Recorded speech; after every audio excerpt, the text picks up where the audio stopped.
But, I really am just like you guys. Everybody's trying to touch me and grab my clothes and get me to kiss their baby or whatever it is. And you guys need to understand, it was just a short period of time ago that I sat in a meeting very similar to what you guys are sitting in. No translation? Don't worry, it'll come back. Which is Spanish? Spanish, no problemo. It'll come back, don't worry.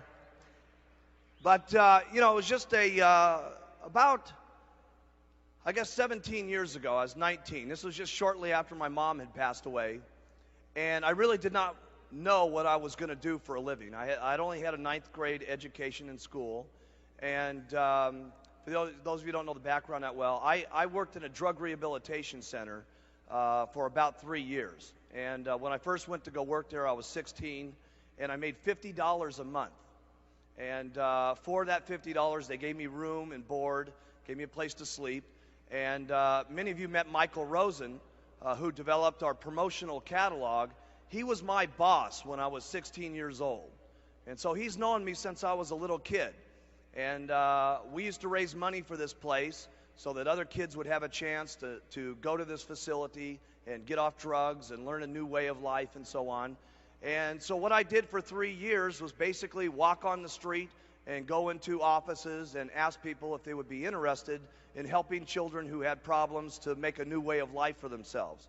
So basically all my life I've been in situations where I've predominantly been trying to help other kids basically like myself, that didn't want to have to live the way I was brought up, that didn't want to have to live in the kind of neighborhood that I grew up in. I didn't have a great family life. My mom, I didn't even meet my real father till I was 21 years of age.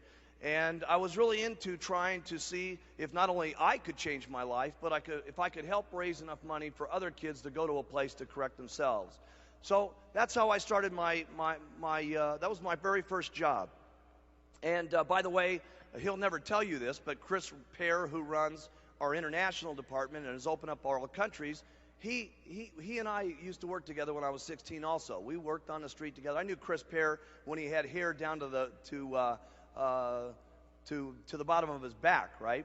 Some of you know Mike Martin. He was on the fundraising situation with me too.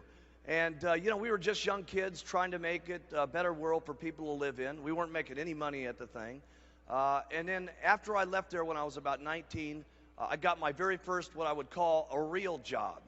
And remember here, I didn't have any schooling background or anything, so there wasn't an opportunity for me really with my background or the people who were guiding me most of my life to ever really tell me as an individual that you could really go out and become somebody great in life. That had never, those circumstances had never happened to me. And I got a job at this clothing store. Actually, it was very interesting. It was only 2 blocks from where I ended up starting Herbalife International. And it was a place called Executive Tailored Clothes. And I was working there as a 19-year-old kid. This was just right after my mom had passed away. And I was working there selling clothes for about $1,200 a month. I worked as hard as I possibly knew how to work. And I got to tell you something, I had a great attitude back then. I had the same kind of personality I do today. You talk to the older guys that knew me when I was a 16-year-old kid. I was a nice kid. I had a nice personality. I wanted good things for myself and everybody else. But as hard as I was working, I couldn't make it better for me in those circumstances. And one of the reasons I'm telling you this is last night I got a telephone call when I came in at 2 o'clock. There was a note there for me. And one of the guys that I worked with in this clothing store gave me a phone call yesterday while we were in the meetings and so on. And I first talked to him about the Herbalife opportunity when we opened up our company. And think about this guy. Here was a guy who knew me when I was selling clothes and then knew me when we started the Herbalife opportunity. Just shortly after I was in the clothing business there, I had gotten invited to my very first meeting like this. It was not Herbalife. It was a company called Slender Now Products.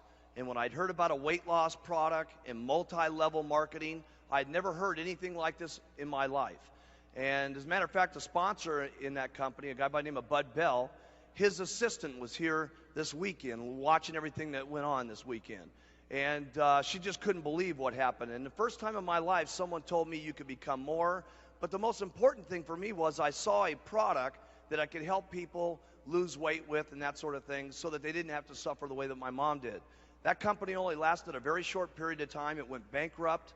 I got involved in another company that had to do with weight loss. That company shortly went bankrupt. And I said, hey, and this was only when I was about 22 at that particular point. I said, what I'm going to do for the rest of my entire life is help people lose weight. I'd been with a couple of people who had gone down and out of business. And I said, listen, this is all I want to do is help people.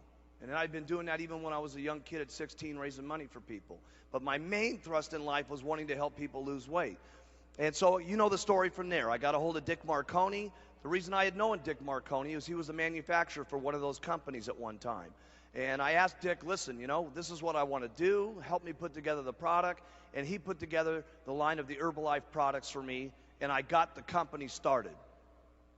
But going back to why I told you this, the very first meeting I ever had in Herbalife, you guys have all heard about when I came in with a baggie full of powder, and I said, you guys aren't going to believe it. We're going to take this product around the world.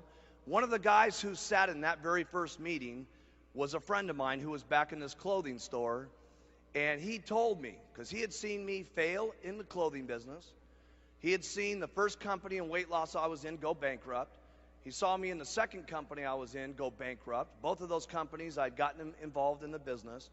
And so consequently, when I started Herbalife, he said, no way in the world is this ever going to work. Hughes is going to be a failure. But I did get him on the product.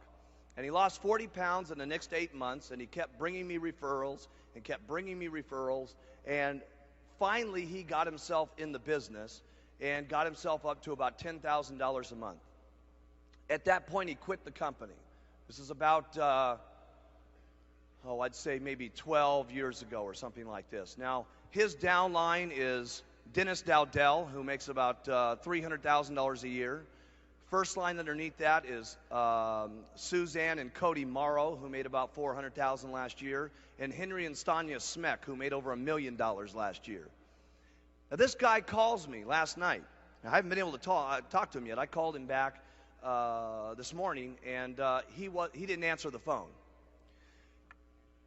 What is the difference between a guy like him who knows the story, saw it when it first got started, became successful, dropped out of the company, saw his downline become successful, heard about what's happened here in Orlando? He knew that we were coming, but he certainly didn't know we were going to take over the entire city, okay?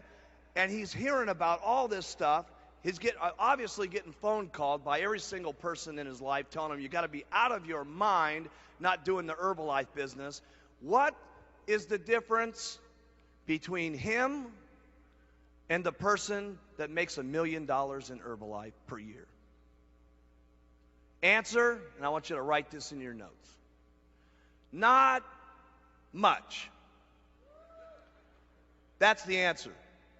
The fact is Eric Nimmer's got all the talent in the world to become a millionaire in Herbalife. The reality is Eric has got everything in his life that's got the capability of going wherever he wants to go in life. And yet, he's still miserable with his circumstances. He's still miserable at the job he's working at. And he's still at the most opportune time in the company's history. If there was ever a time to get started, it'd be now. Forget about back 15 years ago. I mean, if you were ever getting going in this company, it would be now.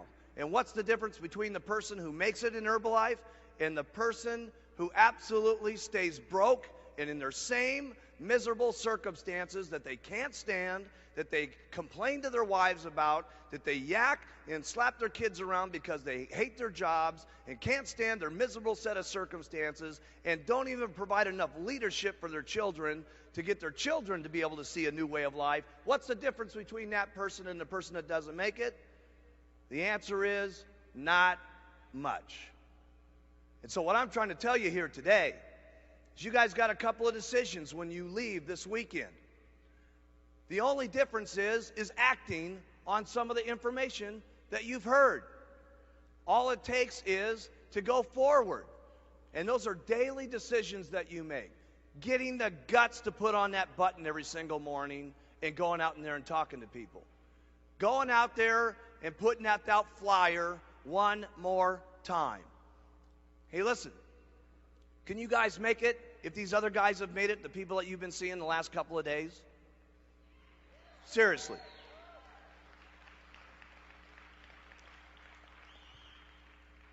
But you know what the sad thing is? We'll probably be here in 95. And by the way, I've been saying 10 months and 9 months and 17 days. It's 10 months, 17 days. A slight little error there. That's Christmas, okay? You know, what's the difference between now and the next Christmas if this guy doesn't do anything different? His circumstances are going to be exactly the same in life unless he changes them. So, if you guys want things to change for you, you got to do something different. You got to be able to just put out those flyers each and every day. And it's just a little bit at a time that you got to do every single day. Hey, look, I didn't get to where we are here today other than facing the challenges that there are every single day and just keep doing it over and over and over and over again. There's not a meeting that you can come to. You learn lots of new ideas at these meetings. You learn lots of new techniques. You learn lots of new things that you can do. But when you boil it down, there's only a few things that all of us do. We use the products consistently. We keep talking to people. We wear some kind of buttons, whether it's our Herbalife button, whether it's one of our diamond pins, whether it's our World Team pin, or whatever, or it's one of the Herbalife sweaters, or whatever it is. We do something that gets us to talk to people, okay? Something, whatever it is that you do. Put out a flyer, whatever. And we talk to people, okay? But if you take those three things there, we promote the business, obviously. You guys have gotten some great stuff from these people here this weekend, and you'll get even more here tomorrow. But out of every single successful person that you've heard, and the ones that you're going to hear from tomorrow, what do they all have in common? Consistency. That's the one thing that they've got. They heard some new information, and they acted upon it. And that's the one thing that the guy that worked for me in the clothing store didn't have. And here's what's dangerous. Even after he got his checkup to Herbalife to 10 grand a month. Now that's insanity. Guy got his checkup to $10,000 a month. You know what happened to this guy? He got formal brain damage. And in my opinion, what's called the ultimate form of brain damage. He said, hey, listen, if I can make $10,000 a month in Herbalife, I bet I could start another business and I could make $20,000 a month. Somehow he got this brilliant idea that if he could make $10,000 a month here and it was working for him, why not start an entirely different business and go ahead and make another $10,000? Here's where he made a mistake. He wasn't a brilliant businessman. He didn't know how to manage money. He didn't know how to do that business. He wasn't counting on the fact he was going to have a lot of lawyers to get him in business, that he was going to have to manage employees, that he was going to have to do all the stuff it normally takes to run a company. And he had forgotten the fact that one of the reasons he was making $10,000 a month is he didn't have to manage employees, he didn't have to have lawyers, he didn't have to manage his inventory, he didn't have to do all the things it normally takes in business. All he had to keep doing was using the products, wearing a button, and talking to people. And doing that, he was making 10 grand. It never dawned on him. This is what's just mind-boggling to me. It never dawned on him that if he was making $10,000 a month using, wearing, and talking, that if he kept doing it, he could maybe make $20,000 a month. He thought he had to start another business to do it. And guess what ended up happening? He went bankrupt with that company. And over the next 3 years, his royalty override checks, not working, paid off his bankruptcy. And today he just places his $2,000 orders to get his $8,000 check every single month for the last 11 years. And you know what still has not dawned on him? That the way to get to $20,000 a month is not going out and selling boats like he's doing today in the worst time in the history of selling boats, it still hasn't dawned on him that if he just used the products, wore the button, and talked to people, that he could make 20 grand a month. Unbelievable.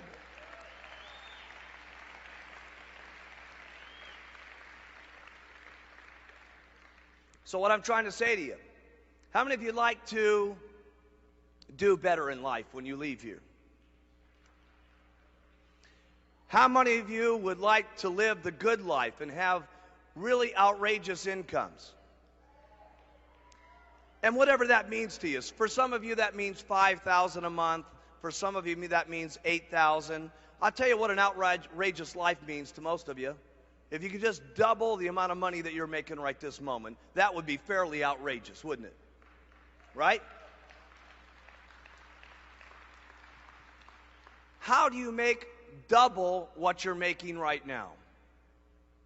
By being consistent, by not getting sidetracked, by not letting people to get you off target, not listening to the negativity of any of your relatives, your distributors, or whatever. Don't let people get you off track. There's going to be a lot of people that try to get you off track when you leave this weekend. You're going to have people that make fun of you, and you're going to have it. Anybody ever made fun of any of you in this room here? What, are you out of your mind to wear that button? What are you guys, some kind of guru, or what are you, some kind of button people? Hey? Right? And people say, you know, what are you getting joined in some kind of cult? You know, you walk in with your button on to one of your relatives. They go, what, did you join the Moonies? What's the deal over here? Hey? Yeah. Okay. I remember Alan Lorenz, he told us one of these deals. I love the story where his brother, who was very wealthy, said, listen, if you wear that button to lunch with me, Alan, you might as well dine alone. And he said, I think I shall.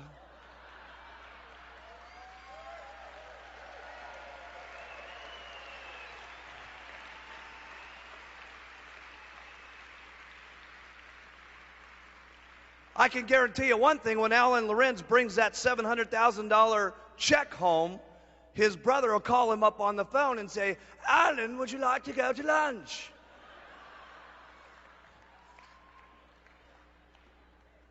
So, hey, listen, there's going to be some things that get you off track. You know what I'm saying? There's going to be some people that make some fun of you, but let me tell you what's worth it.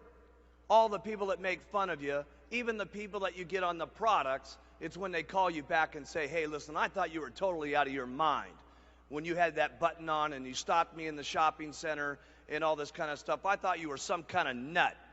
But let me tell you something, man. I got onto those products, and it's only been 3 days, and I feel completely different. And then when they start losing 10 or 15 pounds, and all of a sudden their husband stops laughing at them and says, you know, honey, I thought that stuff was pretty crazy you were drinking the other day and taking those tablets, but, you know, you're looking pretty good, baby. You know what I'm saying? And pretty soon it's 25 pounds and 50 pounds, and pretty soon the husband's using the product, and pretty soon the children are getting excited about how mommy's looking, because you know how the children are every time mommy goes on a diet. No, mommy, no, don't go on another diet again. Every single time you start losing weight, you get mean, cranky, and kick the little dog Muffy, right? And the family's losing weight. And pretty soon they're buying new clothes, and they're looking beautiful, and their attitudes are strong, and pretty soon the next door neighbors are trying the product, and pretty soon everybody on the block is doing it, and pretty soon everybody's wearing their buttons, and pretty soon you see the nice, beautiful family with the little stylish chubettes up on stage getting their president's team pin 10 months and 17 days from now.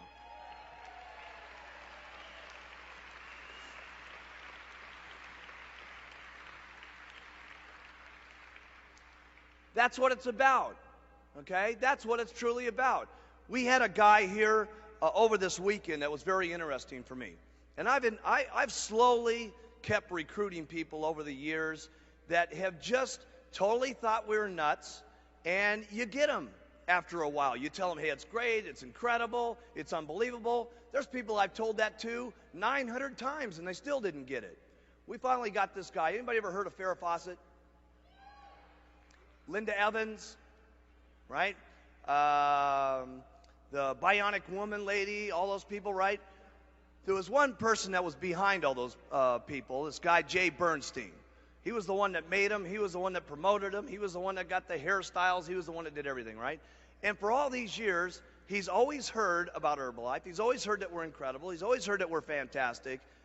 And this is the first time he's ever been to Extravaganza. After 11 years, we've known this guy, right? And he just could not believe it. He was just absolutely 100% blown away. And it's always that way for everybody. Everybody who thinks it's crazy, everybody who thinks that it's just a joke, there's a couple of things that really get them excited. The first one is always what? Getting them on the products. Okay? Now, we could never get this guy onto the products. I guarantee you after the last couple of days, he's definitely on the products, okay, from seeing all the people that are out here. Now, I don't have any idea if he's ever going to do the business or not, okay, but there's a high likelihood that he's going to, okay, after seeing what he's been down here. And it's just, you keep telling the story, you keep getting people on the product, and you do the best you can. I don't have all the magical answers, gang. I don't, okay? I do know this. The first thing you got to do is you got to work on your attitude. People make fun of you. Who cares? Okay? Somebody says it's not the right thing. Hey, you got to know it's the right thing in your heart. And you can only know that by using the products and getting people on the products and having them make comments back to you on how incredible this is. The only way you're going to know that is by being active and starting to make some money yourself and get someone else who starts making some money and they come to you and say, you know something? I hated my job at IBM, and this is the best thing that's ever happened to me. Thank you so much. You got to know that in your heart, gang. And you got to convince yourself. You got to work on yourself every single day. And if you'll get up every morning and you'll work on your own self, because that's your biggest job in Herbalife, okay? You can conquer anything in your life if you want to, if you just keep working on yourself. There's going to be things that happen to you all day long that try to get you sidetracked. There's going to be people that tell you no, and you're going to get sidetracked.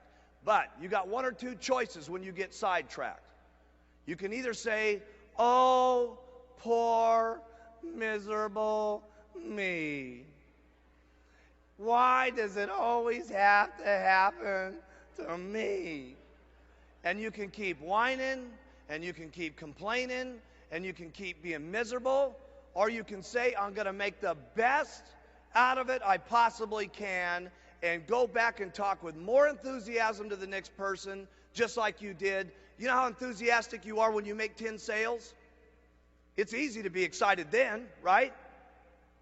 Here's when you got real leadership, is when 10 people have said no, and you don't feel good, and 5 of your people have dropped out on you, okay? And someone's making fun of you, and things aren't going right, and 2 straight weeks you've worked till midnight every single night, and the whole thing's falling apart on you.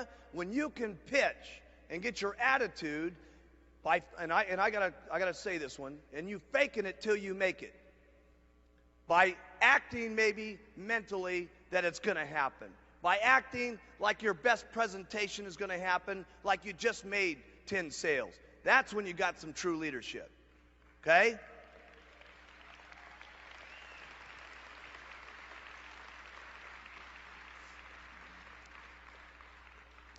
There's been some real serious times in Herbalife for me when I felt like saying, hey, that's the end of the deal, okay? Why would it be worth it for me to keep doing this, okay? There's been plenty of times for me like that in Herbalife, okay? When I had my very first meeting and I had the baggie full of powder and I was telling my best friends, and let me tell you something, these guys definitely hurt my feelings. They had been in 2 companies with me that had gone under. They knew I was serious about weight loss. They knew that's all I wanted to do because of what happened to my mom. And when I came to them, I was legitimately asking for their help. I said, listen, you guys, no kidding, man. These other companies went out on us, but we're going to do this thing, and it's going to happen, and it's going to be the most incredible thing that ever happened to us, okay? And those guys were all flakes, and they said, hey, look it, this is a joke. Nothing's going to happen. You don't think that those guys didn't hurt my feelings? And I didn't think to myself, my goodness, who am I going to go to now after everybody I was counting on to get me started just said that this is a miserable joke? You don't think the next morning I had to wake up and say, my goodness, now what am I going to do? Well, I'll tell you what I did. I started passing out flyers, and I started calling people up out of the telephone book. I started going into the newspapers, and nobody told me this stuff. I just was desperate. I said, I'm going to make it no matter what. And I got the telephone book out, and I started calling people out of the telephone book, and I made up little excuses to talk to them, okay? And then I would call people right out of the newspapers that needed jobs, and I'd say, listen, you know, I'd call Joe in there. He says he was a gardener. I said, Joe, I understand you're looking for a gardening job. He said, yes, I am. I said, listen, Joe, I don't need anybody to mow my lawn. How would you like to make an extra $2,000 a month over and above your present income? Would you be interested in taking a look at it? He said, yeah, I would. I said, listen, there's a meeting tonight. Come on down. I set up a little stand on the corner on Robertson Boulevard. Cost me about $10, this little stand. And I was actually selling little Dixie cup milkshakes out on the street corner for 50 cents at a time just to get people to try my product back then. Okay? Here's what you do when it's disappointing. Here's what you do when it doesn't look like it's going to work. Here's what you do. You do what it takes. That's what you do.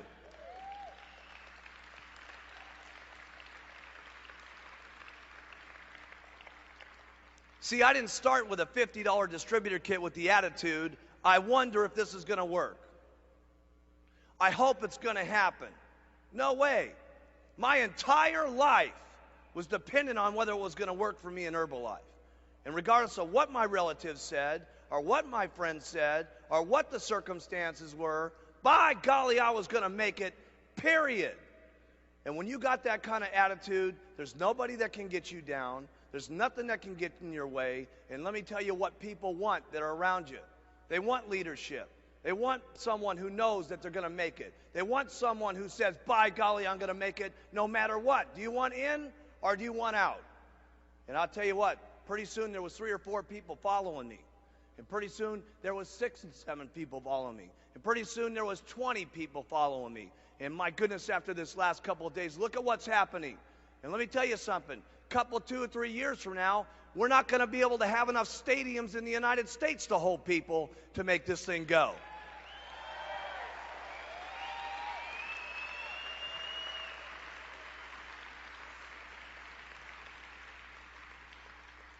I hope one of these days when we have our extravaganzas, we have to hook it up on satellite. Every single convention center, not country by country, state by state.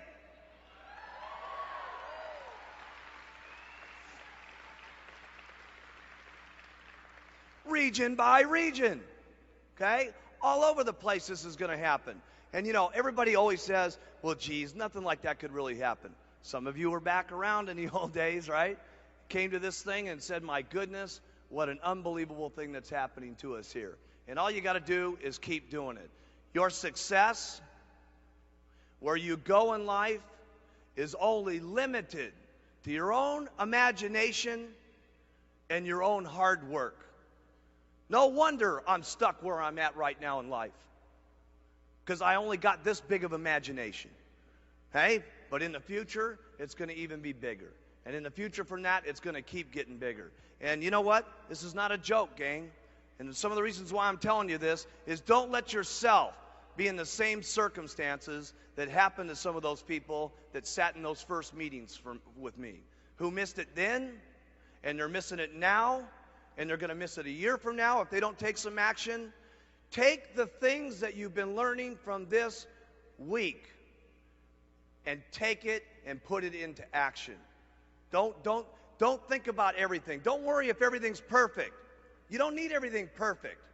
Let me tell you how you get perfect. Do it 1,000 times. Do it 10,000 times. No, but I didn't know if everything was going to work in Herbalife. I knew one thing: if I put it out 1,000 times, I'd find out.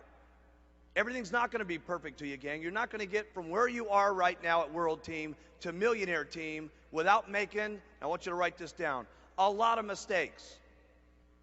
And you're not going to get to a Millionaire Team without a lot of problems. Listen, it's an impossibility to get to Millionaire Team without having lots of problems. And trust me, you'll have more problems getting the millionaire team than you did getting to the world team. And you're going to have more problems than that from where you are from the millionaire team to the president's team. And you're going to have even more problems than that when you get to the chairman's club. And if you're lucky enough in life to end up finally being like me, you'll be in a fortunate circumstance to have a real bummer like last night.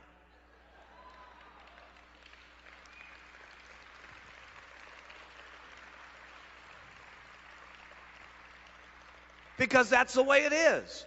We were teaching them this the other day in the chairman's class. I said, let me tell you something.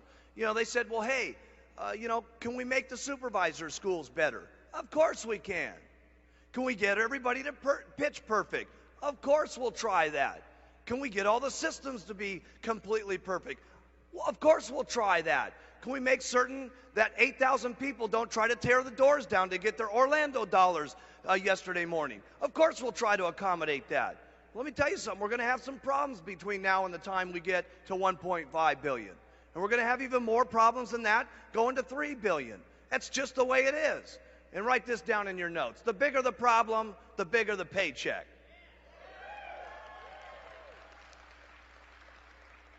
You guys should see how many problems I got.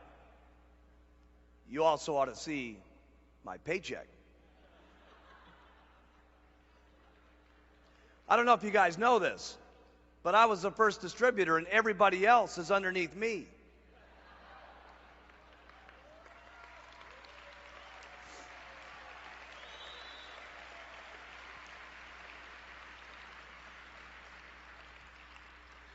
It's all how you think about stuff. We started the first night and some of the people that were trying to run this place were saying, there's too many people, there's too many people, there's too many people. I said, what do you mean there's too many people? There's not enough people. My goodness, what's wrong with everybody? Everything that you do is just how you face it. You got to deal with the circumstances and make the best of it and go on. And one of the best lines I ever heard when I was a young man was from Dick Marconi. Because Dick was like Dick was like my father, let's face it, when I got going. You know what I'm saying? I didn't have a father. I never even met the guy till I was 21, and then we never even, shook hands really too much until I was 28. And then after that, we never even got together. Finally, one day, I said, listen, you want to go to my house with me in Maui? Could you imagine saying that? Hey? I said, you want to go to my home in Hawaii, and let's spend a week together, and I'll see if we like each other. And if we like each other, great. If we don't, we'll shake hands, and that'll be the end of the program. Okay? But when I got started, I didn't have anybody that was guiding me. And Dick was kind of like my father image, He had already made a lot of money. He had already been successful. He saw this young punk off the street who really wanted to try to make it. And we had some real devastating things that happened to me and the company in 1985 that weren't real pleasant to live through. And I'll never forget Dick Marconi taking me in a room, and he said, Mark, I want to tell you something. He says, if the experience doesn't kill you, you'll be a better man for it. And I got to tell you something. In 1985, I learned more about my life and more about living and more about what I was doing in business through the hardest times in my life, not through the best times in my life. Because when things are difficult and when things are not good, your true character in life, how much of a man or a woman you're going to be, is that's when it really shows. That's when it shines. That's when you can teach yourself the most. That's when you can teach your children the most. Okay? That's when you can teach your downline the most. That's when you can provide it for your family. Listen, all of our families need someone that they can look up to. And let me tell you, not just our families. It starts family by family, town by town. But let me tell you what we're doing in Herbalife. We're teaching the world how they ought to be able to live.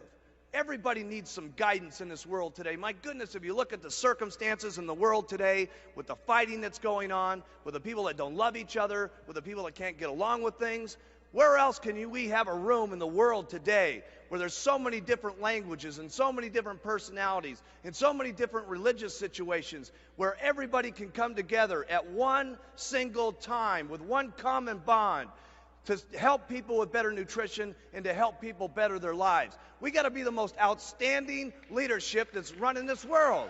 Really, this is what it's about. You know, wouldn't it be something, back in the late 70s, a new person came on the scene, Sylvester Stallone, and it was Rocky that became America's hero. And then we had Schwarzenegger, the Terminator. Hey, he was a hero. And of course, way back when, Superman was the hero. Wouldn't it be incredible in the decade 2000 that the papers wrote, we needed a new hero, and Herbalife was the company that shined. Seriously, wouldn't it be something?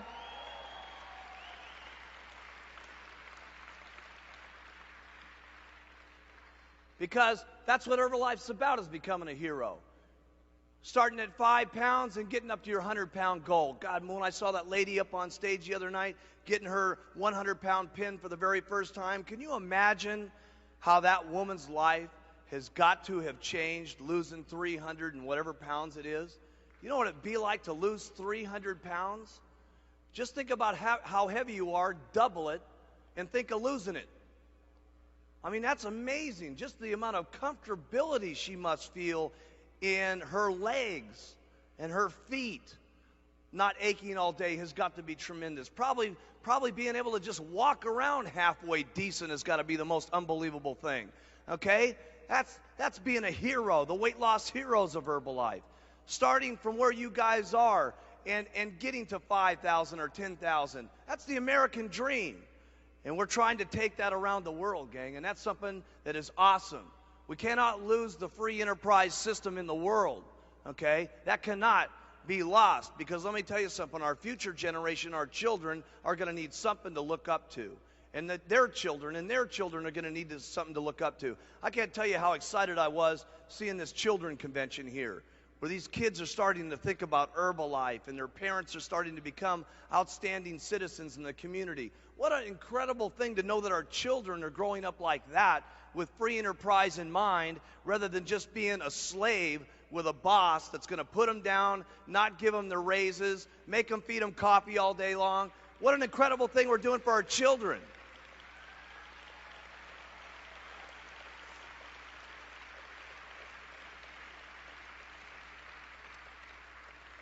There's so many reasons to do this thing called Herbalife.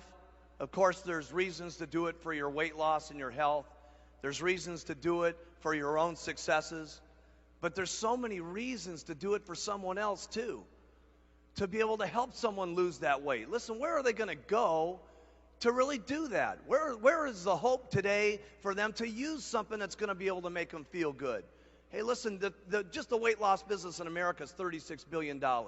Where are they going to go for something that's really, truly going to help them out? There's so many reasons to do this, to just help someone lose weight. There's so many reasons to do this to where maybe 3 or 4 years from now, yeah, you're on the cruise, yeah, you're on the vacations and stuff, but what about on this vacation that's coming up in summer, where you have one of your brand new Get Team people come to you and say, you know something, I never ever had more than my boss give me a turkey at Christmas, much less being in a company for 6 or 7 months and I got an all-paid free vacation. I just can't tell you how miserable I've been. You know, everybody in the world doesn't just get sick because of their weight problems. Everybody doesn't just get sick because of their nutritional habits. A lot of people get sick just because they feel miserable about themselves. You know what I'm saying?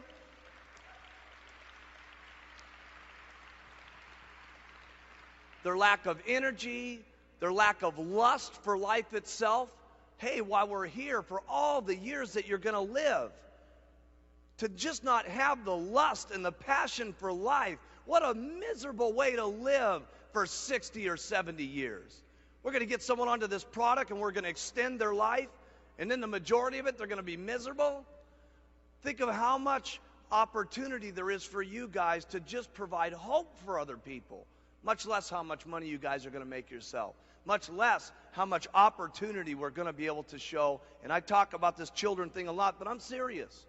Every time when I saw those little kids, 8, 9, 10 years old, and they're, yelling up, Mark Hughes, I got to thinking to myself, a lot of you guys haven't heard this yet. So I'm thinking everybody was in the class with me yesterday. For those of you in the World Team, I opened up the little, I don't know how old they were, but they're this big. That's how old they were. And I opened up this door, because I was going to one of these, another meeting, and I just wanted to see how the children were doing.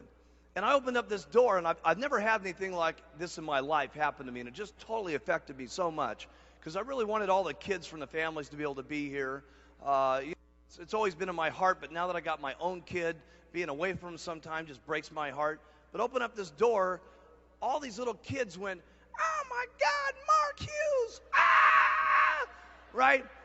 And all these, you could tell, those little Israeli kids, they were from South America, they were from Asia, they were from Australia. To just be able to, for them now at this age, to be around different cultures and know that they're starting to play with them and have fun with them and to be able to get along with them. Think how much more positive that is for them now than looking at the news that they see where all of those kids are fighting each other. Hey? What really broke me up was this. I know when I come into these rooms, you guys know me, but I wasn't expecting it when I saw these little children. And I got to thinking, hey, when I walk in home, my kid doesn't hit me at the door, "Mark Hughes, ah!" Right? He doesn't do that. The only reason these little kids must have done that is their parents must have talked about me and the company, and obviously something was positive in their life. Okay? And what that meant to me was those kids must be living better and more positive and having a greater time in life right now than maybe they were before their parents joined Herbalife. And that was what was awesome to me.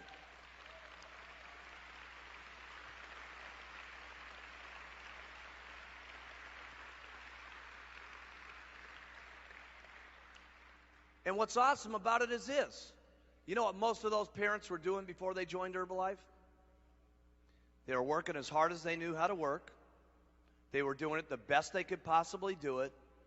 They were doing everything that they knew what to do, everything that their boss told them to do, but the system's wrong. The system that they're literally in, they're not going to be able to get ahead because those systems and those companies are not set up for free enterprise and for them to get ahead. And here they're able to apply the same talent with the same skills and be with a product that truly will rearrange their attitude and a system that will allow them to go as far as they want to do based on their own hard work and their own efforts every single day. That's what's incredible. The Herbalife opportunity and system has got to be one of the most outrageous things that has ever happened to the world. And the beauty of it, it's just getting started.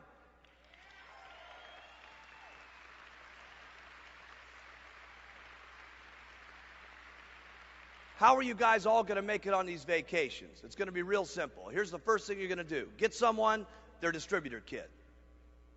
I'm going to run you back through a couple of things that we did yesterday just to refresh your memory. And each one of these things may sound small, but they're big things. First thing you do is get their distributor kit. If you're present with them, there's two things that you want to do immediately. The first one always is get them to use the product.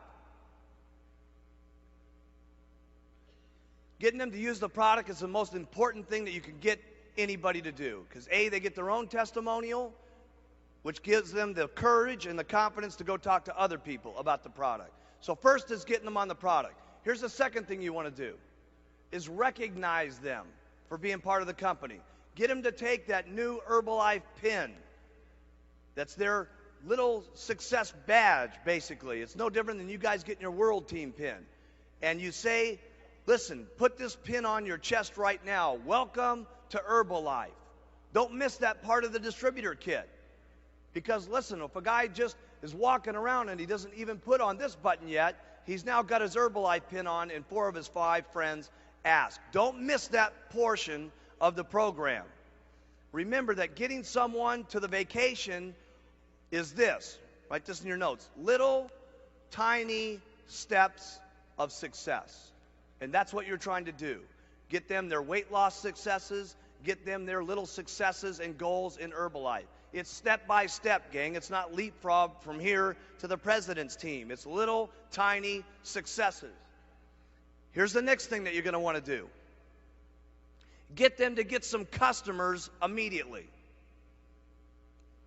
Get them to get some customers immediately. Now, the easiest way to do that is what? Get them to think about qualifying for high five. I want you guys to start memorizing this stuff, so when I ask it to you, that should have been the first thing that spun out of your lips. Why is it the easiest thing to get them to think about? Because you can give them a goal. What's their goal if they qualify for high five? They got to sell $1,000 worth of product in 10 days. And the only time they can ever get that high five booklet is if they do it in the first 10 days. If you guys talk about the high five book and make it just as important, because remember, people only know what's important based on what you say.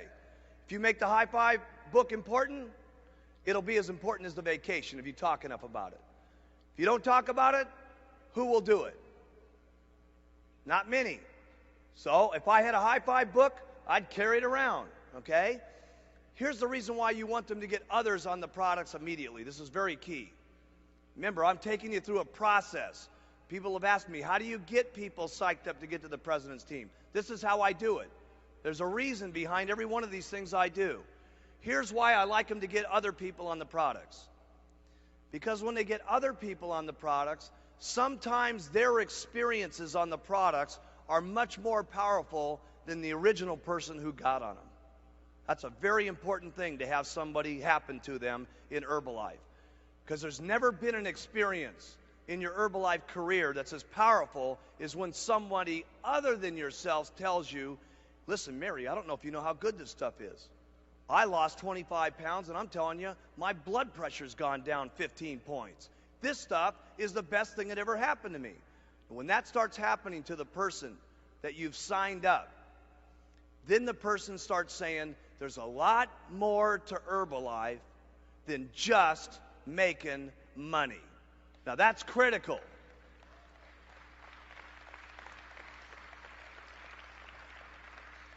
Because everybody can do this for the money. Everybody can just do it for the cash. But I'll tell you what I want when I've got someone going in the business. I want the man into Herbalife. I want Herbalife into the man, not just making money. Because I'll tell you what, there's going to be a lot of things that hit you guys on making money in the next 15 days, in the next year, in the next 2 years, in the next 3 years. What's kept me on track? Do you think that other people have pitched me on money opportunities over this last year? You think so? By the thousands. You don't think that with the money I've got, everybody's not pitching me for everything under the sun to try to get me to put my money into? Of course they are, but I'll tell you what keeps me on track. Knowing that all these other people could have the possibility of having these products if I just work another day, if I just tell the story one more time, if I just get out there and be enthusiastic about it. I don't got time for anything else because of the opportunities that exist to talking to about the product. So here's what I want. I want people to get others quickly so that they get the idea this is a lot more than just making money. Now here's another thing I would utilize. And don't forget about this one. It's important.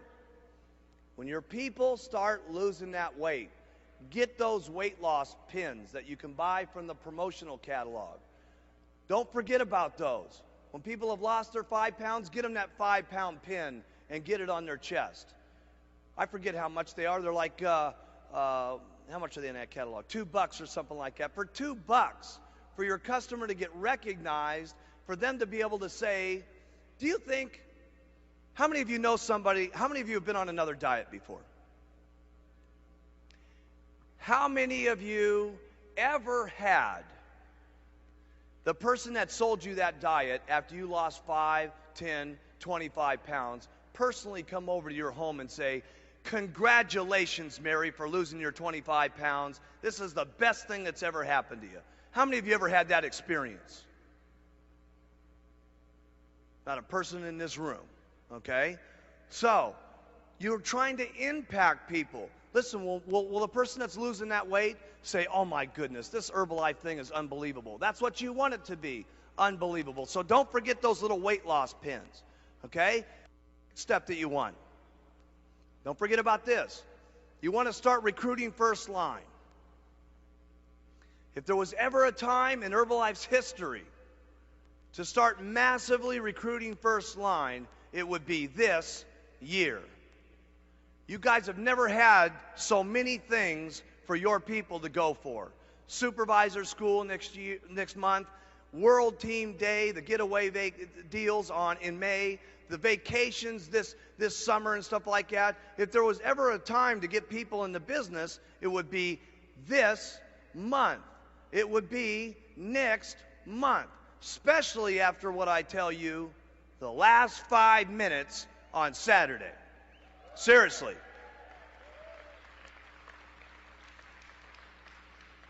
So here's what you want to do. You want to sponsor people first line massively.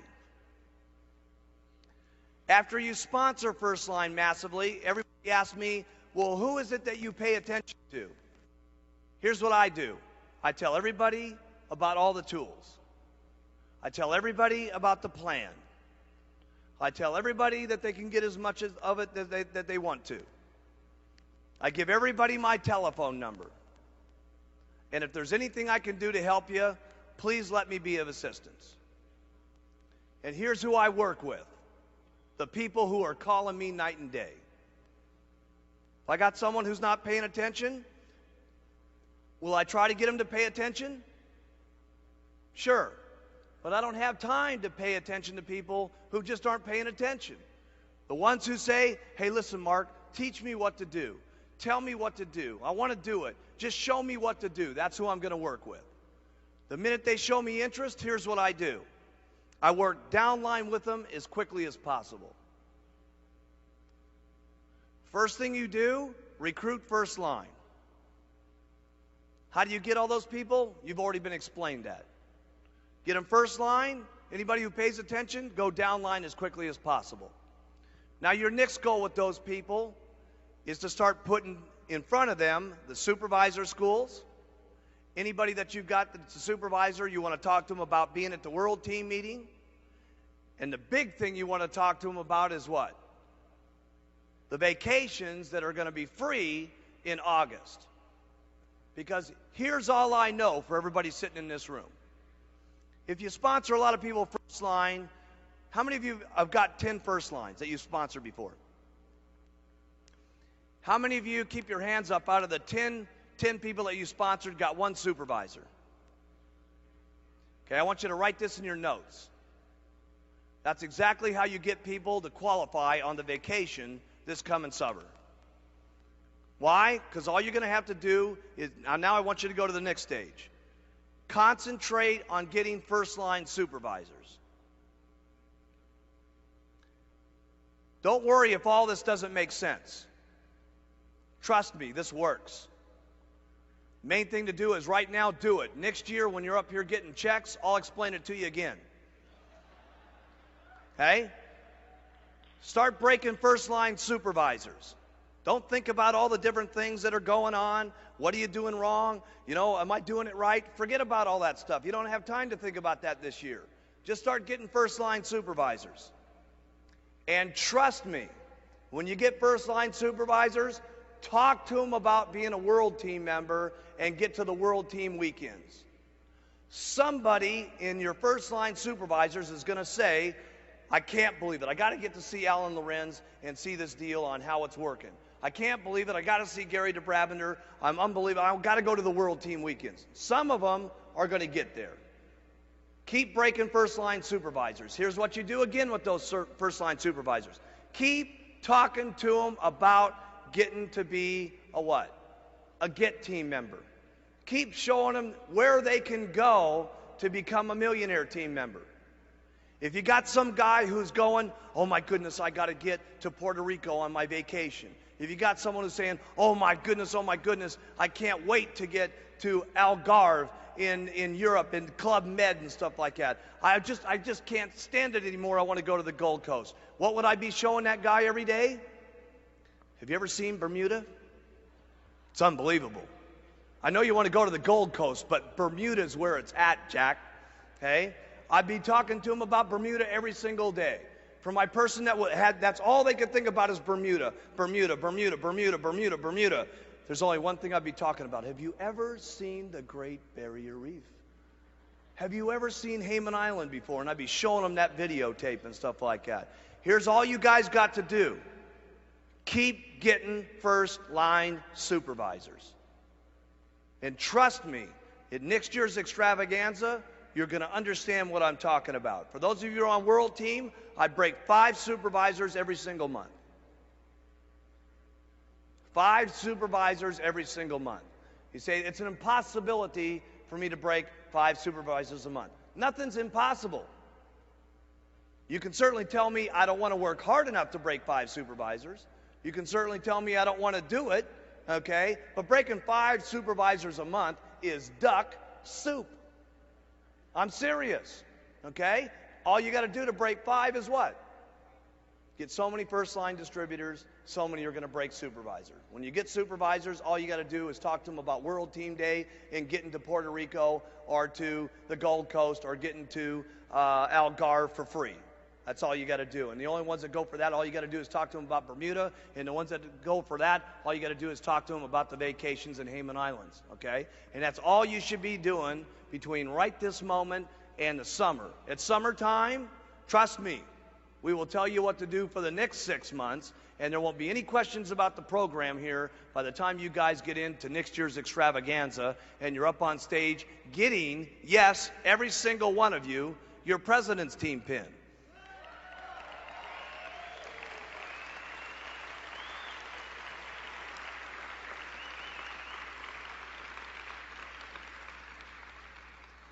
For those of you that are with us still, that are in the Chairman's Club class and so on, listen, I'm going to spell it out to you one more time. World Team, 5 supervisors a month. First line. When I say first line, though, a lot of people get mixed up on this. They say, I've had some of my top President's Team members, you know, they come to me and they go, oh, Mark, I'm doing incredible this month. I've got 47 supervisors. I said, yeah, but how many of them first line? Oh, at least 15 of them. No, I said, how many first line? Well, at least 4 of them. No, I said, first line, how many of them? Well, that'd be none. That's the point. First line supervisors. That doesn't mean someone that you get that gets 4 and you get to count 4. Is that first line? No. Okay. See, first line people means that you have to do one unfortunate thing called work. Okay? So, first line supervisors. So, World Team members, 5 first line a month. Get team members, at least 3 per month. Millionaire team members, at least 2 first lines a month. President's Team members, you got to be out of your mind not getting at least 1 or 2 per month. 5's even better. You get 5 every single month. I can tell you this much right now. For those of you that are President's Team members, you get 5 every single month with 60 next year. And I will tell you one thing. You will see the person that goes to the top of the company. Why? Because all your Get World Team members, they got plenty of things to go to called President's Team. They got plenty of reasons to get there. They got their summer vacations. They got getting part of the bonus. And if you were to get 60 new first-line supervisors, what would take place? I can tell you right now what would take place. Probably 20 World Team members, probably 10 Get Team members, probably 2 or 3 on the Millionaire Team, and a few President's Team members. Okay? And you'll see the top people standing on the stage that did exactly that. Don't think about it. Don't have to ask a lot of questions about it. Trust me. First-line supervisors, and you'll learn what the program is next year. Okay? That's the plan. That's the plan.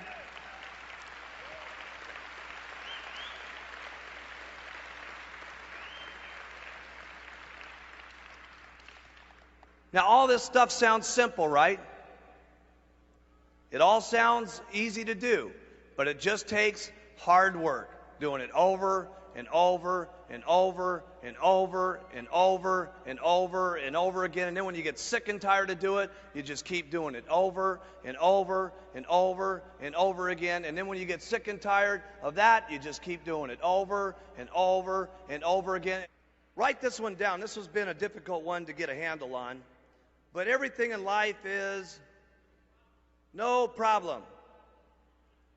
And everything will be no problem if you just keep doing it over and over and over and over again. And, you know, one thing I would really beg you guys to pay attention to, don't get sidetracked by all the people in Herbalife. There's a lot of people that you may have seen here this weekend, or you may be sitting next to someone who's done a lot better than you are, and you're saying to yourself, oh, geez, why me? Why am I doing as good as this person? You know, what am I doing wrong? This and that and the other thing. Hey, don't worry about that. Here's what you got to worry about: doing your best every single day, and do a little bit better than that the next day. As long as you know in your heart, and as long as you can look yourself square in the mirror and you can say, I did my best. And if you can say that, don't worry about everybody else around you. Don't worry that everybody else is doing a little bit better than you. Who cares? If you can be proud about what you're doing, if you can be proud about what's happening to you every single day, you're the one that can tell yourself every single day whether you're pouring it on, okay? And if you feel good about where you're at, and the only reason I'm saying that, I've seen some distributors before that definitely got sidetracked just because some other people were up there. Feel good about where you're at. Feel good about who you are. And if you want to make things better, all you got to do is look in the mirror and make them better. You guys have to realize you are the presidents, you are the chairman of the boards of your own independent Herbalife distributorships, okay? Each and every one of you have the power to be able to make things better for you. The one thing I'd like to leave you with is this. This is a very interesting thing that happened to me. I was at a dinner about 2 weeks ago, and how many of you have ever heard of General Schwarzkopf? Okay?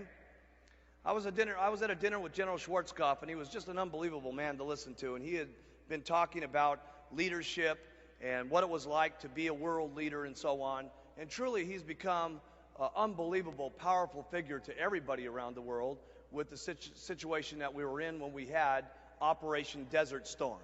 Okay, everybody remembers that deal.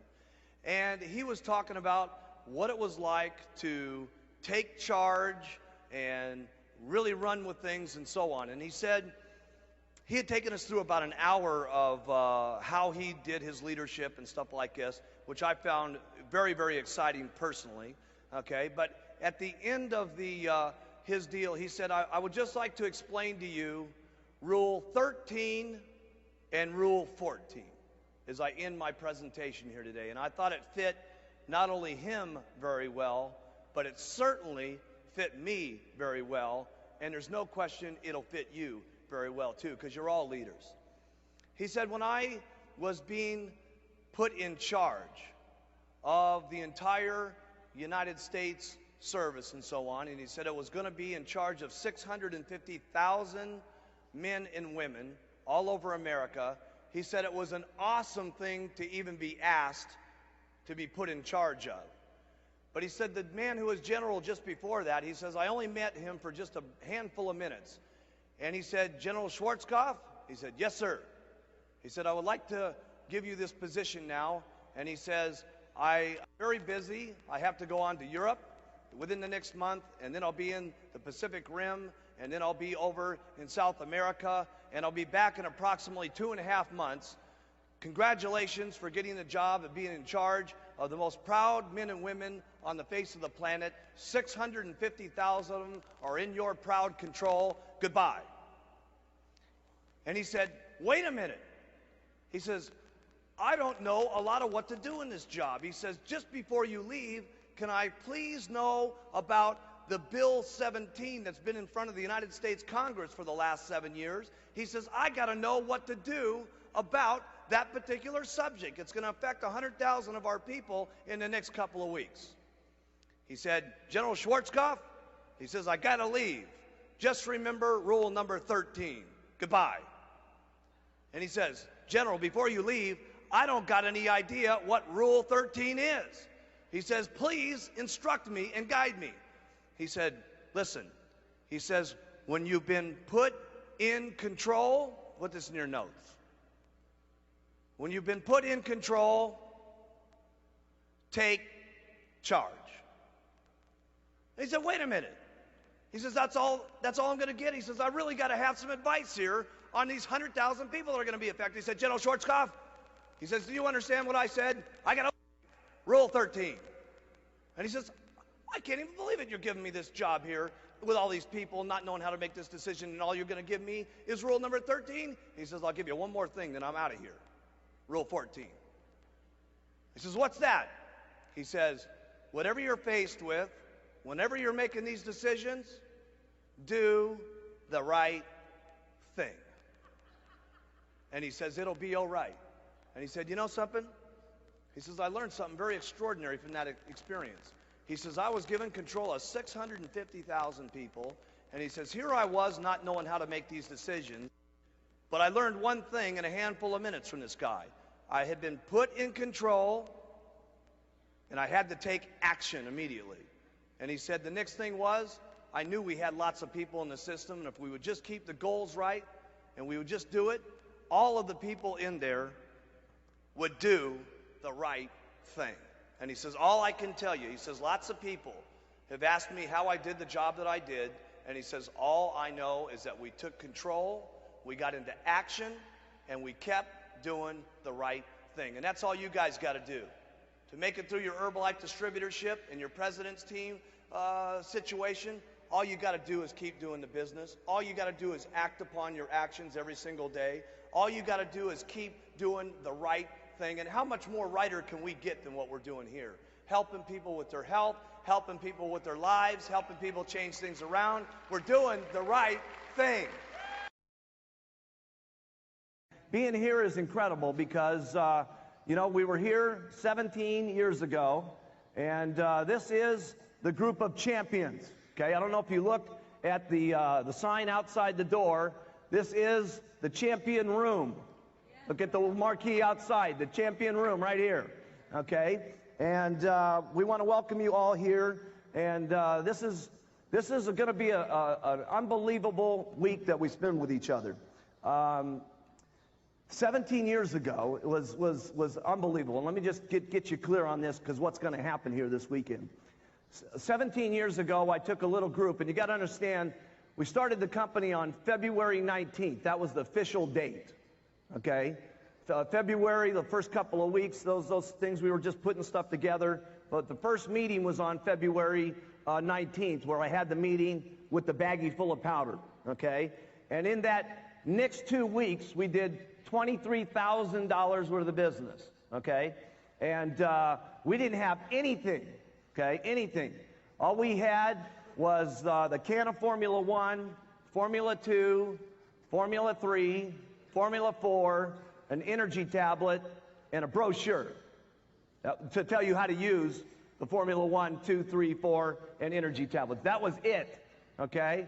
And no testimonials at that time, nobody income at that time, nothing, okay? And we did $23,000 with that.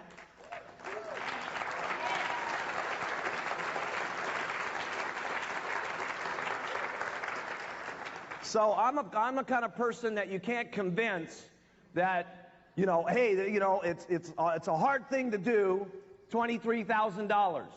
Okay, it's not a hard thing to do $23,000 if you work. Okay, and we're going to talk all this week about work. Okay, because a lot of people are mixed up on what the definition of work is. Okay, yeah. So we're going to talk a lot about what is work, okay? And trust me, I know how to work. And I'm going to teach you guys how to work like you've never worked in your entire life. Some of you may not want to work, okay, the way that we're going to talk about working, but we're going to teach you, okay, and take you through how to work, okay? And we came down, the second month there, we did $44,000 worth of business. And I got the idea at that meeting that, listen, why don't we put a goal on the entire company, okay? And what we'll do is we'll go down to Palm Springs and we'll get this incredible house. And what we'll do there is we're going to get to know each other, and we're going to get to be friends together, and we're going to cook together, we're going to drink together, we're going to get to know friendships, we're going to get to know each other's stories, and we're going to plan the company. Okay, and what we did is not only we planned a company, we talked about what products we were going to come out with, We talked about who was going to do the meetings for the next year. We talked about what was going to happen at the first extravaganza that was coming up at the first of the year. We talked about everything at that meeting, okay? And it happened for about 3 days. And it was so cool because what happened was we were talking to everybody all month long about doing $7,500 worth of business. And if anybody who got there, whoever got there, was going to become rich, okay? And you got to understand something. Nobody in the company had made, I was the highest guy, okay? I had made $1,200 my first month and about $2,500 the second month. So while I was making $2,500, I was telling everybody that we were going to Palm Springs, and whoever got there and whoever got with me, that we were going to plan the company, and anybody that got there, we were going to get so rich, it was going to be unbelievable, okay, is what it was going to be. When I was only making $2,500, okay, and there was approximately 40 supervisors in the company at that time. So what happened was some of the group bid on the idea, okay, and I'll never forget that because I was chasing everybody in my group, and all of a sudden, Jerry Svetanovich, Jerry wanted to be in that meeting so bad, it was just unbelievable. And she started, nobody in the company, by the way, had done more than 4,000 volume points at that particular point in the company. And all of a sudden, by halftime in the month, Jerry was already at 4,000 points, okay? And I was calling up Doug Stunts, and I said, Dougie, you're not going to believe it. You know, Jerry's going to make it to Palm Springs. You got to go, you got to go. And Doug said, oh, man, Jerry's going to make it? That school teacher? Oh, man. And he said, I got to go, I got to go, I got to go. And all of a sudden, Doug was working like crazy. Flyers at night, going crazy, doing the 7-Eleven stores, talking to everybody he could. And I get Frank Lutz on the telephone, and I said, Frank, you're not even going to believe it. I said, Jerry Svetanovich and Doug Stunts are going to Palm Springs. I said, Frank, I said, don't miss it on the program here. Get your mind right. I said, we're going to Palm Springs, and we're going to get rich. Okay, now wake up, Frank. Okay, and Frank says, I'm going. And long story short, we had Frank Lutz at that deal. We had Jerry Svetanovich. We had Doug Stunts, which all became multimillionaires. Okay, and we had Don Greneau. You've heard the story. Okay, and Don Greneau missed it. Okay, he missed out. Still got a chance to get back in, by the way. Okay, but he missed out. Okay. And there was Dallas Bordenov, who missed it, and there was Tim Greeny, who missed it, okay? And so you guys don't want to miss what's going to be happening here this weekend. And we went to the supervisor school that week, and we talked about how we were all going to Palm Springs. It was great because we did our supervisor school, and we did just like the group here a minute ago, 7,500 points. I said, I want all my guys to stand up who did 7,500 volume, and I want you guys to recognize them. And the whole room went crazy. We had like 200 people. It was our biggest meeting ever. All the guests were there, and all my people stood up, and we walked out of the room, and it was just unbelievable, right? Everybody, now you got to understand something. We walked about 2 blocks down the street. You understand? Here's the meeting room. We said, we're all going to Palm Springs. Goodbye, okay? And we said, you guys go, because we're going. And we went. And we went about 2 blocks down the street, and Doug got into his old gray primer-stained van, which was around the corner, because we didn't want anybody to see it, okay? And Jerry's old Toyota, okay? And everybody's old broke-down, ugly-looking, ridiculous car, okay? And we all drove down to Palm Springs, man, and we were so excited, it was unbelievable, okay? We were excited.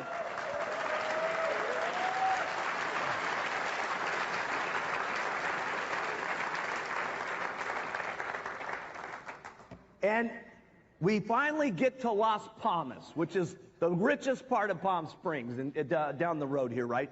And we turn the corner, and everybody looks at the house. And it was unbelievable. You wouldn't believe this house, man. I mean, it was about 1,000 square feet, okay? 1,000 square feet, okay? So you guys know what, I don't know what that is in the meters and stuff like that. How many meters? 100? 100 square meters, okay? And there was 2 bedrooms in there. I got the master bedroom because I was the prez.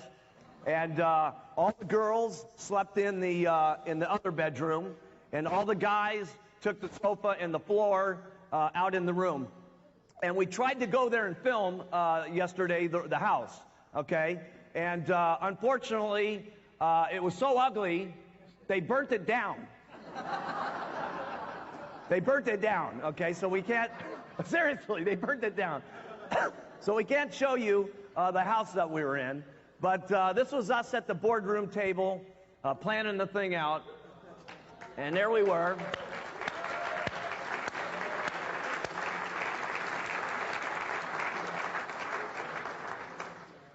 Look at that hairdo I got. Isn't that cool? Well, that was me at the end of the table. That was my girlfriend over there to the right, Catherine. She was the secretary, making everything that I didn't want to do happen, okay? We're going to talk about that. You got to get someone to do everything that you don't want to do happen, okay? So that you can work, okay? Because we only get paid for selling the products and recruiting distributors and then teaching people how to sell the products and recruit distributors, okay? We don't get paid for doing the paperwork, okay? Could you imagine Mark Hughes doing some paperwork? Okay, I have never done any paperwork, ever, okay? The minute I get someone signed up, do the paperwork. Here's how you do, okay? And then that's how they do, and go do it, okay? Because I don't do any paperwork, okay? Everybody else has to do the paperwork. Everybody else has to set the meeting up, okay? Yes, everybody else.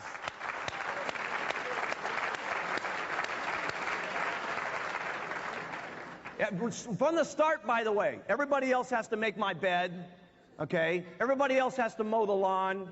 Everybody else has to do everything, okay? Because the only time you got time to do anything, if you're seriously interested in getting rich, is selling the products all day long and getting distributors all day long and teaching people how to sell all day long and getting distributors all day long.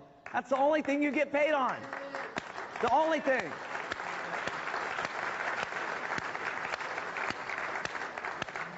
And that is going to be a general theme through this entire weekend here. We're going to teach you guys how to work, and we're going to teach you how to get rich, okay?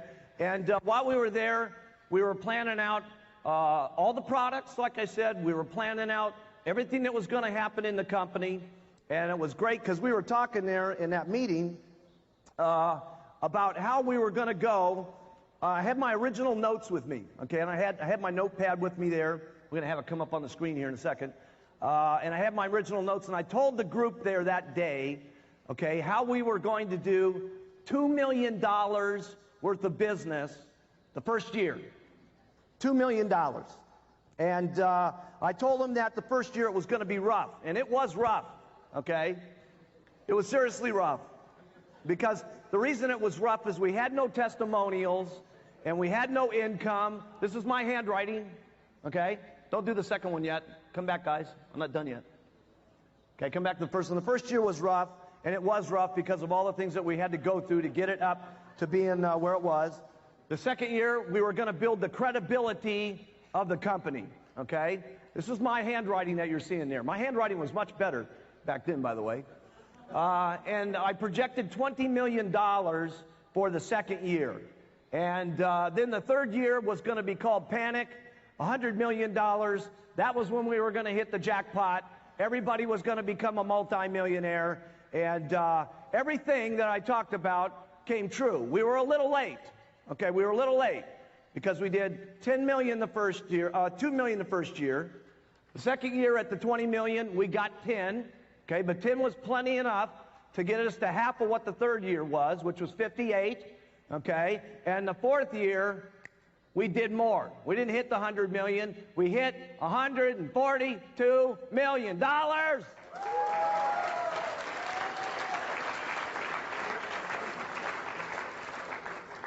And we started getting rich. My first year, I made $96,000. My second year, I made $500,000. My third year, I made almost $2 million, okay? And from there, I've made some serious money, okay? And we're going to show you guys how to make serious money and what it takes to make serious money, okay? This is not the regular meeting, okay? We're going to go through some stuff with you guys that's going to be real important here. One thing that we talked about in Palm Springs is how we were going to work together like a football team, okay? Everybody was going to support each other, okay? Everybody, all the time, by the way. Not just some of the time, all the time we were going to be like a football team. And every morning we were going to get up and we were going to practice what was on our tapes. Back then we had the Jim Rowan tape, okay? And we got up and we listened to our tapes for a half an hour to get our minds right every day, okay? And then we were going to hit the road and we were going to work, okay? But we were going to get up, and we were going to get up earlier than everybody in Herbalife is what was going to happen. We were going to listen to our tape and we were going to get to work. And we were going to support each other like no one's ever supported each other, okay? And that's a problem that I see in the company today, okay? And we're going to really talk about this here this weekend, okay? Supporting each other no matter what, okay? And I talked to the guys about this. I said, think about it this way. Here's the kind of support that we're going to have. I walk in to your big, giant supervisor school, okay? And it's going like unbelievable, okay? And I walk over to your top distributor. I pull out a .45 Magnum. I shoot him in the head. He falls down dead. Your reaction, all right, unbelievable, right? You just completely react to the fact that it was unbelievable. I just shot your top distributor. Now, that's pretty hard to do, isn't it? Okay, you'd be wondering, why did he shoot his top distributor? But what we got to all do, okay, is support what we're all doing. Now, afterwards, here's what you do. You come up to Mark Hughes and you say, hey, you idiot, you shot my top distributor. Why did you do that? Okay, and I give you the answer. See, part of our deal, gang, is there's a lot of people not supporting each other. There's so many rumors going on, and the rumors are rumors, half of these things, okay? And people are calling each other on the phone, and they're talking to people about the rumor, okay? Or about who's shipping something someplace, somewhere, okay? And they don't even know if it's true. And what they're doing is they're calling everybody in their downline griping about it, and they're calling all their upline and griping about it. They're calling everybody else, okay, in the sideline, okay, and talking about it. And here's what they're doing. Write this down. They're taking 30% of their time talking about what's going on, about the mean, nasty rumors and what's happening and who's bad and who's good and all the other stuff. That means you're making 30% less money. We got to support each other, okay? And then if somebody's doing something bad, we report it to the company. Now, I know when we've reported to the company sometimes here, there's been some slow-mo, okay, happening on some of the stuff on getting back to whatever the problem is. We understand that. We understand that there's been certain problems with people who have been exporting products that have been getting away with it, and we've been doing fines, okay, and we've been doing other things that most of you think haven't been happening, okay? You think, hey, everybody's getting away with this deal, okay? And everybody isn't getting away with this deal. And we're not going to get into it now, but tomorrow we're going to show you the people that we've cut off and terminated. We're going to show you the people that we fined, okay? But we're going to show you the best part because it's going to get better than it's ever been. We got something new that is going to 100%, okay, in 90 days, stop everything that's got to do with wrongdoing Herbalife business, okay? Whether it's exporting.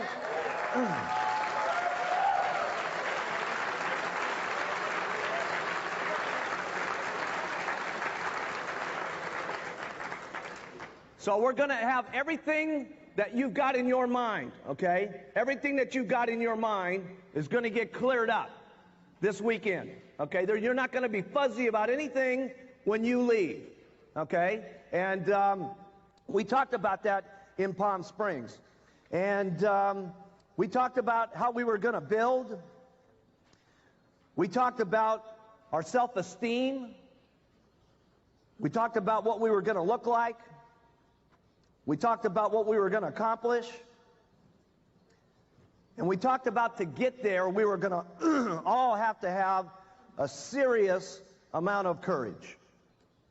Because let me tell you something, to make $1 million a year, to make $3 million a year, to make $10 million a year, you've got to have a serious amount of courage. You got to continually do the things that sometimes you don't want to do, the things that are uncomfortable, okay? And you got to become a pro, okay, at getting comfortable with doing the uncomfortable, okay, and doing that over and over. But we talked about how courageous we were going to be, and we also talked about our dreams at that meeting. We talked about the houses that we were going to be living in. We talked about the cars that we were going to be driving. We talked about the second homes that we were going to have, our vacation houses. We talked about, everybody had their own dreams there that weekend, and we found out what everybody wanted, okay? And I really wanted to find out what did everybody want, so I had their hot button that I could keep pushing and show things in front of them to keep them to go, go, go. And we talked about what everybody's dreams were going to be, whether it was putting their kids through school and so on and so forth. We talked about the unbelievable commitment we were going to have to make to take Herbalife around the entire world. And that is a serious commitment. And it not only is then, it is a serious commitment today to take Herbalife around the entire world, which is in the process of happening. But we talked about how we were going to have to be different than all the distributors in Herbalife. We were going to have a different kind of commitment than usual, regular distributors. We weren't talking about Get team members. We weren't talking about millionaire team attitudes. We were talking about multi-millionaire commitment, okay, to the company. And this is when we were only doing $80,000 that month in business. And I talked a lot about that day that where I was at, okay, this is where I was at, because a lot of people lose it when they're doing Herbalife. They get extremely excited when they come down to that first meeting, right? First meeting, everything's happening, they're excited, and then they're going, okay? And in the second month, you know, they do kind of okay. The third month, now they're in the flyers that they've worked their circle of influence, right? And now they're getting into the second stage of having to do business, and it's not going quite as good. The fourth month, it starts to become a job. The fifth month, it's, you know, it's so-so testimonial. I talked about what was going to be happening with me is I was going to be wild the first month. In the second month, I was going to be wilder. The third month, I was going to be crazy. Okay? The fourth month, I was going to be ecstatic. Okay? Ecstatic is what I was going to be. The fifth month, I was going to be consistently ecstatic. The seventh month, I was going to buy my first house, which I did. Whoa.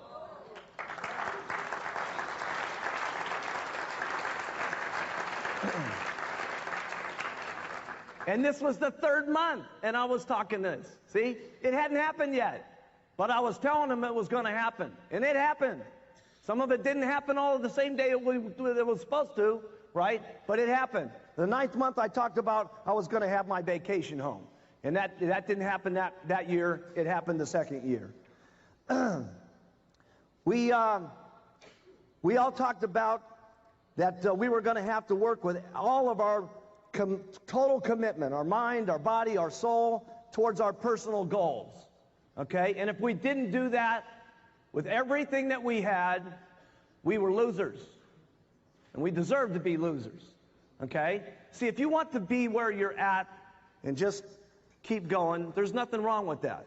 Okay? There's nothing wrong with that. Okay? And if what you want to do after this meeting, after we get done with you guys, okay, is if you want to stay right where you're at $100,000 a year and just be comfortable, okay, that's great. Okay? There's nothing wrong with that. That's not what we were talking about in Palm Springs. We were talking about how we were going to become millionaires, how we were going to commit to the company and build Herbalife around the world. That's an unusual commitment, okay? That's extraordinary commitment we're talking about, okay? And that's what we talked about then, and that's what we're going to talk about here. We talked about how we were going to stick to the basics on continuing to sell the products and continuing to get distributors, and we were going to continue to teach people how to sell the products and recruit distributors, and that's what we were going to do all day long, okay? And then we told them at that meeting, I said, listen, gang, we're now about to leave, okay? And I've told you everything that there is to know, okay? And everything that I've shared with you here may not be for you. So if it isn't, great, okay? But where I'm going is $100 million. So I got to see you guys. I'm leaving, and I left. And when we got out of that group meeting, there was a couple of people that didn't make it. Like I say, Don Greneau, that next month, $18,000 worth of business. The next month, he was out of business and into another multi-level company. Dallas Bordenov never made it. Tim Greeny stuck for about 3 years. 3 years he did it. He's the sponsor of Mark Zuckerberg in the back of the room. Can you believe it? Can you believe it? Okay, can you believe it? Okay, and he left. He left. And I never forget putting it on Tim Greeny. Okay, because Tim Greeny really hurt my feelings, man. He was my best friend. Okay, we had really gotten to like each other. We were very much like each other. And I'll never forget taking him up to my first house that I bought up on Mulholland Drive. And we were sitting there, and I said, Tim, you are making such a serious mistake. I put my best deal on Tim, okay? Just like I'm going to put my best deal on you guys, okay? I tried everything I knew how to do. And Tim left, okay? And he's got Mark Zuckerberg and all the group, Philly, everybody underneath that deal, and he's gone, okay? Tough. Tough, okay? And that's what it's going to be here. Tough. Okay? So here, what we're going to do is we're back in Palm Springs for the second time. And we're going to get to be good friends this weekend. Good friends, okay? No private meetings for Mark Hughes. Okay? I'm going to be out with you guys, and I'm going to try to get every single person's story in the room. I know you guys, okay? I know you guys, okay? But I don't know you guys, okay? And we're going to get to know each other differently than we've known each other ever before, as much as we can in 4 days, okay? Everywhere I'm going to be is at the pool, at the breakfast table, at the wherever you guys are at, okay, is what it's going to be, okay? Because this group is my champions. Okay? And we are the group that's going to make it happen.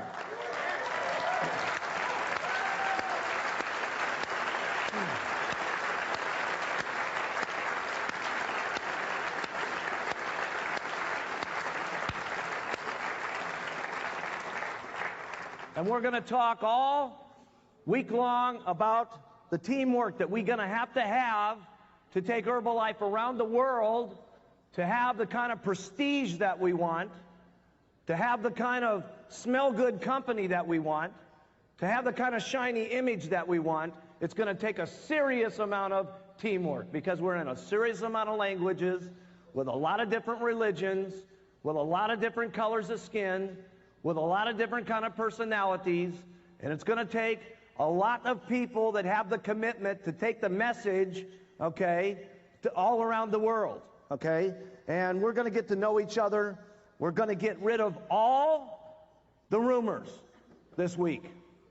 All the rumors. Whatever they are, and I know what they are, by the way, okay? And you guys are going to help give some of them. Okay? We're going to get rid of them all this weekend so that our minds are right.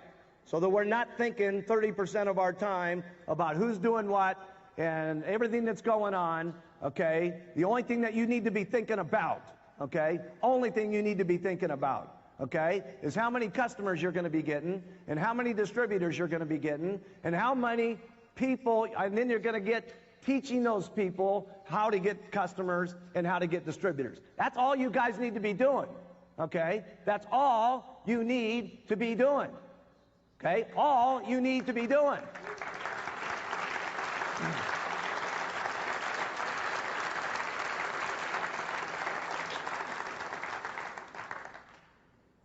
50% of the First Palm Springs group became millionaires. Now look at what we got here. Isn't this interesting? And I'll tell you what's really interesting, okay? There was me and 7 people that came to Palm Springs. Today what we have is me and my 7 Chairman's Club members today. Very interesting.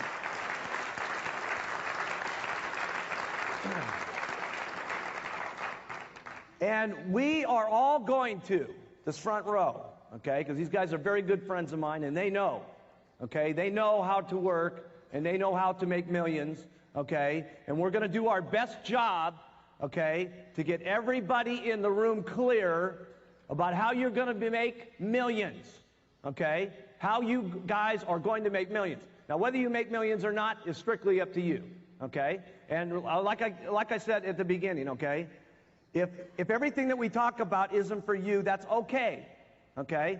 This is not your average, ordinary, regular meeting that we're going to be talking about. We're talking about what we're going to do, how we're going to do it, what the game plan is. I'm going to show you guys the entire game plan on how we're going to get this year here. You understand? This year here, if we pour it on when we get out of this room, we're going to be about $1.5 billion this year. $1.5 billion.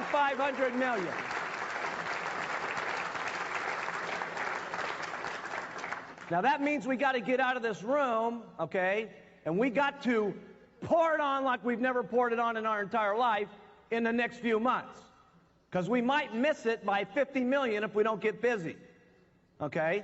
But we need that $1.5 billion. Do you understand why we need that? Write this down. It sounds better. It's part of our history. It's going to be part of our story that helps us get people in, write this down, easier. Every year in Herbalife has been easier. Every year. So we have to pour it on so we can hit 1.5 billion so we can make it easier. Okay?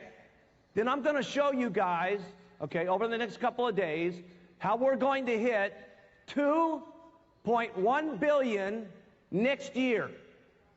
Write that down. Because that's what we're going to do. Okay? If you guys do it, it's irrelevant. I am going to do 2.1 billion. Do you understand? I am going to do 2.1 billion.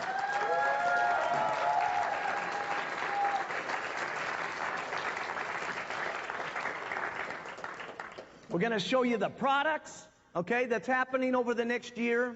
Okay, we're going to show you that. We're going to show you the countries that are going to be happening, okay?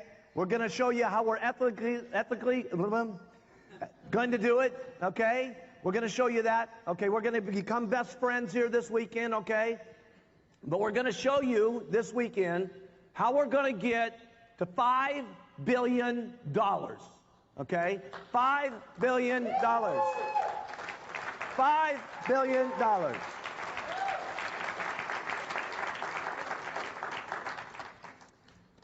$5 billion is what's going to be happening. And I'm going to get the $5 billion, period. Okay? This kid is going to $5 billion. Now, again, if you guys decide to get in on this, okay, great. Because let me tell you how much money you're going to be making at $5 billion. Write this down. Put down your total income that you're making per month right now. Write that down. Everybody. Karsten. Everybody. Okay. No, don't think. Right. Do as I say. Don't think. I know how to make millions. Okay? I'm going to teach you guys how to make millions this weekend. I don't want you to think. I want you to listen and do. Okay? That's what's going to happen. Okay? And we're all going to get seriously rich. Write down how much you're making right now. At $5 billion, you're going to be making a minimum of 5 times what you're making right this moment. Write that figure down. Stare at it. Get a feeling of it. Where could you be living? What kind of houses could you guys have? What kind of clothes could you be having? How many cars could you have? Okay? At only 5 times. Now, some of you, okay, some of you are going to be making 10 times what you're making right now. 10, write it down. 10 times, write that figure down. Get a feeling of what that looks like. 10 times what you're making right now. Do you understand that at $5 billion, there's going to be $50 million in just the 1% pie? $50 million. Do you know how much money that is? There's going to be people at $5 billion, okay, that get $5 and $6 million, okay, in just the pie. You see, some people are making 10 times. There will be someone at $5 billion. There will be a couple of people that are making about 20 times what they're making right this moment. Why do I know that? Because I know exactly what everybody's making right now at $1 billion. You see, I know all your guys' incomes, every single person, okay? And it's going to happen. And it's going to be unbelievable when it happens. The whole world, gang, is going to be open in about the next 5 years. The entire world, okay? And we're going to get the products that we have currently in all the existing countries. We're going to get the other countries opened up with the regular product line, and then come back and get them all the products. Then we're going to show you this weekend the new products that we're going to get involved with over this year and the next year. We're going to show you that. This is not for everybody to show, okay, but we're going to show you guys, okay?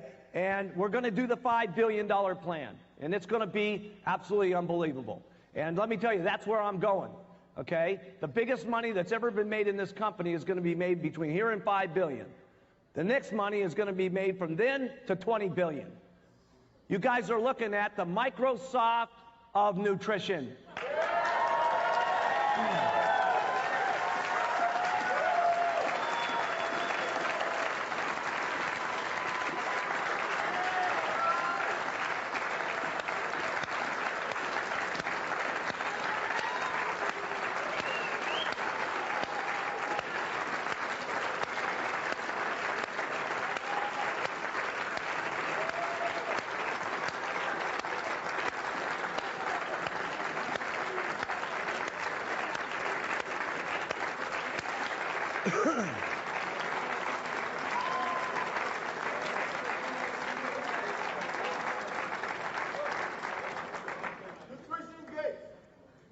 Nutrition Gates, yes. We're going to also do something that's a little different because we're going to work. Okay, I'm going to work this weekend. My Chairman's Club members are going to help get you guys. Okay, and we're going to do everything we can to teach you guys how to make millions. Okay, and remember, 50% of the room became millionaires last time. Look at how many millionaires we got this time.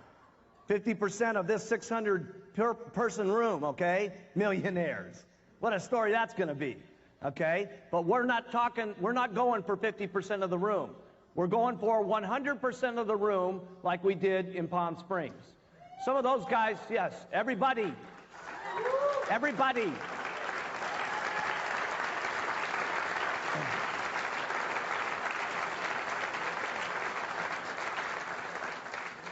Some of those few didn't get it because of circumstances, okay?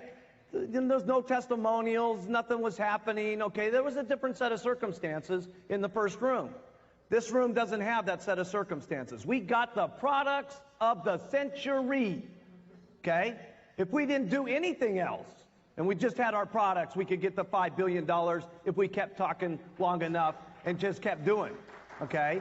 Yes. Yes.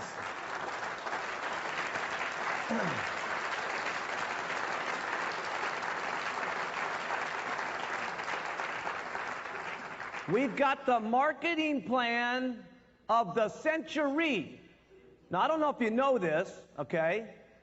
But we pay out, write this down, 30% more than any other direct sales company in the world.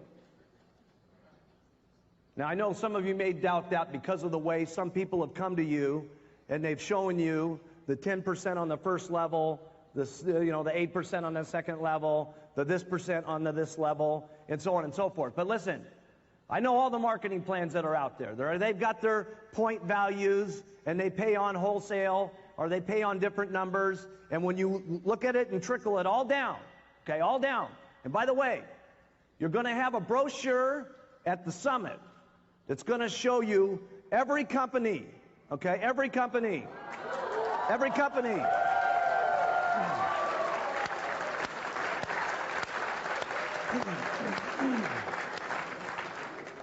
So, we're the best.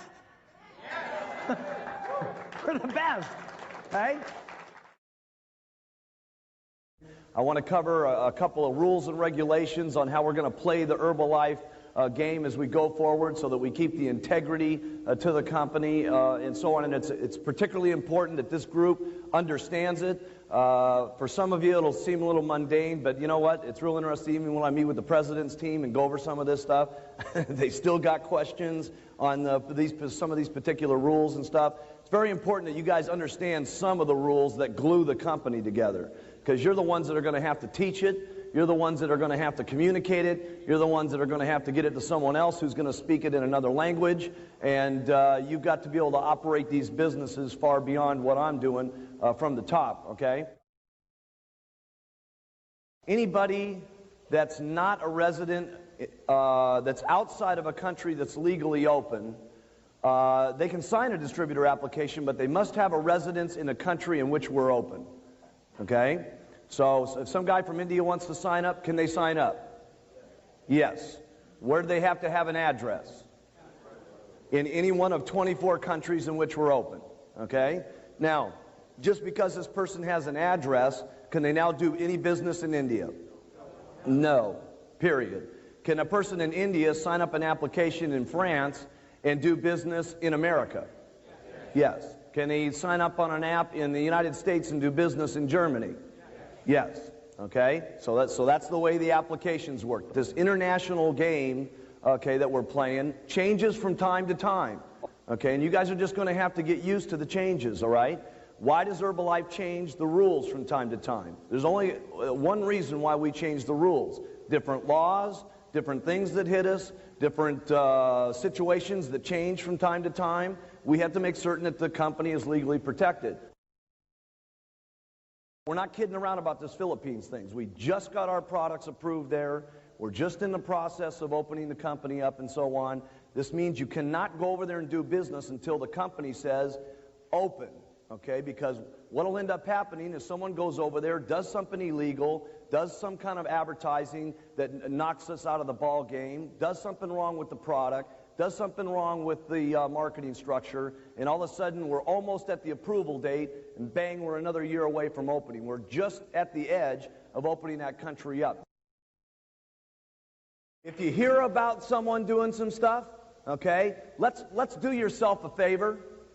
Let's find out if it's true, okay, not rumor, not jealousy, not the fact that someone's check's bigger than yours, not the fact that, oh my goodness, you know, they got to the president's team in 9 months and they must be doing something wrong, so, you know, this and that and the other thing, bonus this, bonus that. You know, there's so much money around here, a lot of people are getting greedy, okay, and jealous about some of the stuff that's happening in the company, okay? But if you find out if it's something accurate, okay, here's what I'd like you to do with it. Please just communicate it with the company and we'll take care of it. We got to have time to get our company better than it is, bigger than it is, the systems better than they are, to sparkle so that when we're ready for this worldwide movement, the company looks the same everywhere, it's got a good image everywhere, and we can take this company over the next 5 years and we can make it sparkle so that we're proud of it, our people are proud of it, our children are proud of it, the governments are proud of it, we got no legal problems, okay, and we make the thing shine. That's what we need to do. What is a country allowed to sell when it's legally open? only what's in their country and that's legal to sell. Okay? Remember something, that we have financial responsibilities to each one of these governments. As we open up, there has to be a formal company there, and the products that are sold within that country, the government expects us to pay taxes on. It's part of being a good corporate citizen. So if you guys or your guys want to end up getting bad articles, bad press, problems with the government, and people sneaking around getting people locked up in jail, just go ahead and import some illegal products from the illegal countries and keep selling them and stuff like that. And I know sometimes it's difficult. We have to make certain that we keep within the laws of the land in which we're doing business. There is no company that's going on a worldwide basis the way that we are and allowing their distributors to earn cash on every one of those companies on a worldwide basis. There is nobody else doing that. And we need to understand that there's some difficulties with that. There's some problems with that. And also, the bigger the problem, the bigger the paycheck. What about, if I'm somebody and I just bring in a little bit of stuff into India for personal use? Okay? The answer is no. Right? And the reason the answer is no is because there's so many people that we've got, okay, out of the 1 million people that we got in Herbalife, if all of them said, by the way, you can just have a little bit for personal use, well, let me clue you in what's going in across the border. 75,000 truckloads full of personal use, okay? And pretty soon you got the same problem. A problem that's a product that's illegally labeled, illegally formulated, illegally this, illegally that, and pretty soon there's newspaper articles about Herbalife's doing business in India illegally. It's a scam, it's a bad deal, and we got to go in and spend the majority of our time cleaning it up, not building it. You can't say the name of the company in an advertisement. You can't. Now, this is America, okay? Canada, you got your own rules and stuff like that. Mexico, you guys know you got your own rules. South America, you guys know you got your own rules. This is America only, where we're safe, okay? Everything's okay, no problems, okay? Name of the product. In Australia, you guys know what you got to do, okay? This is for America, all right? No name of the products, no name of the company. No misleading claims on the products, no time frame on how many pounds in how many days, and no misleading deals on the income. Change of sponsorship through just individuals, change of sponsorship through husband and wives, change of sponsorship through partnerships, and every which way you can finagle your way out of trying to cheat your sponsor out of cash. We need to talk about it so you guys are clear about it, so that you understand that you have got rules that you've got to play with, and that the company is going to protect all of you at all times, okay? No matter what. I don't care who the distributor is, how big they are, okay? We're going to protect you guys from yourselves whether you like it or not. If it's a dual application, when will we catch it? Right away, okay? Because it's all numbered and so on. Okay? But if it's not a dual application, and Mr. Businessman, with all his smart knowledge, and Mr. President's team member, with all their genius of the tricks, okay, are signing up all these different people in these different organizations through the different children, through the different partnerships, through the different thises and thatses of the world, and so on. And now they're down here building, okay? During this process, Herbalife might not find out, to be perfectly honest with you, because it's not the same application. We're not seeing the problem and so on, and there's a problem that starts going on. Here's what happens every single time, okay? A gets the mailer, and she ends up at the extravaganza. She's sitting out there in the audience, still a supervisor, okay? And she can't believe it that B is up here with the girlfriend standing on stage getting their president's team pin. And she says, I can't believe it. If that person's on the president's team, my check should be 10 grand a month. I wonder what the deal is. She ends up calling the home office. What is the home office going to do? A, we're going to investigate. Now, the investigation may take some time because we're going to investigate no matter how tricky this person is. We'll go to every length that we can, from calling every single person that was ever signed up to investigating the bank accounts, how the checks were cashed, their tax returns, you name it, we're going to find out about it. And what are we going to do? No matter when it is, no matter what the time frame, no matter how long ago it was, All the volume gets switched back over to A, who was supposed to have earned money on it, A1, who was supposed to have earned money on it, A2, who was supposed to have earned money on it, and in some cases, A3, who was supposed to have earned money on it, including A number 50, who might have been getting a slip down 2% or 6% bonus on it, and we will not only move the volume back, we'll move the positions back, and we'll move the money back.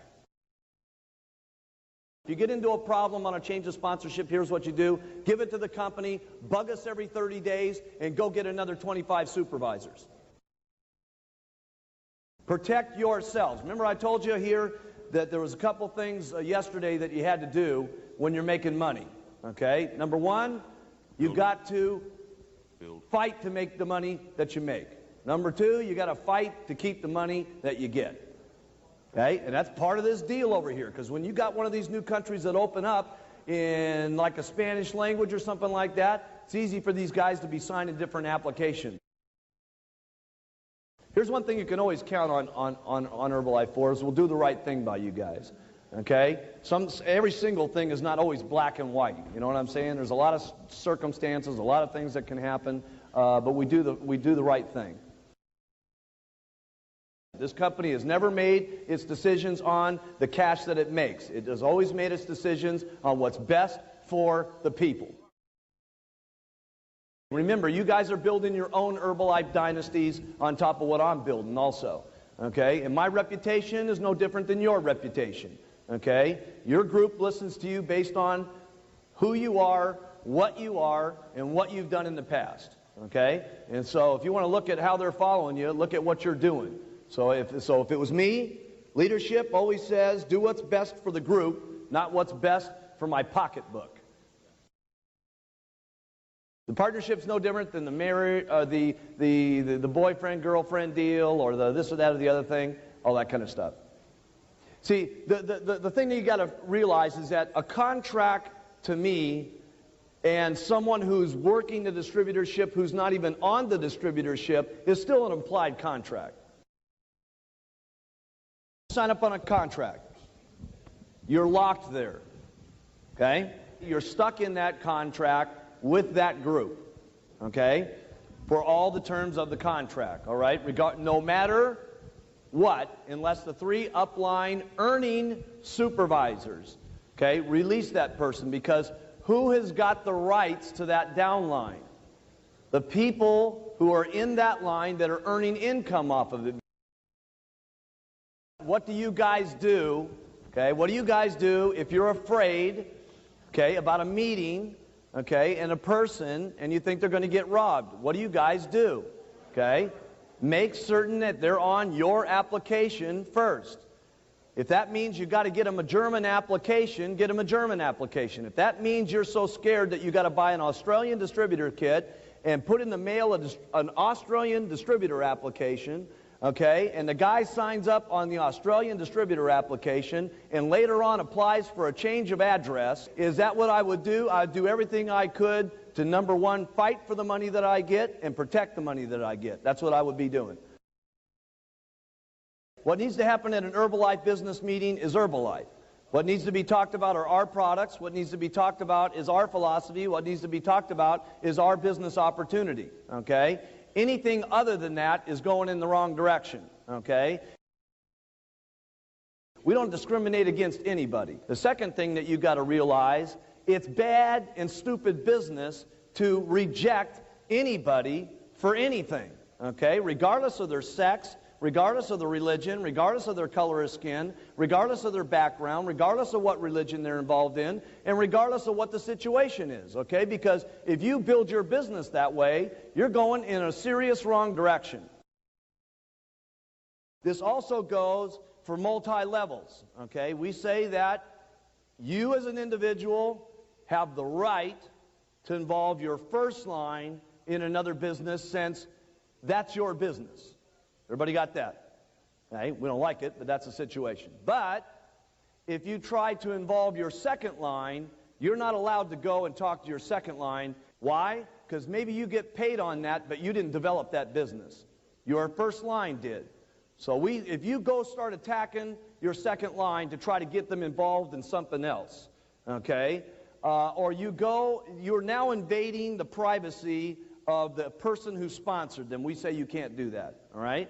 If you go raid anybody else's organization and start getting them into the thing, okay? There's a couple things that happen. Number one, you can't participate in production bonuses. And number two, when we find out about it, okay, and you guys let us in on the know on it, there's most of the time, okay, if the organization's getting real hurt, we'll stop the checks, okay, even though it may not be able to be done in some areas, okay? You guys get it to us. We feel serious about it. We'll hold up the money and try to slow up the process, okay, of these guys raiding your organization. Smoking in these deals and stuff like that, okay? You guys got to start remembering who and what you are. Jim Rohn said something at the end of the deal here that was very important. Sometimes you guys don't realize what impact you have on the people that you're around because you've been living with yourself day to day to day to day, and you're becoming more. People are seeing you different. People are respecting you different, and sometimes you don't even realize yourself who and what you are have an impact on a lot of people that you're around, okay? So you guys have to be very mindful, okay, of what you're doing, how you look, how you dress, how you act, what you do in front of people that you're around. This includes doing stuff that's not necessarily great looking for our business. Let's start acting like millionaires. Let's start thinking like millionaires. Let's start being millionaires before we get there and stuff like that. That's what I had to do, okay? I had to start talking about millions before there was millions. I had to start talking about big checks before there was big checks. I had to start talking about big business before there was big business, okay? Let's start being more than what we are, and at the same time, let's be mindful of what we are. There's a couple of ways to recruit that I just want to remind you of here.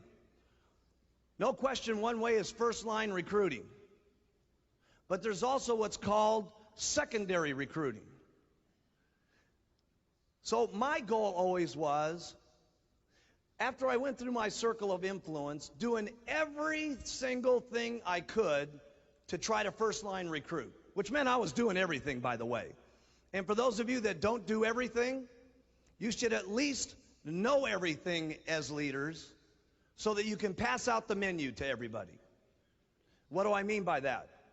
Some of you, I mean, if you don't ever learn this, fine. Can you get rich without what I'm telling you? Yes. Can you get richer with what I'm going to tell you? No question about it. Some of you are good at only handing out flyers. That's what you are good at. Some of you are good at only doing flyers to get first-line recruiting going on. Some of you are good at only getting people in front of the HBN network, and that's what's making it happen for you. Some of you are good at just getting people one-on-one. You do presentations one-on-one, okay? And that's what gets you first-line recruiting. Some of you are good at doing this mailing program that you got going on, okay? This direct mail response deal that some of you are doing out here in the audience. And that's what's making it score for you, okay? There's a lot of different things. Some of you only recruit off your buttons. But I'll tell you what you're going to make a big mistake at as leaders if you don't know. Knowing the menu. See, if you only continually be good at flyers, and that's all you ever tell anybody about, flyers, flyers, flyers, flyers, flyers, flyers, flyers, guess what? Out of 10 people, there's going to be 7 of them that don't like flyers, that join your companies. And there's going to be, because they're all going to be different types. Some are going to like flyers. Some are going to like ads. Some are going to like one-on-one. Some of them are going to like the buttons. Some are going to like watching the television set. Some of them are going to like doing one-on-ones or using the direct mailing program. They're all going to like doing different things. And unless you know the menu, your advantages go way down on how you can attract people to the company. So make sure that you, even if you're not using the menu, that you know how to tell somebody about the menu. See, it doesn't make any difference if you don't use the menu. See, there's lots of stuff, myself personally, I wouldn't do. I wouldn't do it. I couldn't do this direct mail program that some of you are doing. I couldn't do it. Me personally. That doesn't mean it's bad. It just means that I wouldn't do it. Okay? You know, me personally, I love the flyers. Me personally, I love the advertisements. Advertisements is how I built my business, okay? Talking first line here right at the moment. That's what I love to do. But that's not the only thing I teach. Because if I did, guess what some people would have not done? Ads and flyers. Because some of my people didn't have the money to do the ads. Some of them were scared to answer the telephones. But they would put on their button because it was already in their kit and paid for. And they actually got to the president's team through the button retailing the product, and they mostly retailed the product and then turned them into distributors and got to the top, and that's how they got to the top. So make sure, as leaders, when you're doing your training classes, that you know enough about the menu so that you can attract every kind of person that there is, so that you can put them all on stage, so that they can all tell the results of the different parts of the menu, so that somebody in the audience says, I like that. If that guy can do it, I can do it. That's a secret. Now see, make sure that you get that one. Because if you don't get the menu, it's not that you can't get rich, it just means that you're not going to get rich as quick. Why has Mark Hughes been able to become so incredibly wealthy? Because I am so incredibly free and loose oriented. I'm not fixed to anything. It doesn't make any difference to me as long as it's ethical, as long as it's not against the law, as long as it's not tricking somebody, as long as it's got to do with using the products. Wearing something means anything. A button, a cap, a flyer, a sign, it doesn't make any difference. It's the concept. And as long as you're talking to me means anything that's talking. Talking means talking. So, but if you get fixed to something, I've heard people say to me, well, listen, bad deal about this direct mail program and stuff like that. Hey, there's nothing wrong with a mailing program, okay? There's nothing wrong with it, okay? There's nothing wrong with this particular method of operation or that method of operation or this method of operation. Here's the only problem that there ever is with any particular method of operation, is if you start doing something other than what's in the philosophy. For instance, like trying to change the marketing concept. In other words, you add something to the marketing plan or add something extra to the concept that tries to make you some little extra money someplace, somehow, somewhere. Like, for instance, maybe books and tapes, okay? And you start making that one of the issues of your program, and you make that one of the big deals instead of using the products, wearing the button, and talking to people. Or making money on the meetings. Or making money any other way.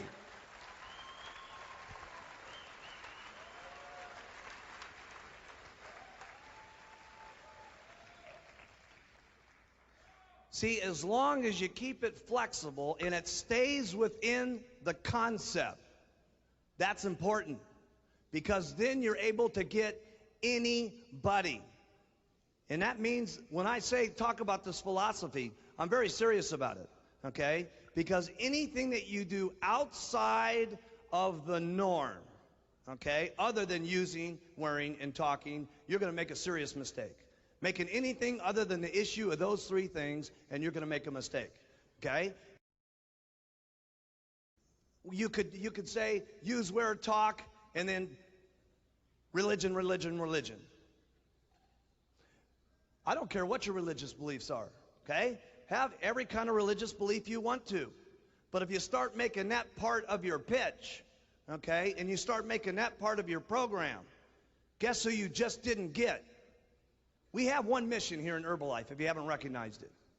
It is making a better world for people to live in. Taking better nutrition to the world, okay? That is our mission statement, okay?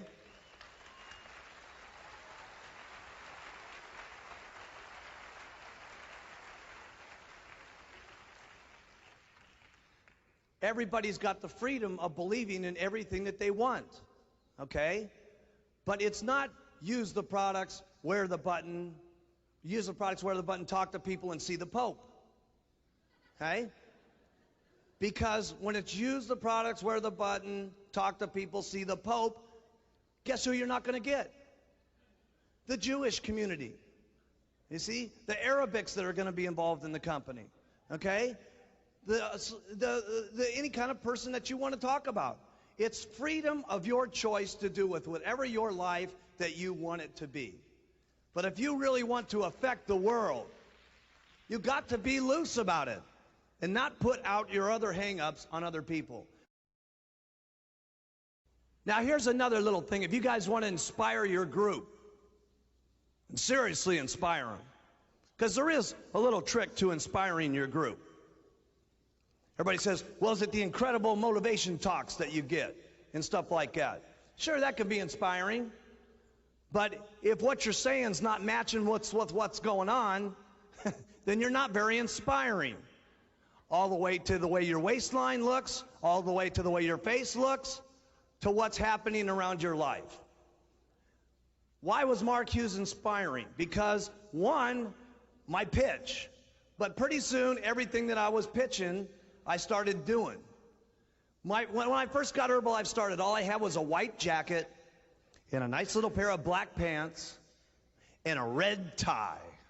And I felt it was so cool, that white jacket, those black little pants and that red tie. Oh, plus I had, in my little office, I had white carpeting. I don't know why I thought white carpeting was cool, because about 3 weeks into the program, everybody had stepped on it so much, the office really looked ugly, okay? But I had this beautiful, and by the way, for the very first time, about 6 months ago, after 16 years, I bought a white jacket again with some black pants. But I'll tell you one thing I didn't get was a red tie, because I don't want to ever remember what that outfit was like again. And I kept wearing that outfit and wearing that outfit, and I finally got, and I was pitching, and I finally got myself a black velvet coat. I'll never forget getting that black velvet coat, and everybody in Herbalife all of a sudden had a black velvet coat. It was amazing. Doug was getting one, Dennis was getting one, and everybody's getting a black velvet coat all of a sudden, just because I had changed my clothes.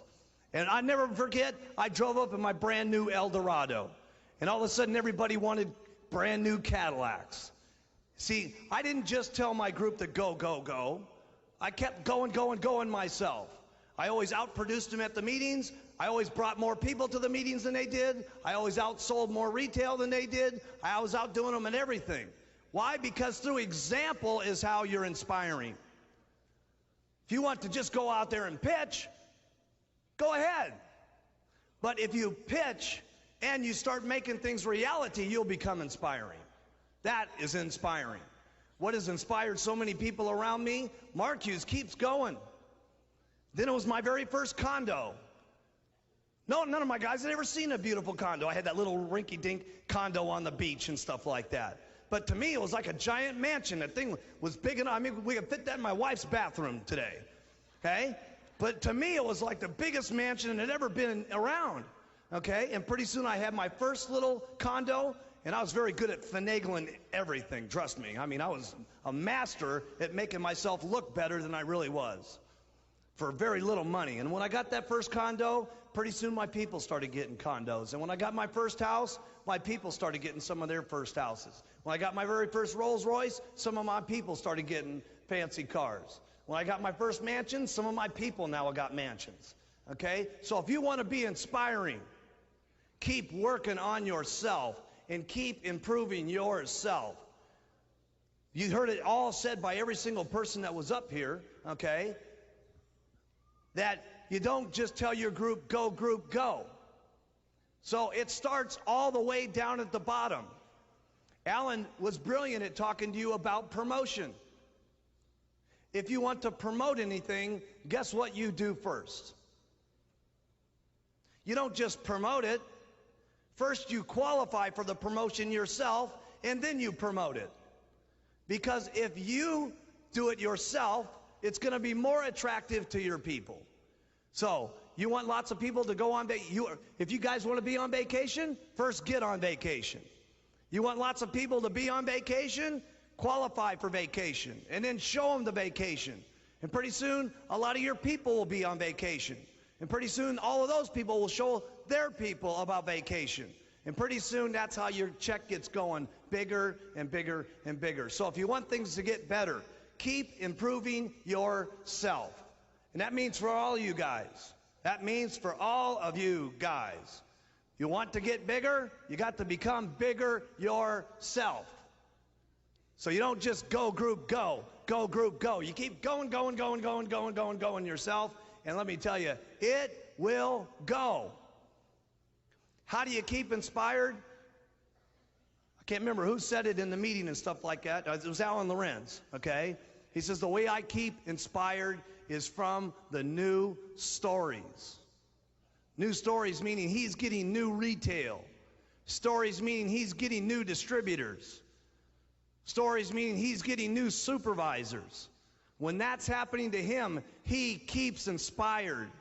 But if you just keep trying to squeeze your organization into $1 million without keeping inspired yourself by the own amount of retail you do, the own amount of recruiting you do, the own amount of supervisors you're breaking, then you're trying to squeeze your organization into $1 million by telling them, you guys do it, I don't got to do it. Can you make a little bit of money that way? Yes. Can you even make a lot of money that way? Yes. It's even worse when you're making a lot of money that way, and then all of a sudden you go on no-go mode. And you just tell your group, go, you got to go, you got to go. And in the beginning, you went yourself. And then pretty soon all you're doing to your group is saying, go, go, go, and that makes you more money. Go, go, go, and that makes you more money. And pretty soon for the next couple of years, that's all you're doing is saying, go, go, go, go, go. And pretty soon you start getting dissatisfied. And pretty soon you start saying, I wonder why my check's not going up, and I wonder why it's not growing, because you can only get so much out of your group. Your group at some point is going to kind of get to where they want to be. And go, go, go, you can't squeeze any more out of it. So if you want to get some more out of it, you got to become more yourself. And that means constant retailing, constant recruiting, constant breaking supervisors. Because here's another thing you got to do every year. Write this in your notes. Replenish that you lose. You are going to lose a certain amount of people each year. You are. No matter how successful you are, no matter how big your check's getting, no matter how big it's getting, every year you start over at the beginning, and you've got to replenish a certain amount of people that you lost to stay even. And then if you want it to get bigger, you've got to do more than that the following year just to make it become more. So don't get into a mode here of only go, go, go to your group. What you do is go, go, go on yourself. And let me tell you something, you'll have a business. I can't wait till I can get someone up on the stage and they're the first person in Herbalife that says, I've got a business that does $1 billion a year. Can't wait. I can't wait. Someone's going to be able to say that deal. Someone's going to say, Mark Hughes is pitching $1 billion. Now I'm pitching $5 billion. There is going to be a distributor up here someday that says, my organization did $1 billion last year. Unbelievable. There's some people thinking about it. There are a couple of people around here that do think about that. In order for Herbalife to become what it needs to become, and in order for it to be the kind of business we all want it to become, we have to all be in business together. You can build your businesses a couple of ways. And you can make money some different ways in Herbalife, but at some point, building it wrong is going to catch up with you. And the only thing that's going to happen is that because of the way that Herbalife is, and because there's more good than there ever is the bad, there's only one thing that ends up happening. It catches up to you and it forces you out the door. It's the only thing that can possibly happen.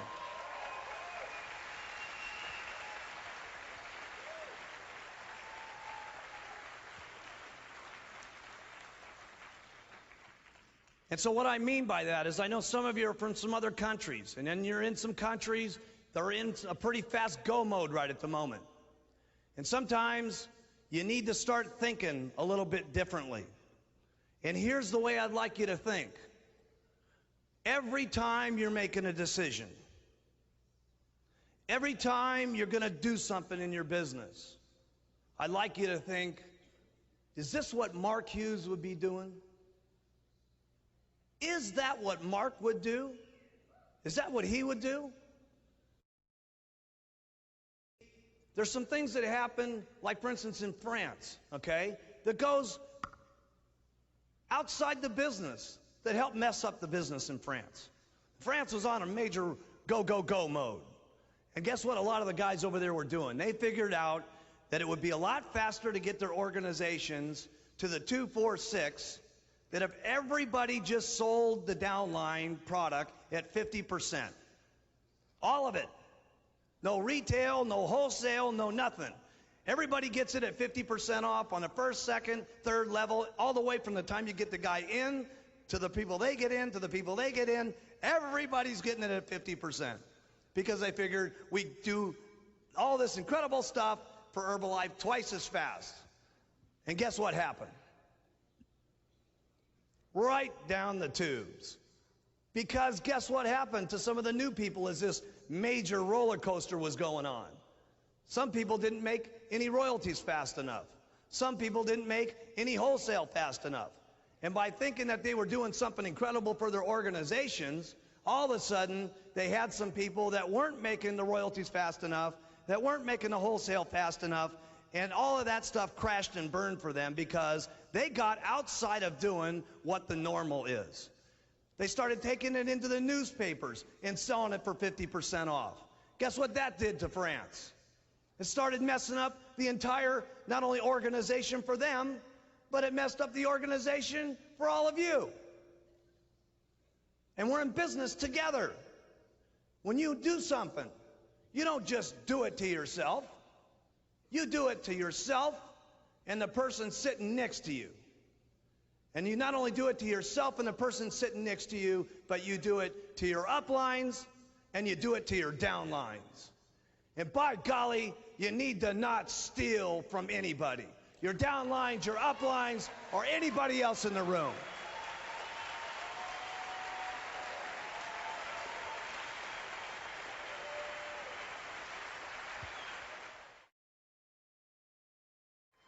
See, that's something you need to know about Herbalife. Because you know what? There's a lot of other companies out there that they'd say, you know what? So what, it hurt a few people. Look at all the business we're getting in. I don't care if it's the loneliest little housewife that got into the company to the top president's team member in this organization. And we have gotten rid of some of the top people in our company in the past. And it don't make no difference. Principles are principles.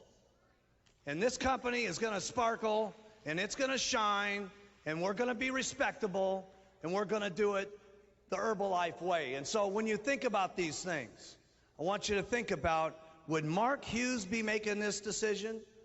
Because let me tell you something, the decisions you're going to make are not only going to be the Mark Hughes consequences, number one, but number two, doing it the Mark Hughes way for year after year after year after year. And that's what you want, gang. It may be a little more difficult in the beginning. It may take you a little longer to get to where you want to go. But let me tell you something. In the end, you will win. You will win.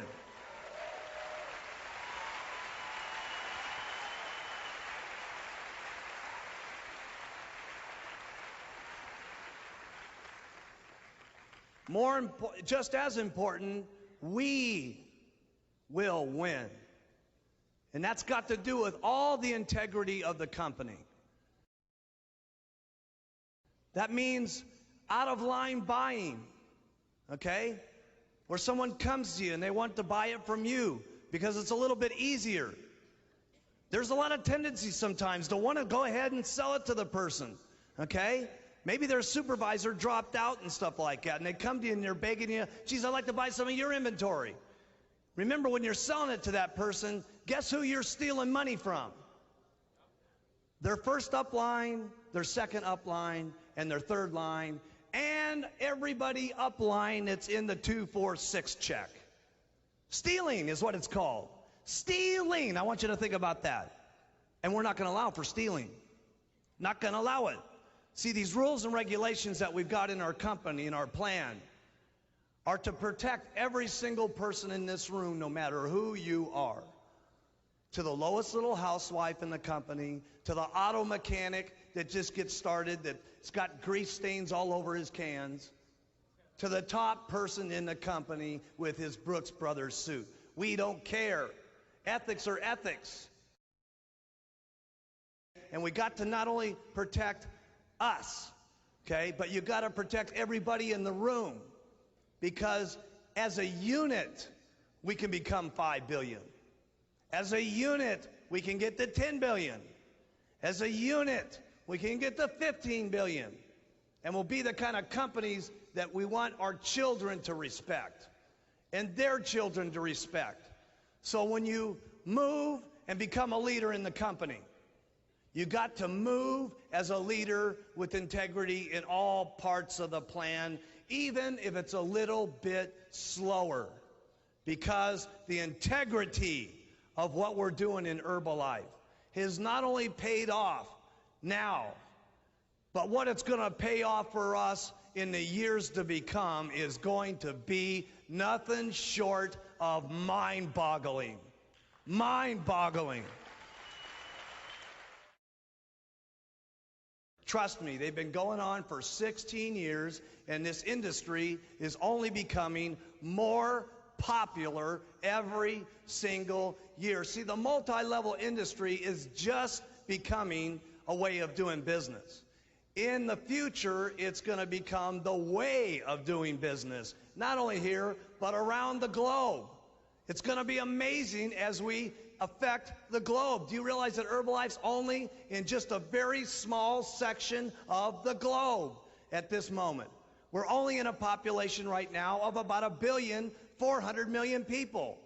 There's still almost 4 billion people that we're not even involved with yet in other countries. And when we get to those 4 billion and these other companies crash and burn, guess who's going to be standing there as the company that's got the integrity, the company that's got honesty, the company that our children want to be involved with? Guess who's going to cash in on it? Us.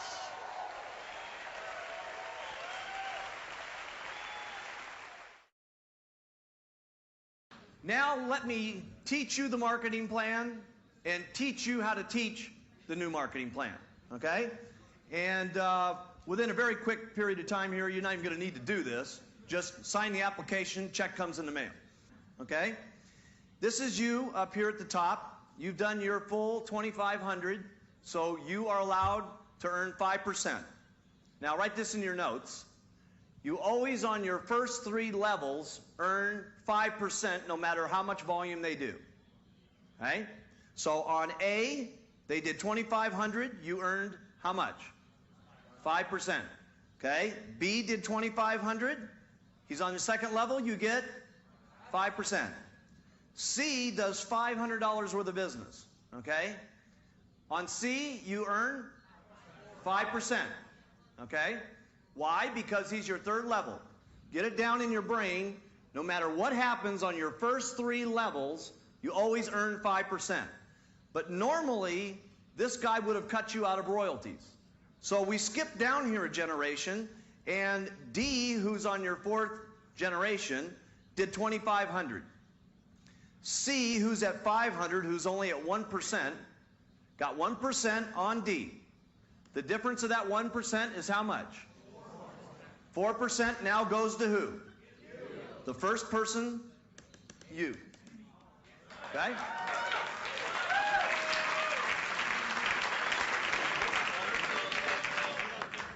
once this person blocked you before, okay? Now you're skipping a generation and getting to earn on your 4th level, okay? C earned 1% on D because they only did 500. That 4% points comes up to you and goes on your royalty check. That 4% that goes on your royalty check, if you were at 800 and you earn, let's say 5% of 2,500 is it's $125. Okay, if you were at 900 points, and this was implemented, and the 4% rolled up to you, and you got 125 more points, you now got your very first month of what? Get Team.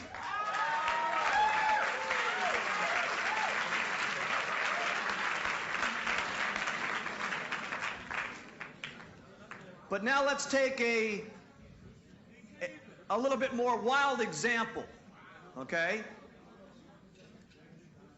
This is you up here at the top. And you do your 2,500. A did 2,500. On your first level, you always earn how much? 5%. B did 2,500. You always earn how much?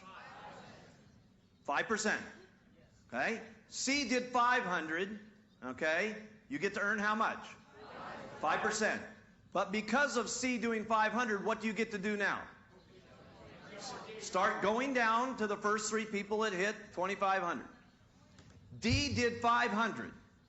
C earned how much on D? 1%. The difference of that is how much? 4% goes to who? You. E did 500. D earned how much on E? The difference of 1 and 5 is how much? 4. 4 goes to who? You. E does 500. Okay? E did 500. D gets how much on E? 1%. 4% goes to you.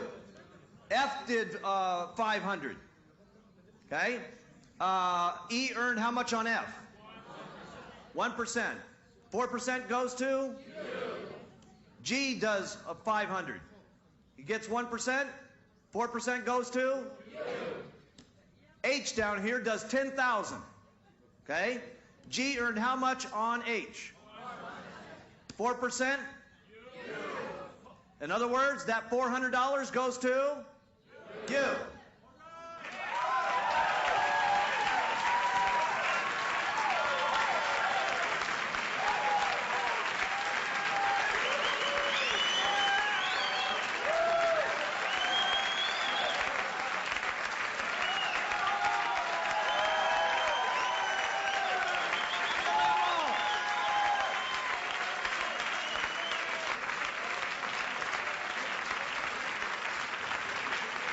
Now,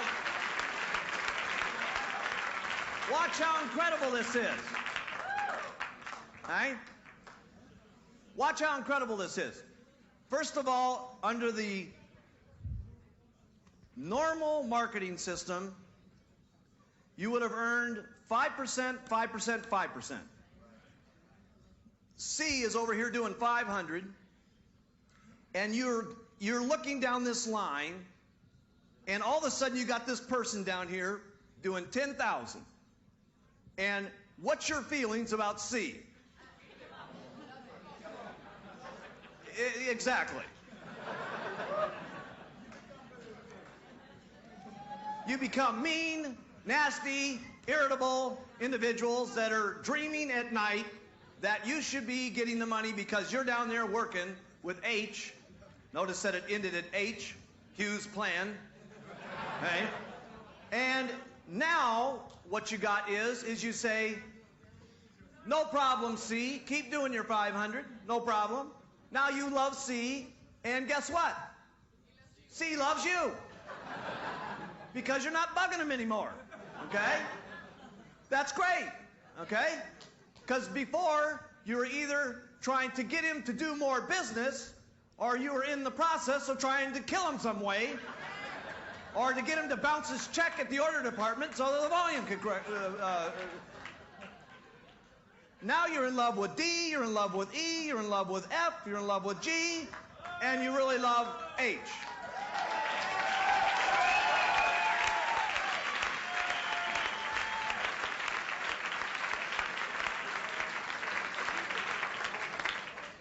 Now, is that awesome or what?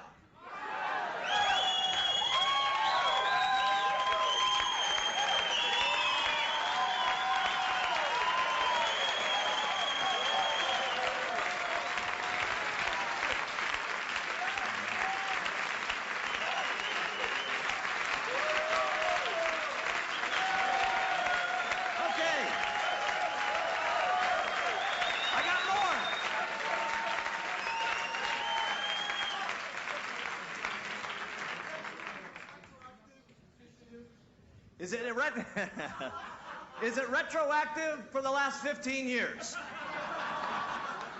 Wait for the last 5 minutes. No, sorry, it isn't. Now, that does bring up a question, though.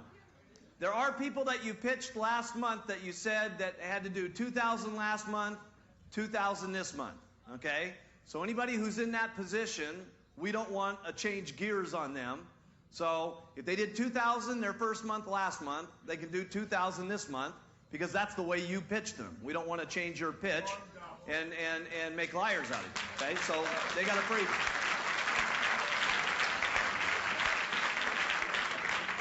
But starting June 1st, everybody has to do 2,500 2 months in a row with 1,000 unencumbered, okay? This show will continue to repeat all month long on HBN so everybody can get clear on it. There's a mailer that's going out everywhere to every single supervisor that's going to get it. Everybody will be getting it probably in about a week, and in Europe you'll probably get it right around the 6th of the month, okay? And so it's $2,500 also to get your royalty checks July 15th. Now here's about what we've been able to assess what's going to happen, okay, as a result of this marketing plan change, okay? Between the roll-ups and the extra volume that will be done, okay, but we figured out that there's around 200 to 300 from this program that will immediately in July go to the GET team, immediately, okay? About 200 to 300 are going to go from World to GET.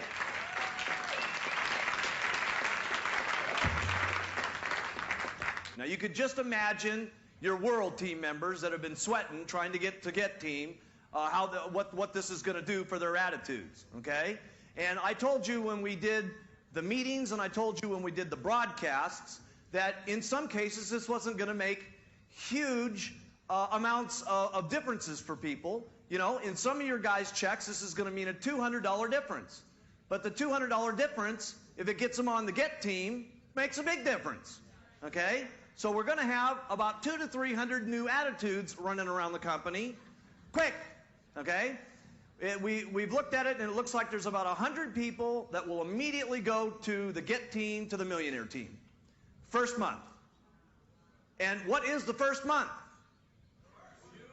The worst month. Because it's always the worst the first month that happens. And it looks like immediately there's going to be somewhere between 30 to 50 people that go from Millionaire to GET team. Most of you are sitting in this room. The President's team. Millionaire to President's team. You'll go, for sure.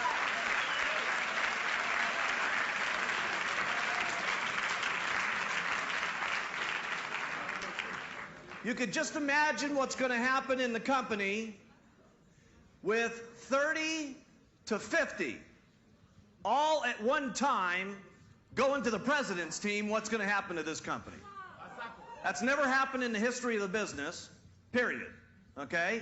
And when that happens, trust me, there's going to be some serious new attitude in the company, okay? And there's also going to be a whole lot of more excitement, and there's also going to be a lot more people that instantly get interested in training their organization at all levels, okay? And that's going to help the company more than most of the stuff that we're even talking about. Doing more work, okay, to make more money, okay? And we're going to be talking a lot about that concept. Now, also what's going to come along with this so that you don't get confused, okay, is a royalty roll-up statement. Okay, you can't see this very well, but what will happen here is you'll get your regular statement, okay, and then another statement that comes and it says, here's John Doe. He's on your 5th level. He did 800 points. He earned 2%, okay, and you got 3%, and that's your roll-up money, okay? Here's Jane Seymour. She's on your 25th level, okay? And she did 500 points, and you got 4% off of her points, and she's on this level. This will not only give you guys very good information on what your different levels will do, but it also will give you who you ought to really go after and try to get up and get some more business going, okay? So there's a lot of stuff that's going to happen from this statement.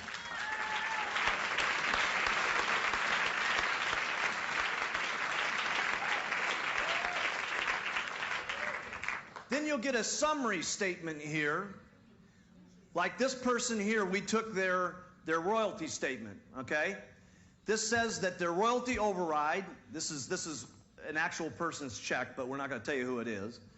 Their royalty check was 1,275 points, and their roll-up money, okay, is listed separately so that they know what's happening with the new marketing plan, was $929. So they went from $1,275 to $2,200 the first month.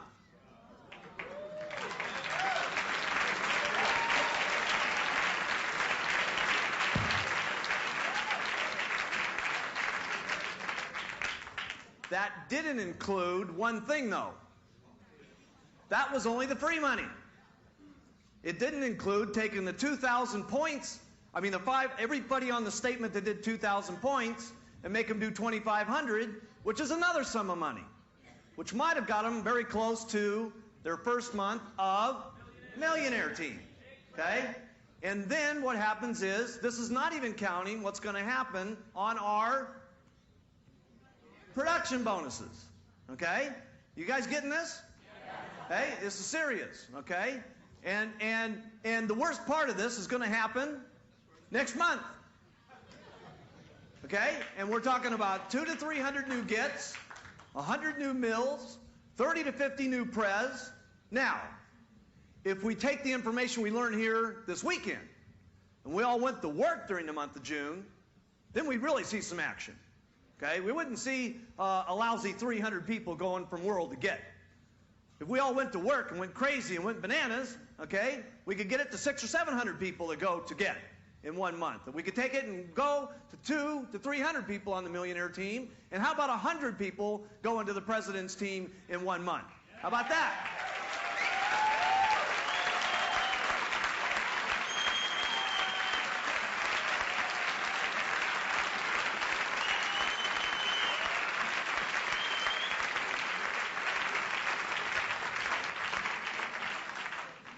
So, let's talk. Yes?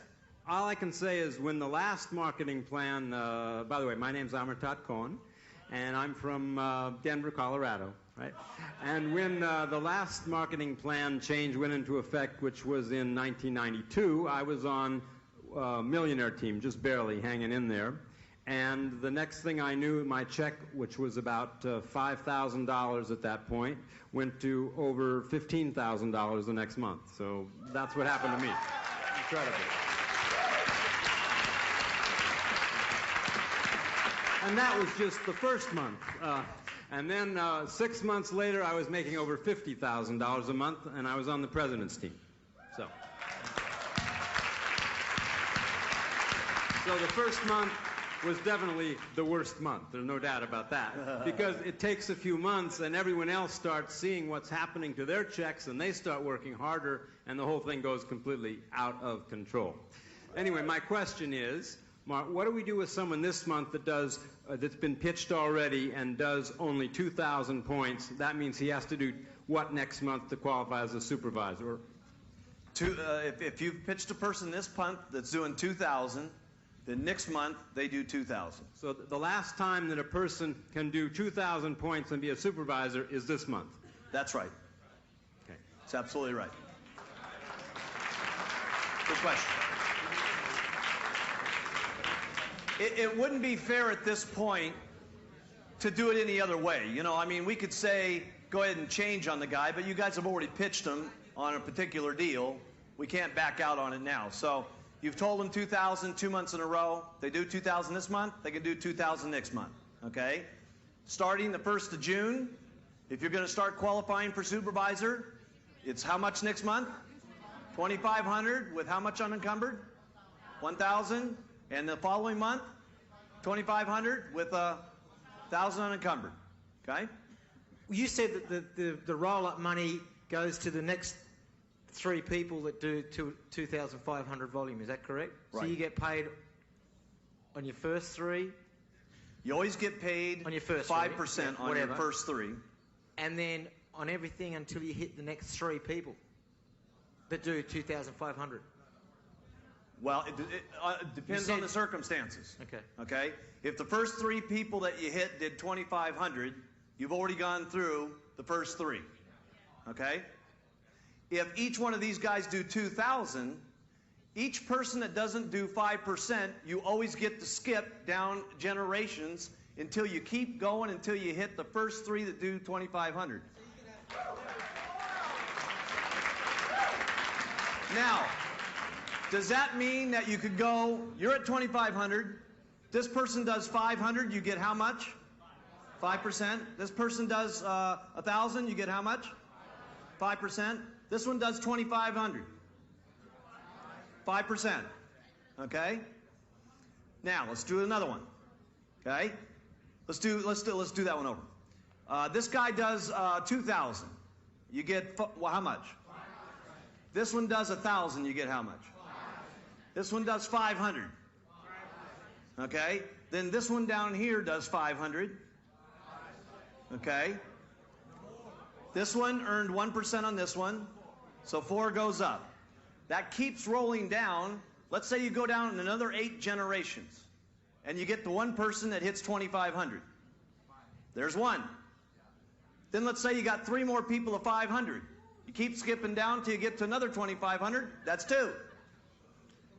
Then it skips another 5 generations of 500, and you hit the 3rd one.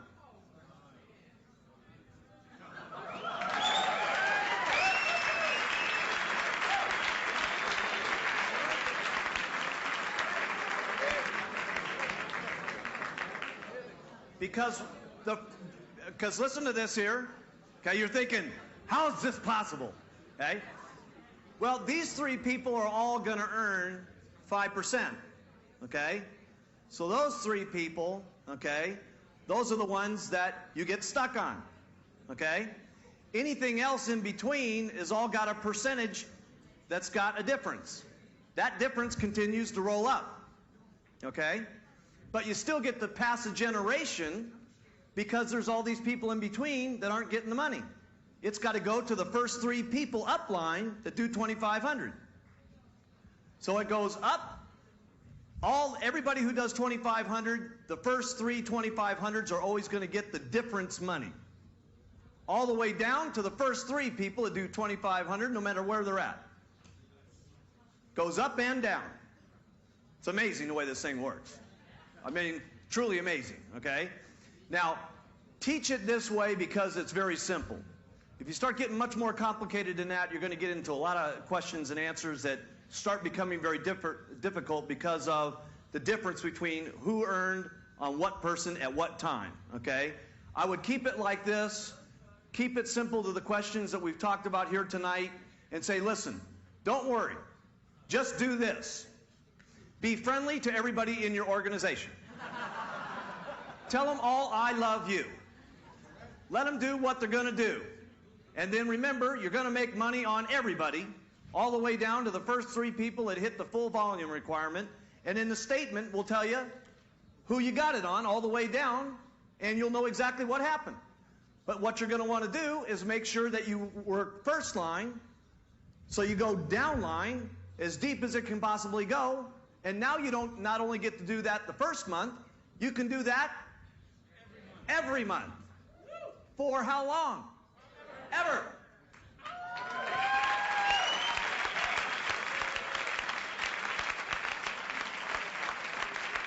I want you guys to dream, just this.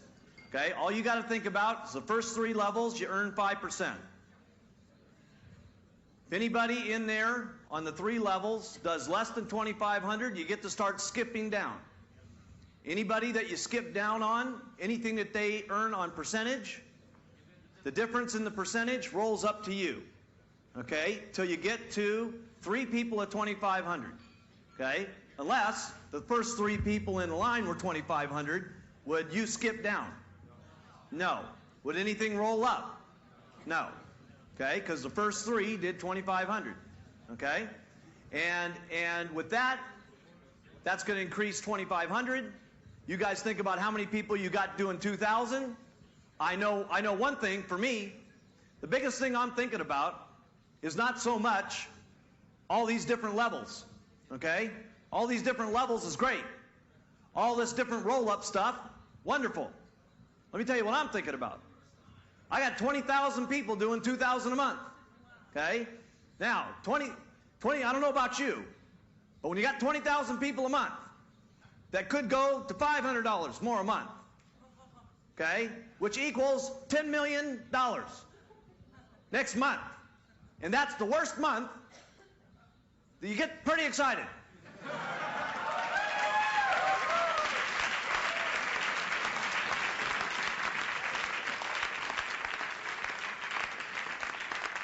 So what I'd be thinking about, okay, sure, the zeros are great, okay, sure, the roll-up's great, but what I'd be thinking about is we need to do some more business, okay, and we need to get to work like we've never gotten to work before in our entire lives. We need to pitch like we've never pitched in our entire life. We need to act like we've never acted in our entire life. We need to go like we've never gone in our entire life. Because here's one of the things we've got going for ourselves. First of all, this marketing plan is going to make a change in a lot of people's checks July 15th. Now, some of those are going to be $50 changes.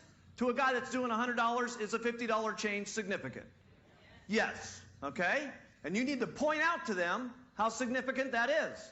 That's called a 50% increase in your royalty override check, okay? And if they have more business, just think of how it could affect their check, okay? So what you need to talk to them about is how exciting that 50 bucks is, okay? And for the purse, some of them are going to get $200 increases, some of them are going to get $1,500 increases, and we're going to have people that have $5,000 increases, and we're going to have people that have $8,000 increases, and this doesn't even include the production bonuses, okay? And this doesn't include the 500 points more we're talking about where we're going to make our real money. So what we need to do, gang, we've got an opportunity here, a window of opportunity called that nobody else in the history of marketing has ever done this with their royalty system. So if there was ever a time to go, when would it be? Now, okay? Not next week, not next year, okay? Because let me tell you what needs to happen with this program. There's going to be a jump in the checks anyway, okay? That means you can run around, my check gone up as a result of the plan. Now, if we'll go to work, we can say, look how much it went up. It's really out of control. And then if we'll work harder than that the next month, we can say it's really unbelievable because now it's starting to kick in. And if we'll go ballistic in the next month and really go crazy, then we can say it's completely out of control. And then if we'll go absolutely bananas in the month of September and our checks get bigger, guess what the checks start doing to everybody? It starts waking your group up, okay? So what we got to concentrate on, okay, and this is what this whole deal is going to be about this weekend, is having us jumpstart the program.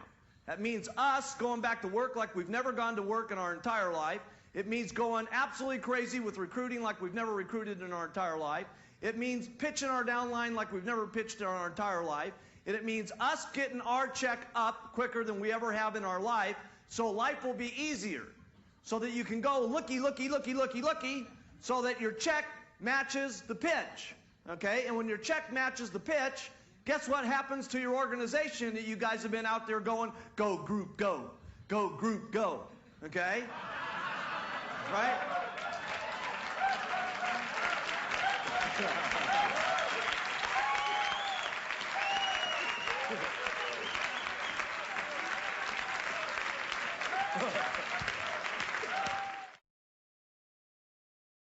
Testimonials is what makes a business work. Everybody knows that, right? Okay, so we need to have skincare testimonials and make it a big point in the meeting for a lot of reasons. A, to sell the products. B, the more people that we start getting in this business, we want to make them feel comfortable as being a skincare person as much as we have been, for most of us, weight loss and nutrition people. Okay, those people got to feel comfortable when they're in the room, okay? So in Japan, we took a shot at it, and we did a 2 testimonial countdown. Write that down. A 2 testimonial countdown. It worked unbelievable, okay, is what took place. So we said, okay, everybody that's lost weight and had some really excellent results on the nutritional products, stand up, okay? And we did our little countdown, and they came up and told about all their weight loss and what had happened on the nutrition and all that. But just a little a tip here, okay? Especially for those of you who have more nutrition products, okay? Remember that the person that's sitting in the audience, they don't know anything except what they hear and what they see. So when we do these weight loss countdowns and they've seen a little bit of the weight loss product, and you talk a little bit about nutrition and they just say, I lost weight, you got to remember the person sitting in the audience a lot of times thinks that a lot of those things have happened with just 4 or 5 products, okay? So in the weight loss nutrition testimonials, if you've had a tremendous result with one of the targeted products, write this down, this is important. You have to specifically say what product it was that started getting you that result. Because the testimonials up in front of the room is what's selling the room. And remember, the room is basically naive except for what they hear and what they see. Okay? We got these cardiovascular products now. When you're up there telling your testimonial, you say, listen, I got on a weight loss product, and you got to tell the truth. Okay? But whatever the truth is, remember, make sure that you tell the truth. Okay? So that the person can not only hear what products you're using, but that more specifically that you sell the products that you're using. Write that down. Okay? And we got to teach our distributors how to tell those testimonials because they're the ones that's doing 90% of the selling for us when we're doing our meetings. Okay? So we got to teach. The guy that's up in front of the room, they're just there for a little bit of time to tell them about the products to get the testimonials up. They're not the important person in the room. The people that are important are the people in the room. They're the ones that set the attitude. They're the ones that set the momentum. They're the ones that are going to tell our testimonials. So we got to make sure our audiences are good. And that's going to have to happen in your training classes. So when you get back to your area, teach this. Okay? You guys got to get it, but you got to teach it. And then write this down. Continue to teach it. People forget this stuff all the time. It's amazing to me how long you got a person in the business for 14 years and you still got to teach this stuff. Okay? They just start forgetting about what makes everything work. Now, the next thing is we did the skincare countdown. We made it specifically separate in the meeting. Okay? So we said, now what we'd like to do is go to our skincare and, if you've got it, our cosmetics. And what was amazing, everybody felt different about the skincare business in a matter of 15 minutes because we got the line of everybody, and then Billy and the group was over there making certain that everybody pulled up their before and after pictures. And we only brought up these before and after pictures, which were so unbelievable you couldn't imagine it. And I'm telling you something, there wasn't anybody sitting in that room that didn't feel different about what we had just doing that. And it was an amazing transition that happened in the room. So you're going to need to do a couple of meetings, first of all, to make certain that your group brings the pictures. Okay, the group brings the pictures. So when you go to this in your HOMs and your STSs, specifically, you got a big group out there that's got some crazy, wild testimonials about our skincare and cosmetics.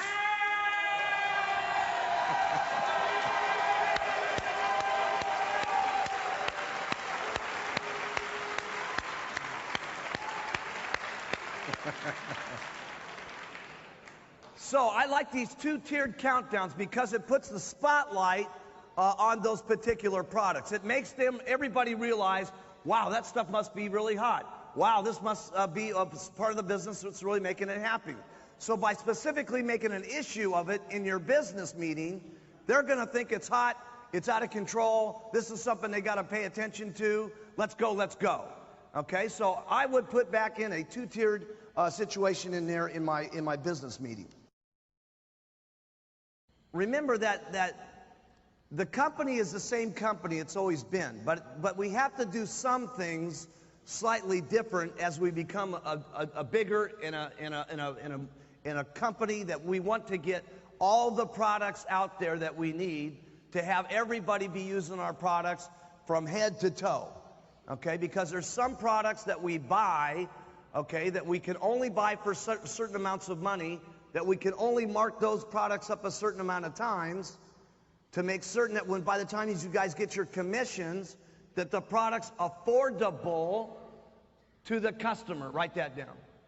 We got to make certain that our products are competitive and affordable to the customer.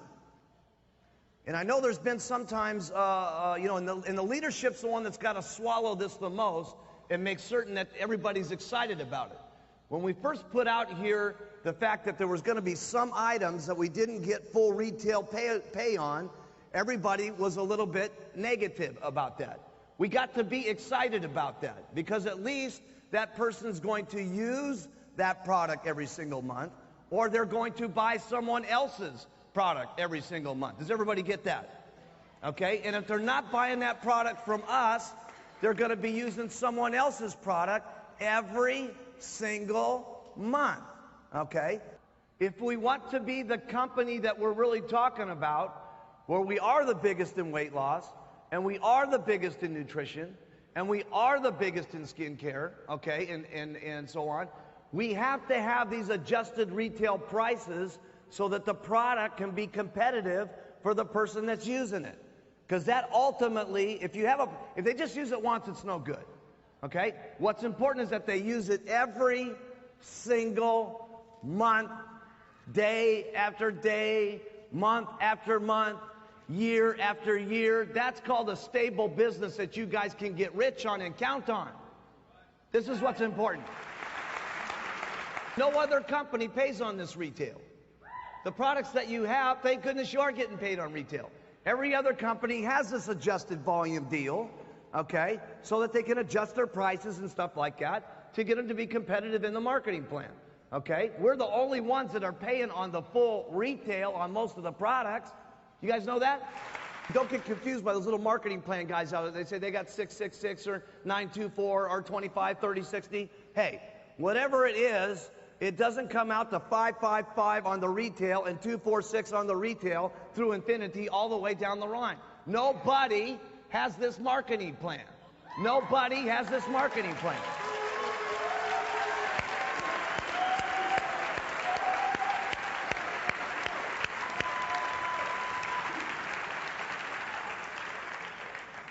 Nobody has this marketing plan. Don't even listen or get caught up with anybody who's got anything that they tell you about with another business, with another marketing plan, with another product.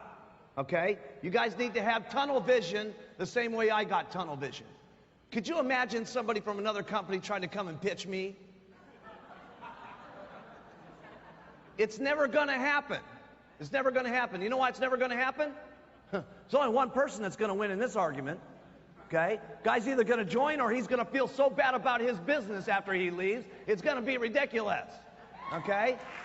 See, tunnel vision is what you want to have on your Herbalife business, and we pitch what we're doing, not what anybody else is doing. We don't even want to think about what anybody else is doing. We got plenty of stuff to do. In the business areas that we're in right now, we could still go to 10 billion a year with just what we've got in the markets, what we've got, okay? With our attitudes clear and pitching clear. And so we put out a little contest out there for everybody that was sticking to the plan. Remember the Mark Hughes plan? Talk to 10, get 10 first-line distributors every single month. Remember that? You guys learned that at all the leadership schools and stuff like that? How many of you have gotten 10 first-line distributors in a month? Okay, hands up. 10 in a month. I want everybody to look around for a second. 10 in a month. Look at this. Out of the chairman's class, we got about 20 people in here that got 10 a month. How many of you got 10 a month in the months of October, November, December? Really? We're having our biggest months ever, okay? And the majority of the people are not even doing the plan. If we had everybody in our company doing the plan, what would happen in the next 90 days would be unbelievable, because your people watch what you guys do. They're all busy. They all got the same problems you guys do. They got a big group. They got lots of people to manage. They got lots of people to talk to on the telephone. But they're still making the time of getting those. Okay? And what's important is that when we have this time, when we're going to go back to our groups and we're going to say, here's what we've got. Now's the time to act. Well, if you don't act, your people don't buy that deal very much. If you act, when you say, listen, you're supposed to act, your people will pay attention, they'll do it, their people will do it, and their people will do it, and it causes tremendous momentum. What's almost everybody up here was one of the biggest things that they said. Write this in your notes. They're having fun. They're having fun. They're doing more stuff now than they were, okay? And they're getting more people in, and it's funner, okay? And the reason it's funner is you got lots of action going on. You always got less people complaining. Your attitude's always right. What's going on is always right in your mind. And it's a lot more fun, okay? If you're just sitting here idle month after month and you're not getting the deal going on, a couple of things happen. Okay? And this is one thing you got to make sure that you understand. First of all, write this down. Work equals more money. Work equals more money. And I know in the kind of situations that some of us are in, that's not always true. Because we do work for a certain period of time, then some of the people underneath us start going up, and we start making more money doing less. Okay? And this is one of the areas it's very serious for you guys to get the comprehension on, that when your check is going up, that's when you should still make certain that you're working and doing the things first line, because at some point it's going to level off. When the check keeps going up and your people underneath you are going up and up and up and up, at some point it has to level off. And remember this, every single year you're going to have so many people that drop out. Write that down. Every single year, you're going to have a certain amount of people that drop out. So here you are, you did all this business, now you got your people underneath you going up and up and up, your check's going up and up and up, you stop doing what you're supposed to be doing every month, you got people dropping out every single year, you got your people's people dropping out every single year, and you have to go flat at some point, or you're going to go down. That's the only couple of things that can happen if you keep out here month after month, year after year, doing nothing. Okay? You've got to, number one, earn the money that you get. Write that down. Then you got to work to keep the money that you get. And then if you want to make more, you got to work more to get more. This is a very simple concept. And I know sometimes people get, they for some reason they just don't get it. Listen, when your people are coming up underneath you, yes, that check's going up, but at some point it's got to flatten out. And at some point, if everybody doesn't get on the boogie wagon, it starts going down. So if you don't want to have any of that happen, it's a lot more fun if you just keep doing it every single month. So much every single month. Your people do so much every month. This is the way you can keep your check going up every single month. Now, here's what's exciting about when your check's going up every single month. The people that you go show the business to, the percentages of people getting into the company, signing the application, breaking supervisor, and go to get team becomes faster. Write that down. Your percentages always increase when you got momentum going on. If you're only out here and you're sponsoring one or two people a month, or 6 or 7 people a year, listen, the percentages of people going, wow, this is incredible, wow, this is unbelievable, let's get in, it's hot, let's go to the Get team, are small. But when you're out here doing it all the time, and you start getting momentum, and it looks like everything's happening, and your check's going every month, okay, people say it's going, it's happening, it's clear, I need to sign up, I need to get in now, I need to go to Get team. So your percentages, write this down, increase when you have momentum. Write that down. That means it's actually easier when you're working harder.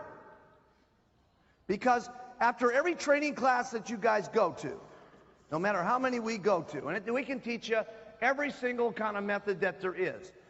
Everything as far as the business is concerned, as far as making more money, except for the little promotions that we put in here to get people excited and they do more and all that stuff. When you come down to the basics of the business, everything's about ring, ring. Now, when I say ring, ring, that means something that you're doing to talk to people, okay?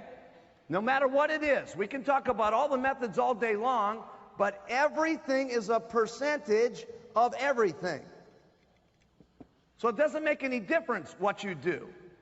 What's important is that you're clear on what you need to do. And what you need to do is talk to enough people every single day so you can get ring, ring going on. Because if you got ring, ring going on, you're going to talk to a certain amount of people that say yes, and a certain amount of people are going to join. First line. Then there's going to be a certain amount of the people that you sign up first line that are going to go to supervisor. And there's going to be a certain amount of people that go to supervisor, get with the deal and say, I'm going to get on to the world team. And a certain amount of the people that get to world team are going to go to the Get team. And a certain amount of the people that get to Get team are going to get to millionaire team. And a certain amount of the percentage of the people that get to millionaire team are going to go president's team. And all you got to do is keep doing this ring, ring, sponsor, sponsor, supervisor, supervisor. This will get you your 5 legs eventually to get to Chairman's Club. And that's all it is. Now, does it get boring sometimes? Yes. Can it be aggravating sometimes? No question about it. Okay? Can you get sick and tired of doing it over and over and over and over and over and over again? Sure. But it's kind of hard to get sick and tired of it when your check is going up every single month.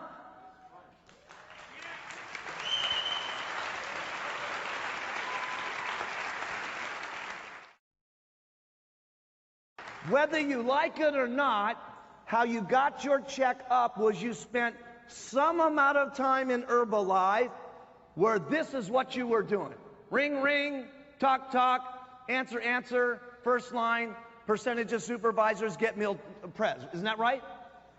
That's all you got to do. That's how you guys are making all your money right now.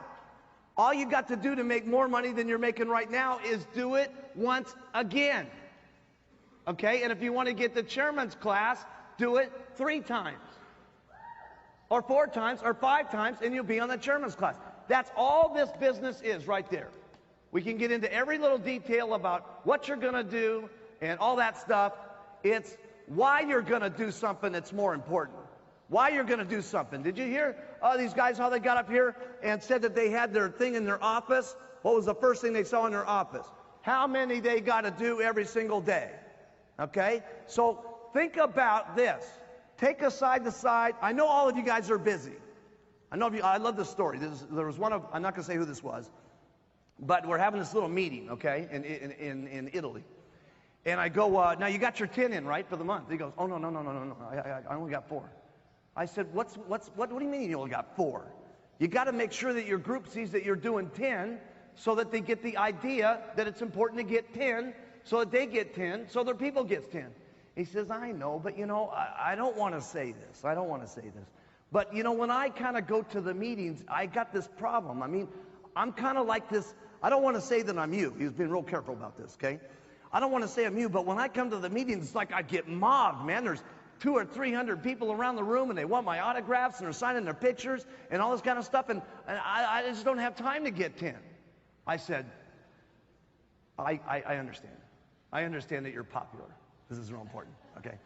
And I understand that everybody's crazy for you at the meetings, okay? And I understand when you're there, everybody's, he's in the room and stuff like that.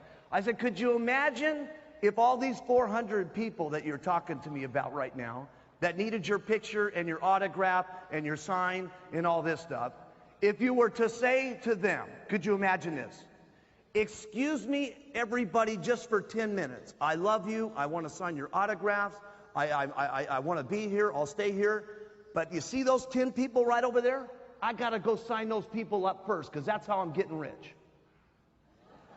And he went out and he's going to be doing and he's doing incredible business since then. But that's the point. Could you imagine the best training that you could do for those 400 people? Would be to go do what you're supposed to do. And when you do what you're supposed to do, your people do what they're supposed to do.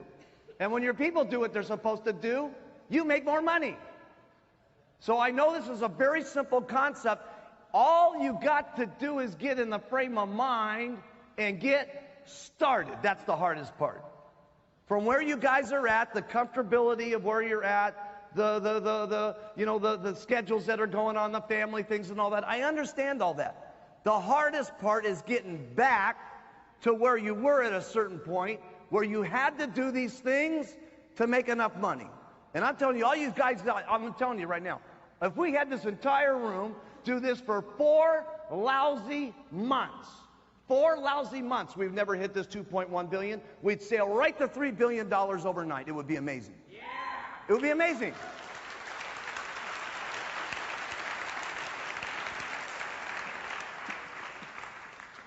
I told this concept to everybody in Japan back at the beginning of the year, and nobody was buying it. Nobody was buying it. I said, now listen here, I'm telling you guys, if you don't keep doing what you're supposed to be doing, it's got to flatten out, and at some point, it's even going to start going down. But nobody was paying attention because they had this momentum going for 5 straight years where every single month their check's going up and going up and up and up, and they figure, hey, the heck with everything, it's just going to keep going up. And it wasn't until November when I came back and it had been pretty much flat, not completely flat for most of the year, that I did the same presentation, okay? I did the same presentation in November that I did back at the beginning of the year. The only difference was everybody was in the frame of mind of listening to me again because it had been flat all year long. And everybody just said, you know what, all we got to do is go back to work and do what he's saying, and it'll be unbelievable in Japan again. It's got nothing to do with the economy. It's got nothing to do with the lousy things that everybody's talking about. It means work, get more money. And that's what Japan did. Everybody just went back to one month of going crazy and having everybody sponsor again. 10 million more that next month. 18 million the next month. And I'm proud of what happened in Japan. So now I'm saying, listen, we had a situation here in America, we were number 1. A number of months back, Japan beat us. Then about, I think it was March of this year, we started beating Japan. Don't get too excited. Now Japan is beating America again. Yes, now Japan is beating America again. Are you guys going to stand for that? Are us Americans going to stand for that? Well, then let's go for the next 4 months, okay? And show them what can happen in America. Come on.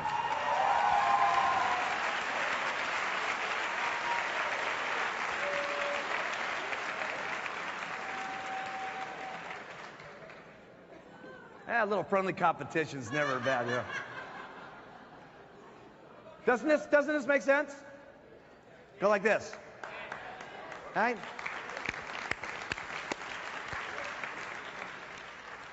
Okay, we've got lots of things here to cover here today. I just want to this is the nuts and bolts, what I just showed you. I was trying to think here, you know, what has been the major thing for Mark Hughes, okay? And, you know, my guy said, you know, put something on him, man. Put something seriously out there. And I tried to think to myself, what has been the very biggest thing in the world, okay, that's really made Mark Hughes move, okay? And I would say that the number one thing that has made Mark Hughes what he is, who he is, and what he continues to be, and what he's going to continue being, okay, is my complete passion for helping people. Seriously. I just love it. I just absolutely love it. Now, a lot of you have heard about the overdose of my mom, okay, and that was certainly a serious driving force for me wanting to help people lose weight, okay, but a lot of it also has to do with my upbringing, okay. My mom was in a serious situation when I grew up. I had a stepfather that was, not going to get into too many details about it or I'd be lying on the couch over here, okay, but was a very mean person, okay, very mean to me, very mean to my mom. She was treated in a very horrible way as we were growing up. And from a very early on age, by the time I was about 9, I was taking care of my mom constantly, okay, getting her out of trouble, protecting him from the bad person that was in the house. And I was made to stay home at school many times to make sure that the house was clean and the cooking was done and everything was straightened out, and protecting her from him to make sure that she wasn't going to get hurt and stuff like that. And so I think a lot of my instincts, just from the time I was a small kid, has been to want to help people, okay? And a lot of it came, you know, from the time I was 9 to then her having a drug overdose. And it just drives me, okay, to want to have the passion for people to lose weight, having my passion of wanting people to be able to be financially free. And that goes deep inside of me, okay, very deep inside of me. And it started when I was a small kid, and it's what drives me today. And it's the number one thing that keeps me going.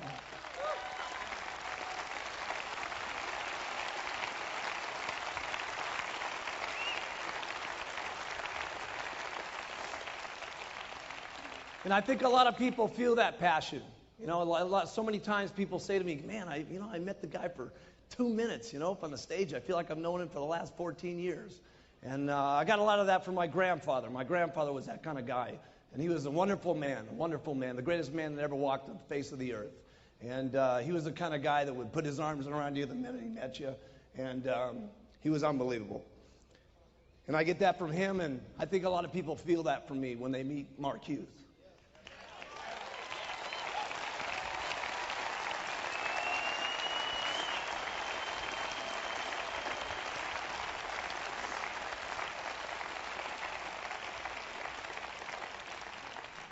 But if you can pick up any of that passion, okay, you'll move mountains. Be unbelievable things that you can do. I mean, where I've come from and the area that I grew up in and what's happened in my life has been amazing. And what's going to happen in the future for me and what's going to be the future for you guys is going to be absolutely, truly incredible is what's going to happen for all of us, okay? And if you pick up the passion like me, it's going to just be overwhelming. The passion for the products. But it's not just what the products, it's what the products do for people, okay? And it's the marketing plan of the century, but it's not the marketing plan. It's what the marketing plan do for people, okay? And if you can have the passion for the products and the people, okay, and you can have the passion for the people, I'm telling you something, it'll be unbelievable. If you care about your people, okay, anywhere near the way I care about all you guys, okay, it would be unbelievable.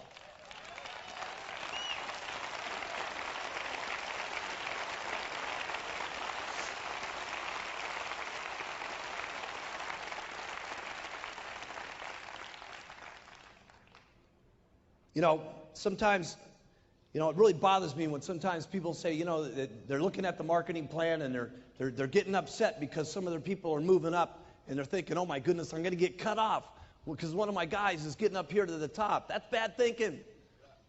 That's bad thinking. There's some kind of myth that goes on about multi-level, which is stupid, okay? Somebody gets you the pitch, okay, that here you sign up one person, you retire forever. Hey, that's not the way it worked for me. Okay, well, I've learned you work every single day, you get paid more. You work forever, you keep making more money. You keep having the passion, you keep doing what you're supposed to be doing, you keep working, you keep getting rich. Keep working harder, you keep getting richer. That's what it's supposed to be. Work. What a concept.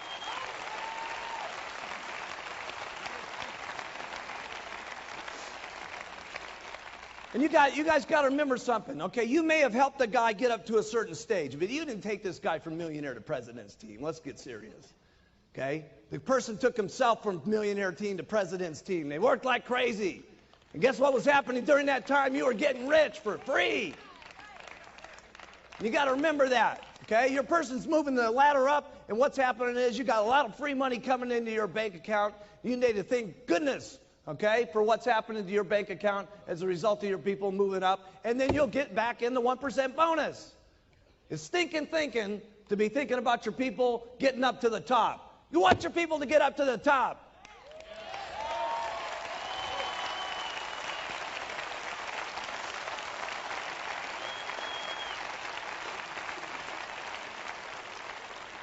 Man, I was so happy when I put that pin into Marcus's chest yesterday and Hida-san, okay? I want to put all the pins in your guys' chest. Did you see those 40 President's team members up here today? Putting those pins in their chest? Let me put all the pins in your guys' chest. Huh. It's so good to have a really expensive jacket on, too. I mean, a really expensive one from Battaglia. You know, $4,000 suit. Punch a hole in it.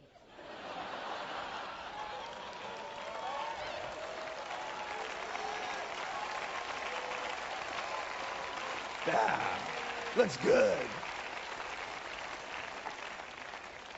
Looks even better in a tuxedo where you got the satin where it makes a permanent indent. Boom.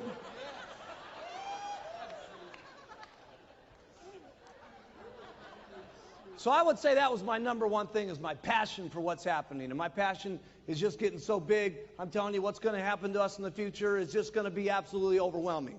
Here's number two, attitude. Attitude's great when everything's going great. Of course, it's easy to have a good attitude then. When you got to have a good attitude is when things are not going good. When things are going bad. I can remember back in the beginning, I talk about Don Greneau all the time. Don Greneau was my best guy, okay? And, first month, 6,000, second month, 12,000, third month, 18,000. I was counting on this guy to make things happen. Boom, he's out of the business. Okay, and along with it, what happened? All the people went with him. Okay, and what happened to my meetings? Went from 60 down to 20.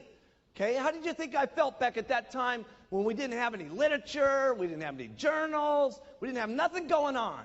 Okay, we had just a couple of bottles. Okay, and my only guy that I was counting on to really make things happen left. How do you think Mark Hughes really felt? Terrible. Put it in your notes. I felt bad. Now, I've signed the guy up 3 times. And I felt bad all 3 times. I'm telling you, I'm going to get him a 4th time one of these days. He's going to be one of these days. I don't know how many times it's going to take us, but we're going to get him sometime. The last couple of years with myself and my wife, been a very bad situation for me. Okay? And nobody knew it. Any of you guys know it? No. Because I tell you something, when you got to keep your attitude up. Okay? And when you're king, the king can't let the attitude out. Okay? The king can't ever let his feelings show that things are going bad or going rough or having a bad day or having a bad marriage or having a bad time or what's going on. The king can't show that stuff. And you know what? You guys are the kings and queens of your areas. And you can't let it show either. Because people are counting on the way you feel every single morning about what you're doing, about the products and the marketing plan, and what kind of bad press is going on, or what kind of rumors are happening, or whatever's going on. They're counting on your attitude. And you guys better have the answers and the solution. And I'm not saying that you may not have a problem that you got to face. You got a bad article that comes out. You say, listen, yeah, here's a bad article, but let me tell you what we're going to do about it. We're going to work twice as hard, and we're going to put on 2 mini buttons. We're going to take twice as many tablets. We're going to get out here, and we're going to work like crazy.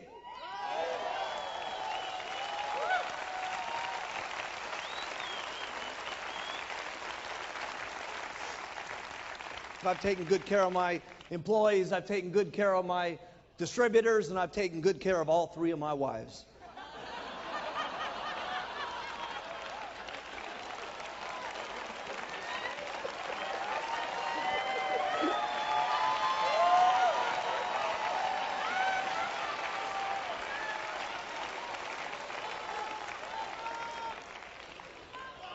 I gotta have a lot of passion for this business the way I'm going. Now, unbelievable is right.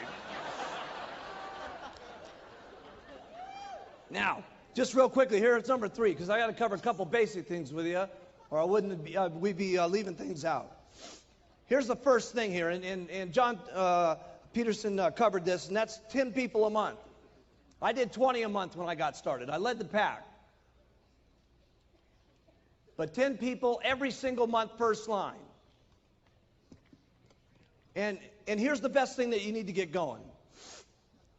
If you guys will concentrate, okay, if this is you, okay, if you'll concentrate on getting your first level and your second level and your third level, and then you go down deep to your 4th, 5th, and 6th, and get these guys all making 2,500 in volume points, okay?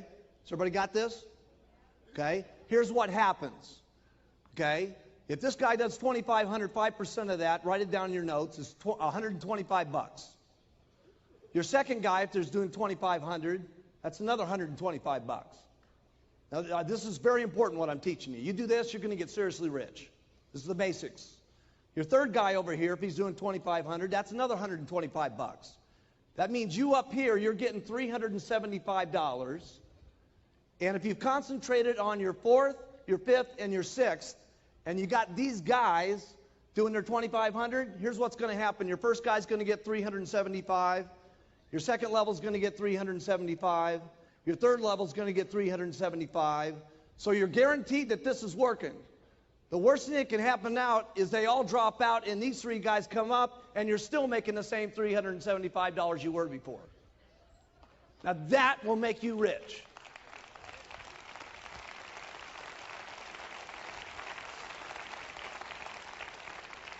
Now, did you guys get that? All that's got to happen is you get 10 of those, and that's called $3,750 on your royalty override check. You're almost a millionaire team member. Now, if only 2 out of the 10, write that down, $3,750. If only 2 out of the 10 become millionaire team members, that's going to be another $6,000 that you're going to be earning in royalties minimum. They're at $4,000. You usually get 75% of what they do. So that's $6,000. So that's almost $100,000 a year right there on your 3 levels. Now, how many people in this room make twice on their infinite what they do on their 3 levels? Raise your hands. If you're making twice on your infinite level what you make on your 3 levels, get your hands up in the air. Okay? So if you had 10 first lines and only 2 of them get the millionaire team, okay, that's $200,000 a year in income by just doing that. So what do you concentrate on? Getting 10 first line every single month, okay? And then concentrate on going down line so you can make this happening with 2,500, okay, and it all happens. But it happens with the beginning of getting those first lines. Now here's the next thing I did that I had to master. And all you guys got to learn how to do it too, and that's meetings. You got to get up and do meetings. Every single person in the room, you guys got to learn how to do meetings. If you're not doing meetings, you got to know how to do meetings. Period. Okay? That means you guys. Every one of you guys in the back, all you girls in the back, you got to get up and do meetings. Do the products, do the marketing plan, do the close, the whole thing. You got to know how to do it all. Okay? If you want to get up here and get like me, you want to get like the Chairman's Club members down here, you want to get like the President's team members, okay? They all know how to do meetings, okay? And so you got to know how to do the meetings. We're not going to go through what's happening in the meetings. You guys know what to do, okay? Here's what you do to do a meeting. Do one. You know what? Do one, okay? And then if you don't do it so good, do another one. And if you don't do it so good, do another one. Trust me, you'll get good at it if you do it enough times. You won't keep getting up there and being a flop, trust me. You'll do it better and better and better. You got to learn how to do trainings. If you don't know how to do a training, easy. Go to one of the trainings, listen, learn, and then do one. Listen, learn, and then do one. See, you don't really got it in your mind until you're doing one. Okay? You're listening to it. You're absorbing it. Okay? But it's going in one ear and out the other until you got to get up there and actually say the stuff. When you say it, you're going to know it. You can't just be going out here doing all this stuff. You got to do it. Okay? You got to do it. And there's nobody in the room that can't do it. You can all do it. Hey, if I can do it, you guys can do it. And I didn't have a sponsor.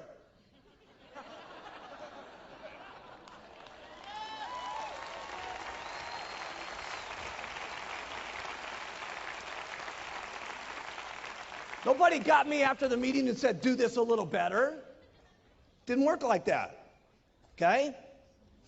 So you guys, in the speakers that we got now, okay, all of you got to do it. But we got incredible speakers today. So all you got to do is go to one of these STSs and learn from the incredible speakers that we got today, and you're going to be incredible faster than we ever did. Why? Because our people are good. I mean, I wasn't very good when we started these meetings. Here's the products. Here's the marketing plan. Good night. I mean, they were quick. We used to have that. I remember the big card? I had this great big card, for those of you that haven't heard this story. Okay, and it had these stupid little clips on it, and they'd fall apart every time you took the card. The first card had, "Welcome to my family." What a stupid deal that was. I would have walked out of the room the moment I said that. Man, when I think about some of those old meetings. Okay, here's the fourth thing you got to do. Duplicate. You got to show your people how to retail. Write these things down. I'm giving you the stuff that got me rich. You got to teach them how to recruit. You got to teach them how to do a meeting. You got to get them and show them how to do a training. You got to get them and you got to show them how to do conference calls. You got to show them how to do an organizational meeting. And then we'll take over from there and help them get to the corporate schools. And then I'll make sure that they know how to do the chairman's classes, the extravaganzas, and the summit. And I'll do that for you.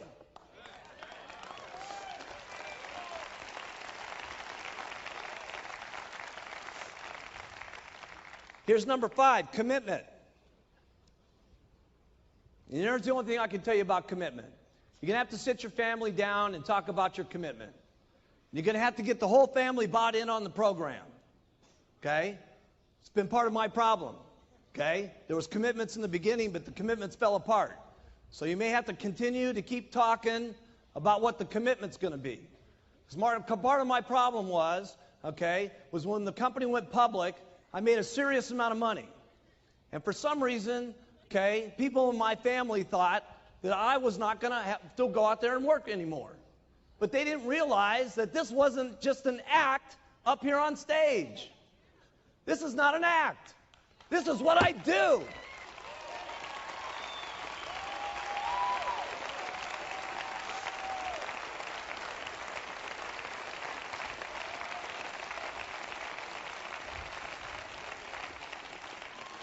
So you're going to have to get an agreement with your family here, okay? And everybody's going to have to buy in on it and discuss it and agree. You're going to work this much. You're going to play this much. This is what it's going to mean if you do this. Okay, if I work this hard, here's what we might get. Okay, and keep your commitments. Okay, and that may have to be refined from the day you start to the time you can become a GET team member. It may have to be refined. And when you become a millionaire team member, it may have to be refined. And when you get to the president's team, it may have to be refined. And then when your spouse sits there looking at you as the president's team member, and your burning desire is to go for chairman's club, okay, and they're getting on your nerves because they don't want you working like crazy to get to the chairman's club, okay, you're going to have one of those little sweet talks. These have been my experiences.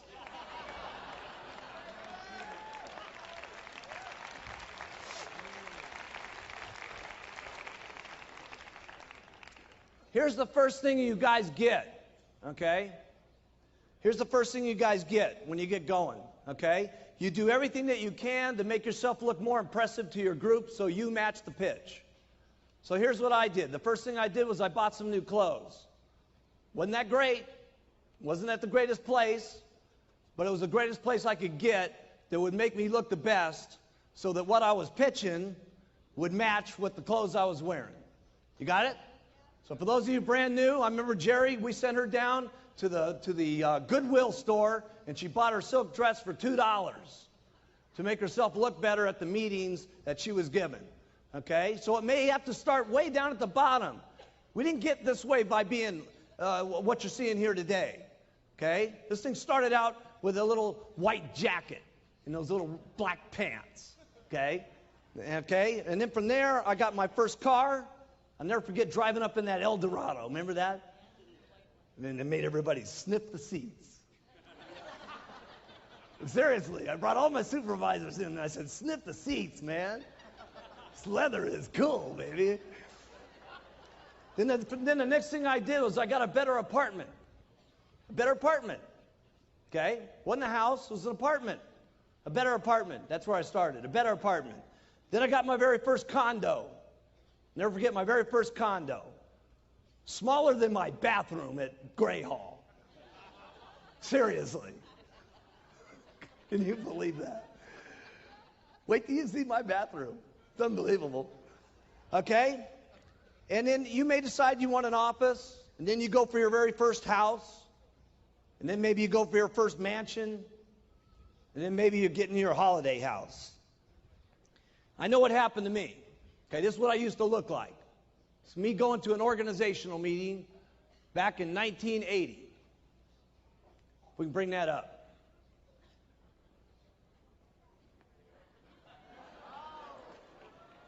And that was my new clothes. I know, I look just like Paco. You got it all wrong. Paco looked just like me. And there I was, okay? And I went from that, and I had my very first office. You guys have seen that, okay? Got my little dinky, raggedy old office. There's Frank Lutz putting the number up on the building. Look at Frank Lutz. He was our businessman. He was our top guy. He was a real estate person. Look at him. He looks so corny. Of course, I went from that to now we got the new building.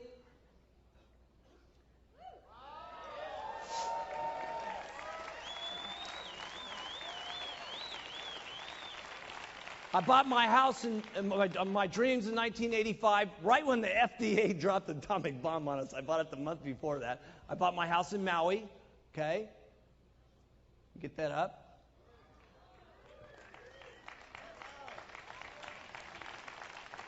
Then I got myself a little beach house, okay, so I can get away from Beverly Hills, okay, down in Malibu down there, okay.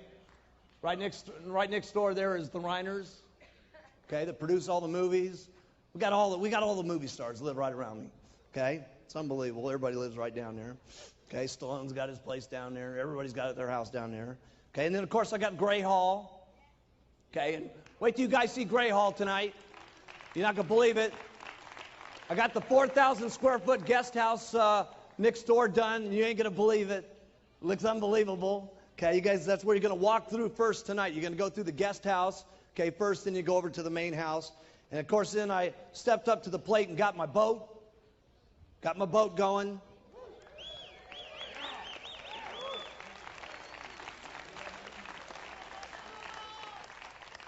And this year, since nobody was buying me Christmas presents, I bought myself a Christmas present, and I got a helicopter from the back of my boat.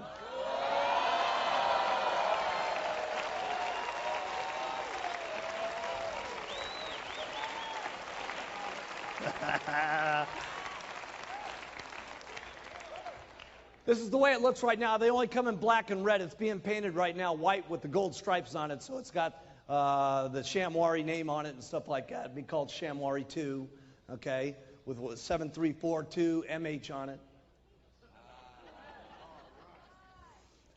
You're not going to believe how much cooler this boat's going to look with a helicopter on the back. Okay, here's number 8.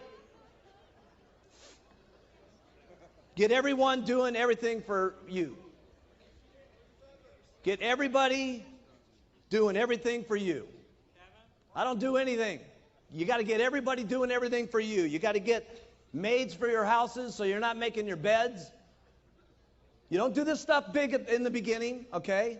I had a maid that came in twice a week. But I figured in the twice a week she was cleaning my house, I could go out and sell me a couple of programs and I was making up the money. Okay? And so you figure this stuff out. But you got to get yourself a maid. You got to get someone cleaning your cars. You got to get someone doing your lawn. Eventually you'll be getting your secretary. But let me tell you something. There's only one way I can keep getting all the stuff done that I do. I got everybody doing everything for me. I give lots of instructions. Go do. Okay? I get a thought, go do this. Get a thought, go do that. Get another thought, go do this. Okay? It's impossible to run an organization of the amount of distributors that we got, with the hundreds of thousands of people that we got, with the thousands of employees that we got, and all the languages that we got, without me just coming up with a lot of thoughts and then saying, go do. And here's what you got to do when you say go do. Write this down. You got to be prepared for some people to not do it exactly the way you would want it done. Then you got to tell them to do it again, and then you got to tell them to do it again, and then tell them to do it again, and tell them to get them to do it again until they do it the way you want it done.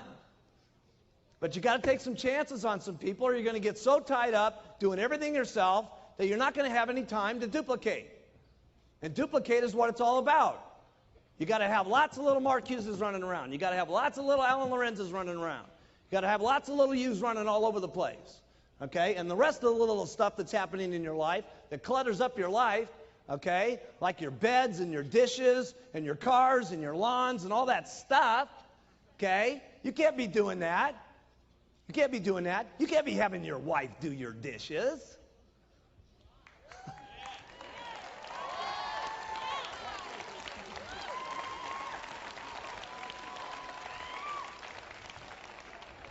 Send her out and sell some product.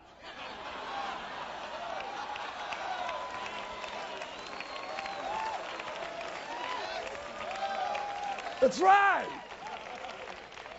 Well, what am I going to do if I'm not doing the dishes? You're going to go and hand out some flyers. That's what you're going to do. Okay, here's number 9.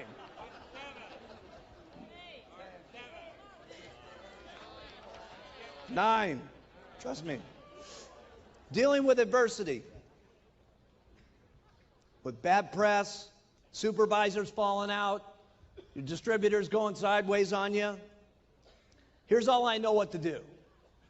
You work hard when it's easy, and you work twice as hard when it's not easy. That's all I know what to do.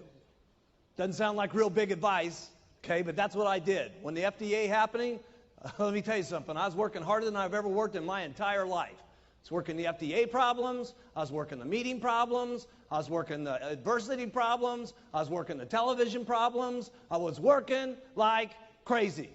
So what do you do to overcome adversity? You work twice as hard. That's what you do. You get out and you make it happen.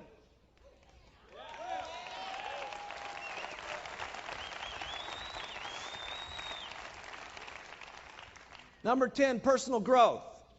I'm not any big speaker like Jim Rohn. I don't know how to talk to you about personal growth. Here's all I know. It's practice makes perfect. You listen, you learn, you try, you fail, you try, you fail, you try, you fail, you try till you get better, you try till you get perfect, and then you try again until you're better than that. And then the last one is you never get satisfied with how good you are. You're always better the next time. That's all I know about personal growth. There's not a meeting that we're going to do that's not going to be better than the next one. Isn't this the best summit you've ever been to?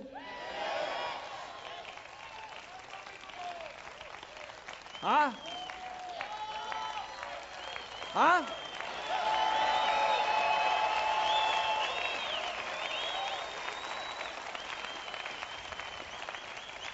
And trust me, the next one's going to be unbelievable. Because there's not ever going to be a meeting where we're satisfied enough. They're always going to be better, and we're always going to be doing it more incredible, and it's going to be more always unbelievable than the last one. That's the way it's got to be if you want personal growth. That's all I know about personal growth. It's got to be better. That's all I know. Got to be better than the last one. You got to stretch your mind sometimes to be better than the last one. We had Rod Stewart here the other night. What are we going to do next? I don't know. I got to tell you this. It's going to be a lot better than Rod.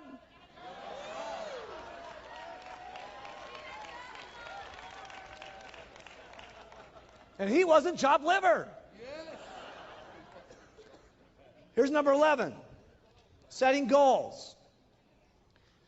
I can't tell you big speeches about setting goals. Here's the only thing I know about setting goals. Going after things that you cannot live without, period. There's only 2 mountains in Beverly Hills. I bought one of them, and Paul Allen from Microsoft bought the other one. Mine's bigger.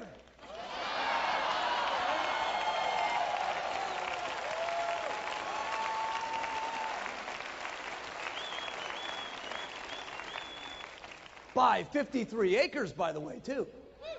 And not only that, I paid a lot less for it than he did.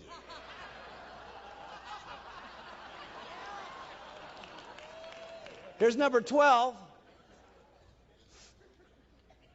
How do I get things done that I don't know how to do? How do I get the products done? How do I get Urbital done? How do I get these videos done? How do I keep getting these countries open? Here's what I do. I get people that know how to do it better than I do.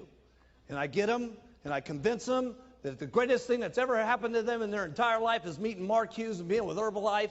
And let me tell you what it is. It always is. When I laid that deal on Dr. Katzen, I only met the guy 2 weeks before walking into that Senate building. And I said, let me tell you something, pal. If you get together with me, Mark Hughes, okay, the guy that they're writing bad press about, it'll be the best thing that ever happened to you. And it was.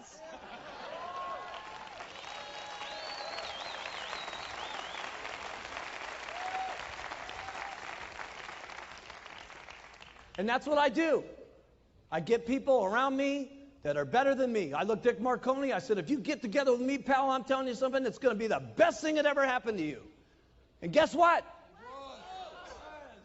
Listen, Dick had a lot of customers. Guess who his biggest customer is? Me. You. Us.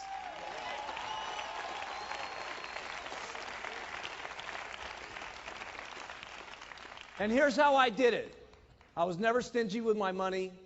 I've always been good to my people, and they've been good back to me. And that's the way it works. I get better people than I am. I pay them good. I'm not stingy with the money in my pocket. I care exactly what's going to happen to them and their families. I have a lot of passion about what's going to happen to them, and it ends up being a good deal for everybody. And that's how it is for all of my employees, and that's how it's worked out for all of you. And there's only one thing I can guarantee you, it's going to get a lot better.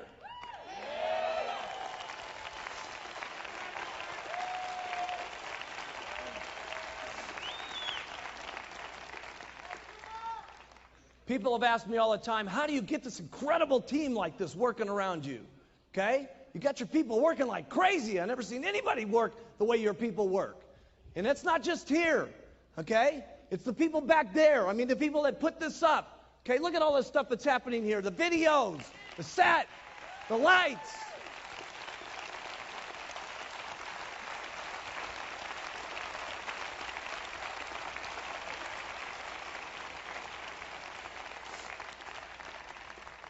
My people work like crazy for one reason. Write this down. I work like crazy. I work like crazy.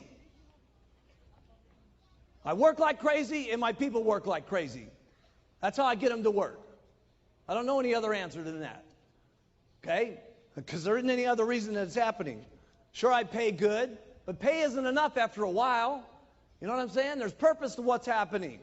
Okay? And I got that purpose, and they get that purpose, and they drive, and we just drive each other. And it's only going to keep getting bigger and bigger and bigger. And that's the only answer I got. I know it doesn't sound like brilliant answers, okay? But this is what the truth is for Mark Hughes, okay? And it's happening big time for Mark Hughes, okay? Here's number 14. How do you get your distributors to respect you? You got to say what you're going to do, and then you got to keep your word on it. And there's nothing I haven't kept my word on in this company unless it's been some law or some regulation that's made it not work. Always, every single time, if we tell you guys something's going to happen, it happens. If Mark tells you it's going to happen, it happens. And that's how you get your people to respect you and love you and follow you.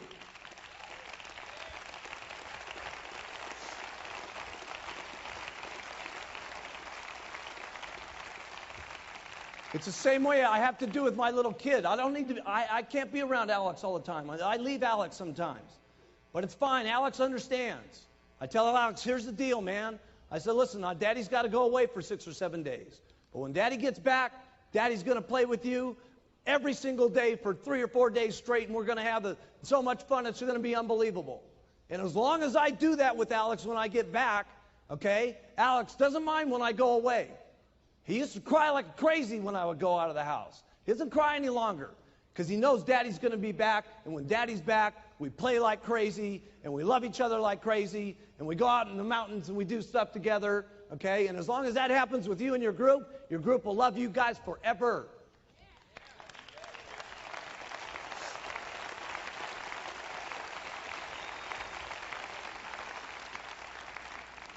Here's number 14. A lot of people have asked me what I do with my cash. Other than my cars, my house, and land that I've done, here's one thing I don't do. I don't put anything, my money into that I have to manage. If I got to think about it, if I got to look at it, I'm not putting my money in it. Here's the second thing I don't do. I don't put my money into anything that counts on what other people are going to do. Okay?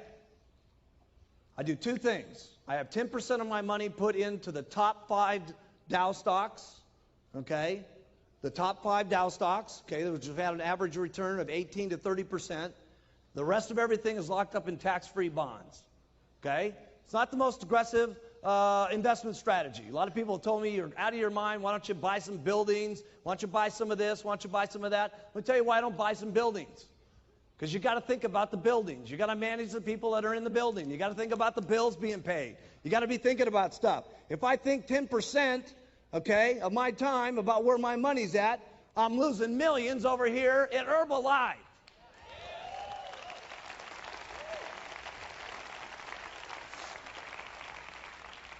You don't have to follow this plan.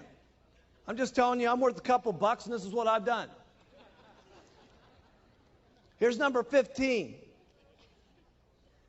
and that's building the Herbalife dream. I truly do want to make this the best company.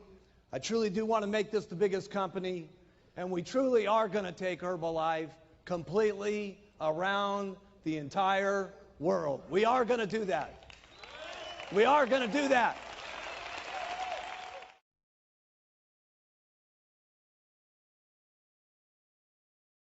We have one mission here in Herbalife, if you haven't recognized it. It is making a better world for people to live in, taking better nutrition to the world, okay? That is our mission statement, okay?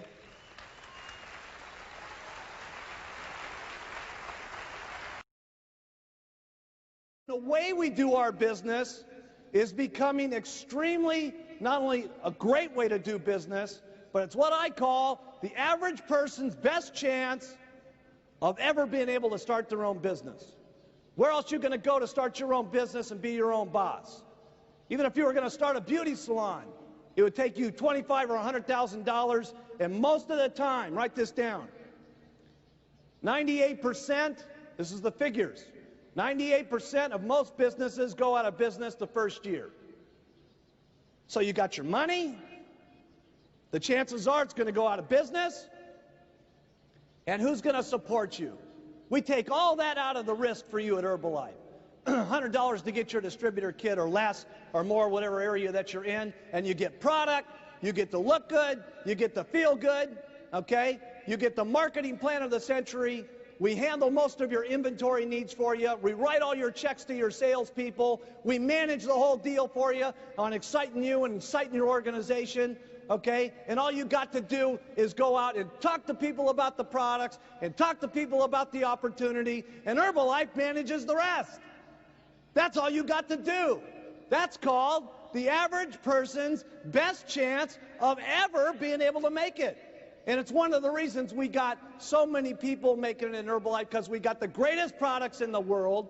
We got the greatest marketing plan in the world. Okay? We got the greatest opportunity of the century with worldwide marketing. We got better leadership than any company out there. We got more enthusiastic, young, good-looking, distributors of any company in the world. And that's what you want, a business that anybody can do. And the more simple what you say is to say, more people will say it and more people will do it, okay? And so it's important to keep, there's nothing that I don't do that's extremely simple. And I can make it more complicated. I know more about the stuff than what I just said, but I'm not going to say that because, number one, it's going to take me longer to say it, so I'm going to make less money per hour, plus the people that I get in, it's going to be more complicated to say. And what I want is a business for everybody to say it, no matter where they're from, or what country they live in, or what language they speak, or what kind of background they have, or what kind of color of skin that they've got, or what kind of religious beliefs they've got, that everybody can do it. And the most unbelievable thing today in Herbalife is we got everybody, okay? We didn't have that back in the beginning of the company. It's amazing what's happening today in our business. We have people that used to be school teachers, okay? School teachers that make $500 a month in our company. Some of them make $250,000, and I got one of them that made $3.5 million last year, living in her beautiful mansion in Hawaii. It's unbelievable, okay? I got a truck driver, okay, I was with the other day in Texas, okay, and we got truck drivers that make $500 a month in Herbalife, and we got them that make $100,000 a year in Herbalife. And the one I was with the other day, she was showing me her pictures of her 480-acre ranch, okay, that she's got. And by the way, when I first met her, she not only looked like a truck driver, she acted like a truck driver, okay. And we had to tell her to dress, okay, like not a dress, like a truck driver, and shave her legs and everything like that, you know, and and get out of her fatigues and stuff like that. And last year, she made $1,700,000, okay? $1,700,000. Okay? We got housewives in our company, housewives, okay? And some of our housewives are making $500, and some of them are making $250,000. And I got a housewife that speaks Japanese that made $4 million last year. Isn't that unbelievable?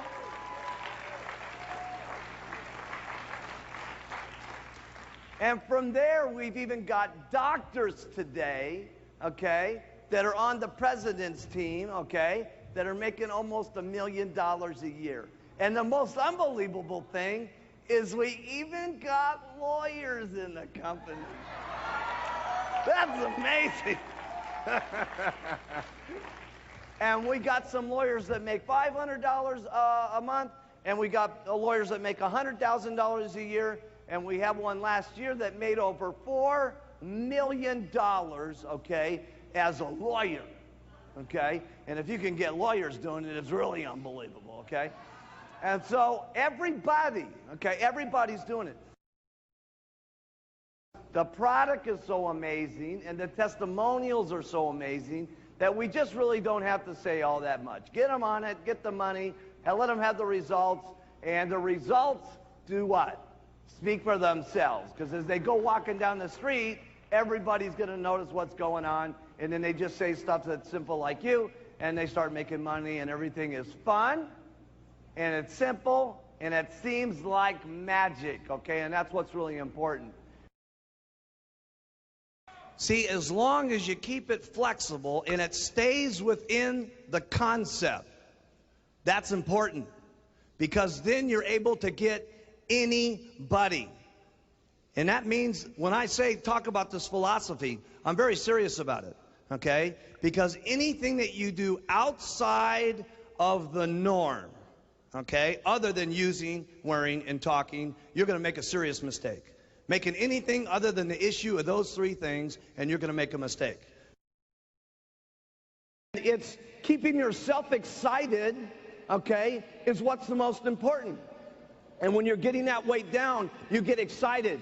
and you get more confident, and you get more courage, okay? And that confidence and that courage and that feeling that you love about the products is what transmits to people, okay?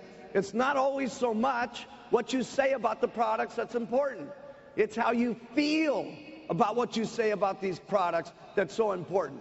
And people read that. Don't you think that they can't? It's what's in your eyes. It's how in your voice. It's in your heart, okay? That is what people believe in. There is no company that's going on a worldwide basis the way that we are and allowing their distributors to earn cash on every one of those companies on a worldwide basis. There is nobody else doing that.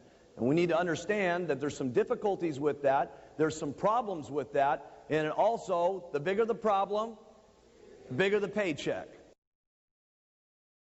Having faith in the company. Have faith in yourself. Have faith in the products. Have faith in us, because we're going to do the most unbelievable things you've ever seen in business history, okay? And the way I kind of see Herbalife someday in the future, okay, is kind of like, if you can imagine coffee and tea, okay, of hundreds and hundreds of years ago, okay? Nobody really thought coffee was going to be that big a deal and stuff like that. But today, what's the deal, okay? Even if you don't drink coffee, you have to have coffee in your house. And the reason you have to have coffee in your house is you want to be a good host, so that when people come over and say, well, what would you like to drink? They would say, well, I'd like to have some coffee. And it's kind of the way I see Herbalife. We're not that big yet, but someday when we get huge, you have to have Herbalife in your house.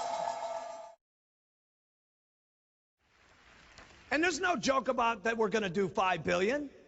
We're going to do it. $5 billion, $5 billion, $5 billion, $5 billion. $5 billion.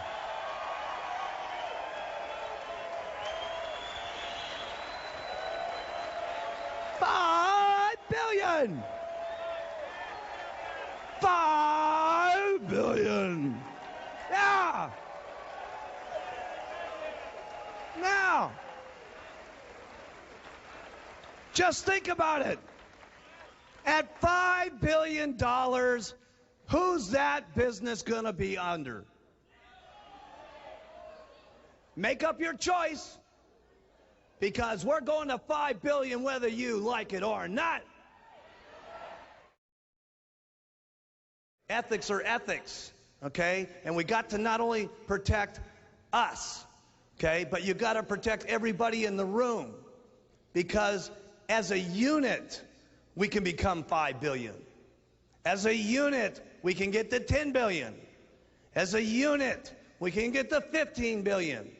And we'll be the kind of companies that we want our children to respect and their children to respect. Why is Herbalife so different than all the rest of the multi-level companies? The product. It's the passion that all of our people have about the products. Here's a second big secret in Herbalife. And this is not something that's taught. It's something that you experience. Why was it that Mark Hughes didn't conduct this entire training class for 2 days? I could have been the star of this show for 2 days. I got it in me, by the way, to talk for 2 straight days about Herbalife. Got it in me. Don't know if my voice has got it in me, but, okay, I could talk for 2 days, 3 days, 5 days, 25 days about Herbalife. So why did I not get up here and talk for 2 straight days to you guys and become the star of the show? Because let me tell you one of the secrets in Herbalife. It's a big secret, big secret. It's the different stories in Herbalife that affect people. See, it's not one story. See, why would I just not get up here and try to put the giant Herbalife whammy on every one of you, okay? I can put the whammy on all of you. I can put the Herbalife fairy dust on all of you. But you know what? There's each and every one of you, there's somebody that was up here over these last couple of days that you said, God dang it, that that was incredible what that person said. And they got you. Why wasn't every single person the three-piece suit, red tie type person? Why did we have one person like a dentist that got up there and did a marvelous job? And then you got a completely different opposite couple like Bill and Clem Herron. I'm telling you, there's only a few things that I've done consistently over the years in Herbalife. I've used the products, write that down. I've worn my button. We sell the product. We recruit people into the company, asking people if they would like this opportunity, if they'd like to make $300 a month. Great. And treat them like gold. Write that down. See, some people are just looking for the guy who's going to make millions. No, we don't need we only need a few people to make millions. We need a lot of people out there that are going to want to make $300 a month. And by the way, it is all your choice. The products are the same for everybody here today. The marketing plan is going to be the same for everybody today. We don't make a different one for the boys than we do the girls, okay?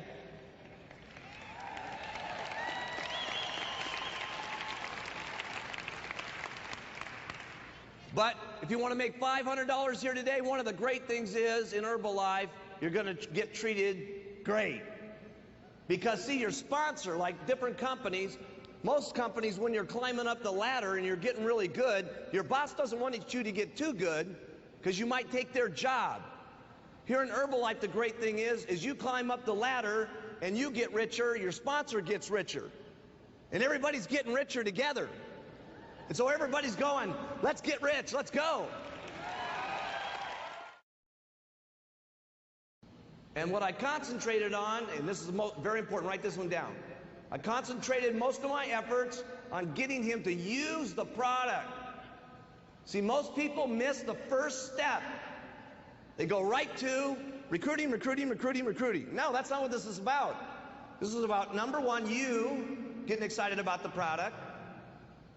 And then how many people you get on the product that get excited that sell the product, that get excited that sell the product, that get excited that sell the product. See, that's what it's about. But you can't miss, use the product. So Eric got on it, started giving me referrals, and from there, it's made history, okay? That line of business, when you look from Eric Nimmer down through infinity today, it's unbelievable, okay, is doing around $20 million a month. That's unbelievable. You know, the most important thing that I could say is, you know, if you keep to the plan that we've talked about here of keeping the business simple and keeping the product simple, using mostly the testimonials, keeping your opportunity meetings simple, keeping the business part of it simple, and doing 10 people a day to get 2 people to work down line with them. Help your people, just don't leave them alone, send them off to the meetings. Those are the most important thing. Besides that, it's going to be consistency, doing this day after day after day, okay? You're going to have some good days, and you're going to have some unbelievable days, okay? And going through the bad days are just as important as going through the good days, okay? It makes you a stronger person. It makes you more of a better person to get through the times that are rough in your life, not just with Herbalife, but your own personal life. So what's the secret? It's nothing against Dennis. That's nothing bragging about Bill and Clem. It's nothing about John Tartle. It's nothing about any one of the guys, or Alan Lorenz. It's a secret. It's a secret called using everybody to your advantage to get everybody in. For them to say, hey, if that person can do it, I can do it. Now that is a serious secret, whether you know it or not. Some of you are in your little areas and you're trying to build your business completely around yourself. And you're doing everything yourself. You're doing the meetings yourself. You're doing the marketing plans yourself. You're doing your product trainings yourself. You're doing every single thing you can possibly yourself. And the reason is because you're a little better at it than your people. Hey, well, listen, I think I'm a little bit better than some of my people, too.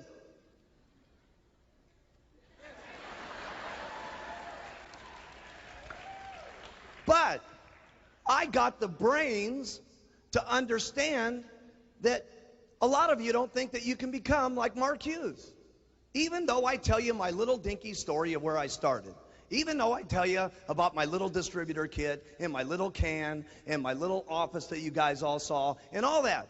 After I've told you my entire deal, still, I didn't affect you as much as some of the people that got up on this stage that you said, God dang it, if those guys can do it, I'll get rich.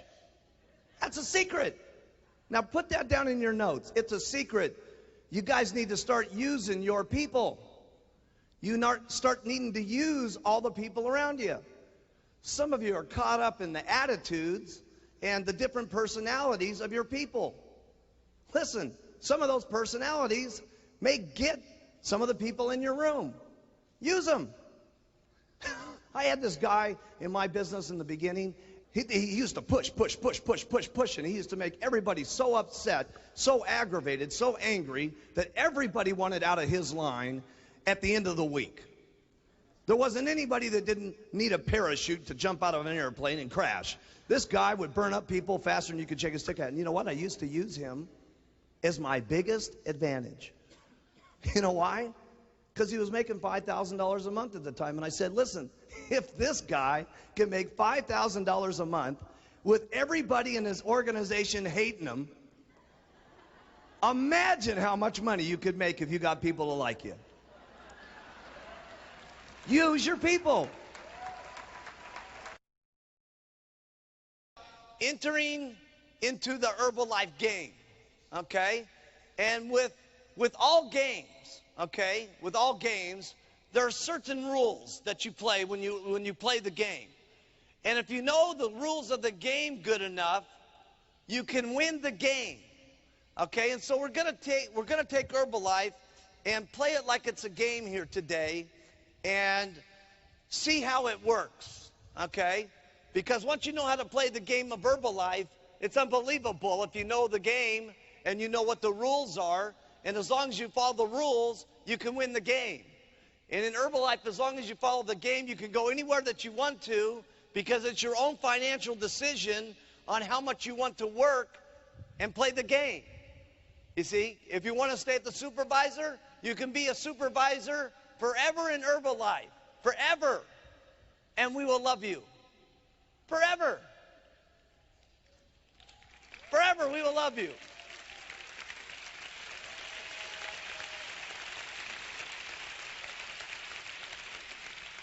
If you want to be a world team member, okay, and you want to be a world team member forever, we will love you forever. Forever.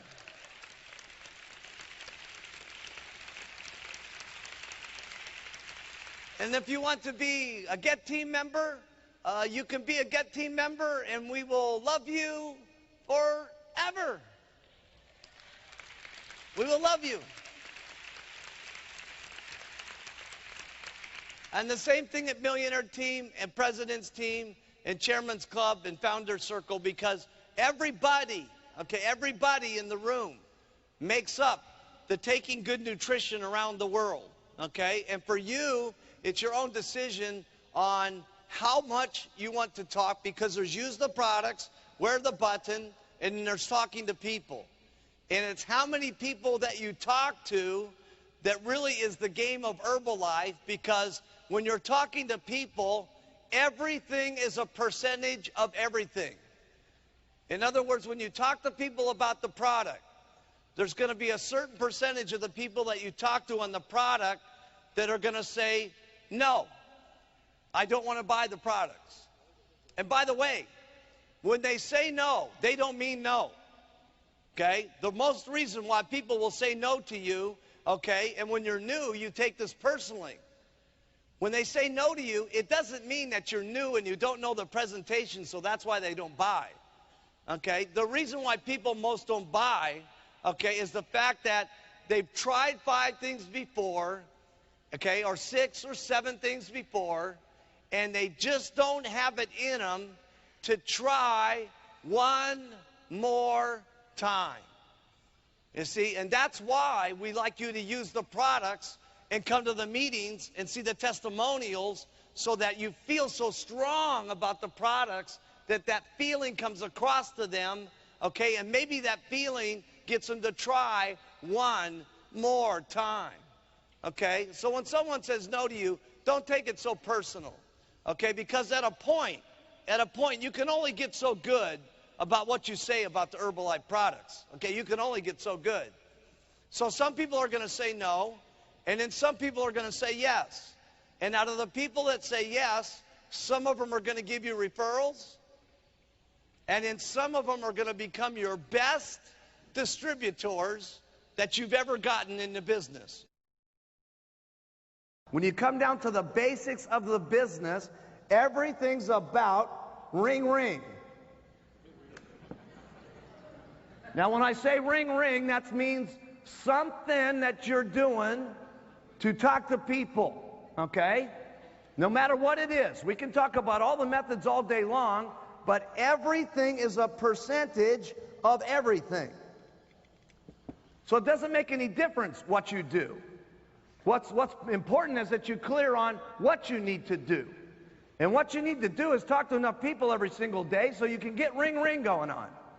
Because if you got ring, ring going on, you're going to talk to a certain amount of people that say yes, and a certain amount of people are going to join.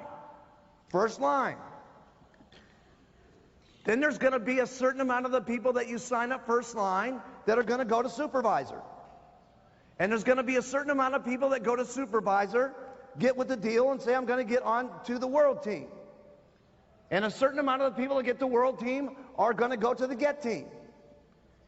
And a certain amount of the people that get the get team are going to get the millionaire team. And a certain amount of the percentage of the people that get the millionaire team are going to go president's team.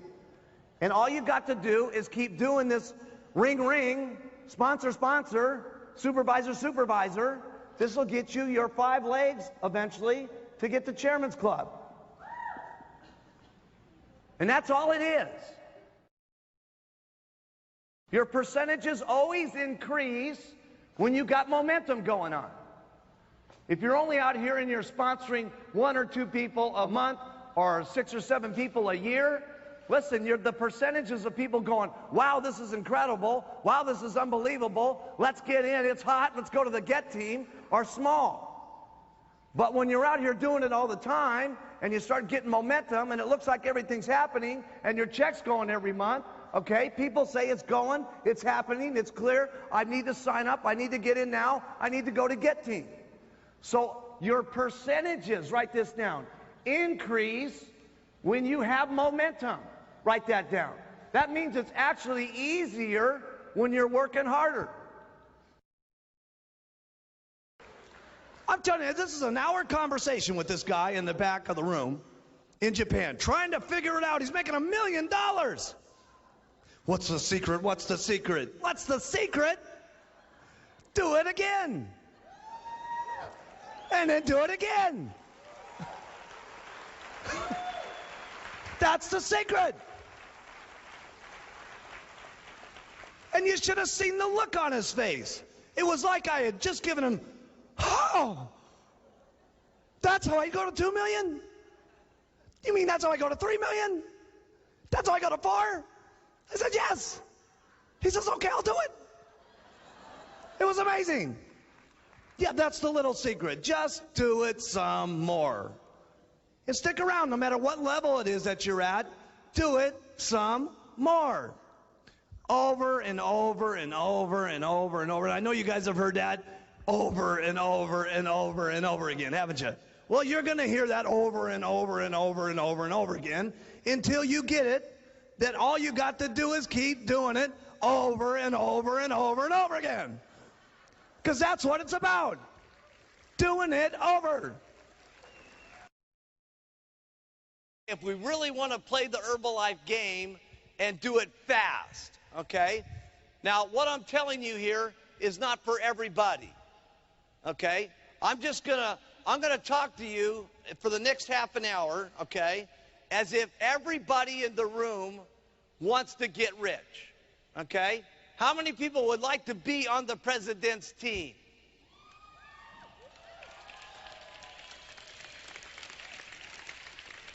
Got 2 hands up. Yeah. Everybody. Okay? Now, I'm going to teach you how to get on the president's team. Okay? And there's only a couple of secrets about getting there. Okay? And you're all going to learn this all. This next half an hour is the most important half an hour of all the time that we spent with you. Okay? Now, I know we've been here for a long time, and I know sitting this way for a lot of you, this is new. Okay, but now's not the time to tune out, okay? Now's the time to tune in and listen, because this is the most important half an hour of playing the game of the Herbalife, okay? And so now we're going to enter the game of getting into the president's team, okay? And the first rule here is talking to 10 people a day about the business. 10 people a day about the business that you invite to take a look at the business. You're going out and you're talking to 10 people a day that you're inviting them down to take a look at the business a day. Now, where you invite them to is irrelevant. You can invite them to your home, great. You can invite them to your local church. If your local church will let you use the church, great. You could use the local office if you have an office, or you could use what most of you probably are doing, the local hotels and so on and so forth. And how many are now going to Tuesday, Thursday, and Saturday concept? Okay? To opportunity meetings Tuesday, Thursday, Saturday. Okay? Good. Almost everybody in the room. Great. So you're talking to 10 people a day about the business to come down to the opportunity meeting to take a look. Okay? Now, let's say that we're going to give you 2 days off a month. Okay? Because we're 2 days a week off per month. Per week, I'm sorry, because we're a good company. So that would be, if we gave you 2 days off per week, okay, times the 4 weeks, that would be 22 days that you would be doing this, 10 days, talking to 10 people a day. That's 220 people that you would have talked to during the month.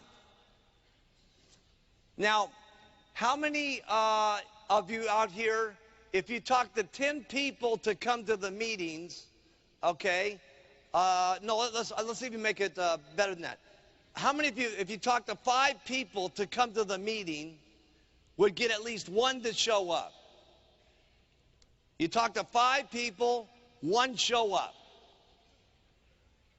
Good, everybody, okay? So that means if you talk to 220 people during the month, that means that 50 people would have come down to the opportunity meeting. Now let's see this. How many of you, if you had 5 people at the opportunity meeting, would get at least 1 to sign up out of the 5?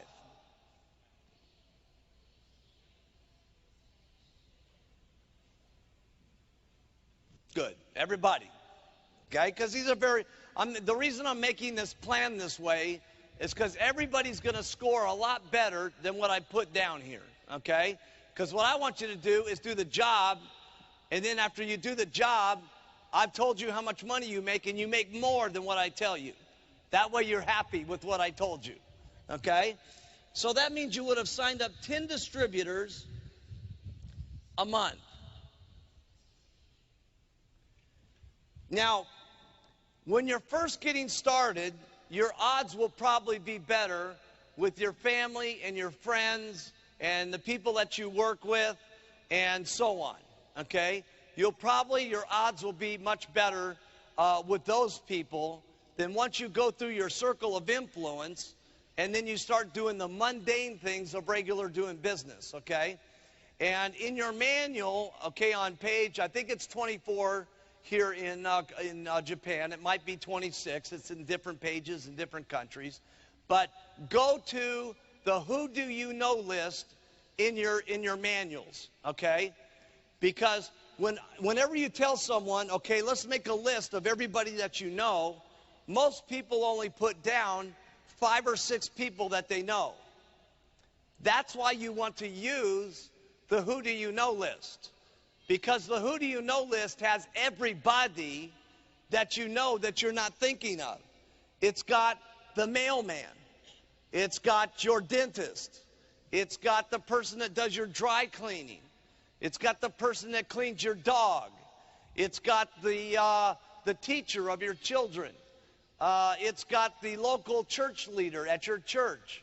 It's got everybody that you're not thinking of, okay, to lose weight and to make money, all right? So you want to use the Who Do You Know list, okay, first to make up your list. And you're probably going to do extremely good with your friends and your family and your coworkers and so on, okay, other than the way I did. Because what sells people 75% to get into the company is the testimonials. Now, when I got going, I was a good salesperson. But what I was lacking was the testimonials. So consequently, I had to sign up lots of people to get very little results. In my case, I signed up 196 people the first 6 months in the company. And out of those 196 people, only 16 people became supervisors. And now 10 of those people are on the president's team.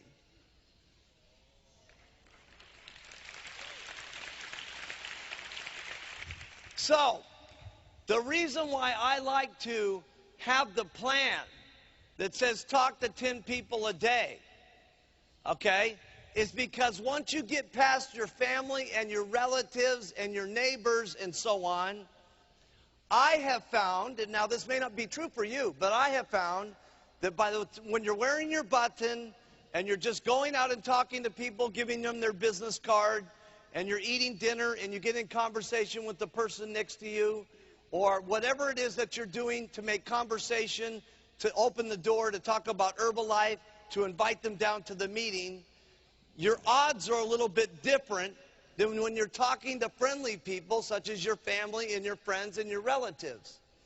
So the reason why I like 10 is because everything becomes a percentage of everything. Now, right now, the worldwide average for the company is every 10 applications that come in, 2 supervisors get gotten. That's the worldwide average. Now, I want to really key in on these 2 supervisors, okay? And this is the real crux of the training class. We're gonna go into high gear here now, and this is the most special part of the day that I'm training you on. I trained you first, the product was the most important. I trained you second, that it was the simplicity of what I do. I trained you third, the follow-up was very important. Now I'm going to teach you the game of how you get distributors, and then what you do with distributors, and then how to promote them to come to the events. This is the last couple of things that are the most important. When you're talking to 10 people a day, and it gives you the 220 people to talk to, and now 50 people are coming down and taking a look, and you get 10 people first line that you talk to, you're going to probably end up with 2 supervisors. But long story short, if you end up with 50 customers, minimum, you're going to end up with 6 supervisors from your customers. And if you've broken 2 supervisors out of these 10 people that you recruited first line, and you do that for 12 months, that's 24 supervisors. So if you've got 24 supervisors in the next year, plus 6 supervisors from your customers, that's 30 supervisors for this next 12-month period. Now, if you do that, you're going to make a minimum of $50,000 minimum. That's U.S., so that would be 50,000. That would be $5 million that you would make this year minimum. We're all going to make more money than that, and we're going to do a spot check on that in a second. The next year, let's say you do the exact same thing, and you get another 30 first-line supervisors. That's 60 first-line supervisors. Now, here's the thing. See, a certain percentage of the people that you get as distributors are going to become supervisors. A certain percentage of the supervisors are going to get to the world team. Now, let's just ask some of the people down here. If you had 60 first-line supervisors, how many would get to world team? Probably about 20. Everybody thinks about 20. Let's say only 5 get to the world team. Okay? Now, out of 60 first-line supervisors, how many get team will we get? Probably 5 world team. Let's say only 2 get to the world team. Okay? And let's just say only 1 get to the president's team. Okay? Because everything's a percentage of everything. The first thing you want to do is build wide, then you want to build deep. This is the game of Herbalife. Okay? In this plan that I just made up for you here, you will have then made president's team yourself. That's number 1. And you will have made a minimum of $125,000 US dollars.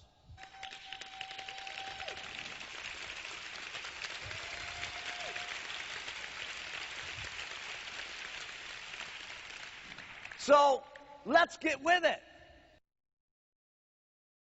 This is a concept, all right? Because lots of people, they put the pitch on someone. First of all, when you're going out, you put the best presentation that you've ever made in your entire life on the person, okay? You do the best at inviting them, and when you're doing your meetings, you do the best meetings that you've ever had, ever in the history of the company. And the reason that you do your best every time is you never know who's going to be your next world team or get team or millionaire team or president's team member. Because sometimes we as individuals, we prejudge people with the way that they look. They might be dressed nicely, their hair might be combed perfectly, they may speak very nicely, but that doesn't necessarily mean that they will be good or bad. The best person that's dressed, the best person with the hair, the best person with the talk might be your best person. They might almost be the worst person. You don't know. Because when you come to Herbalife, you start at 0. Okay?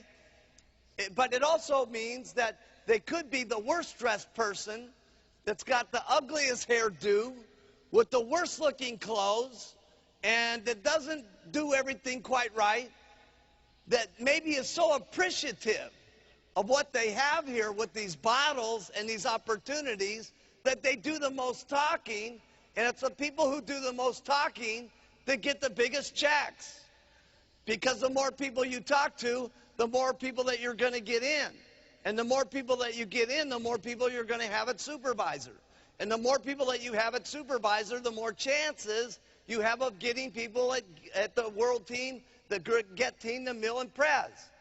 So it's he who talks the most or she who talks the most gets the most. 10 people a month. I did 20 a month when I got started. I led the pack. But 10 people every single month, first line. And here's the best thing that you need to get going. If you guys will concentrate, okay, if this is you, okay, if you'll concentrate on getting your first level and your second level and your third level, and then you go down deep to your 4th, 5th, and 6th, and get these guys all making 2,500 in volume points, okay? So everybody got this? Okay? Here's what happens, okay? If this guy does 2,500, 5% of that, write it down in your notes, is $125. Your second guy, if there's doing 2,500, that's another $125. Now, this is very important what I'm teaching you. You do this, you're going to get seriously rich. This is the basics. Your third guy over here, if he's doing $2,500, that's another $125. That means you up here, you're getting $375. And if you've concentrated on your fourth, your fifth, and your sixth, and you got these guys doing their $2,500, here's what's going to happen. Your first guy's going to get $375. Your second level's going to get $375. Your third level's going to get $375. So you're guaranteed that this is working. The worst thing that can happen now is they all drop out and these three guys come up and you're still making the same $375 you were before. Now that will make you rich.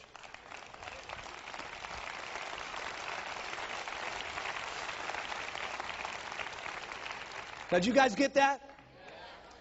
All that's got to happen is you get 10 of those, and that's called $3,750 on your royalty override check. You're almost a millionaire team member. Now, if only 2 out of the 10, write that down, $3,750.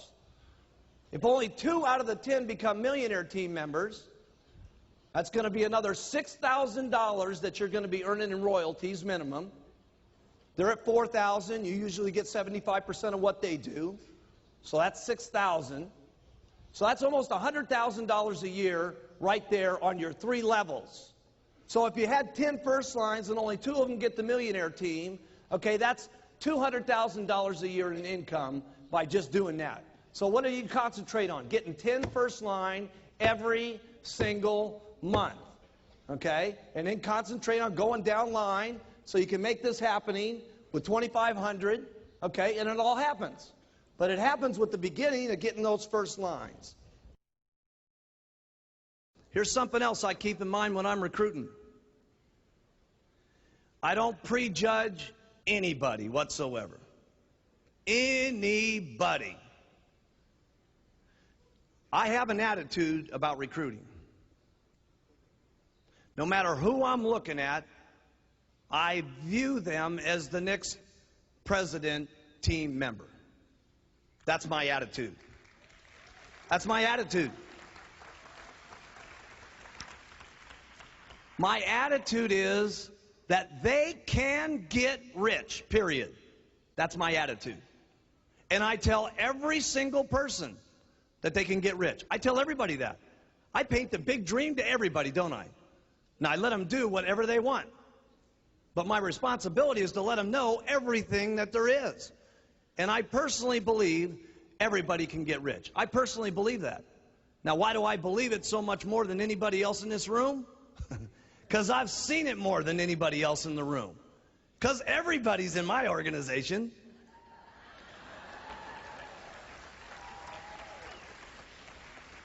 So I'm clear.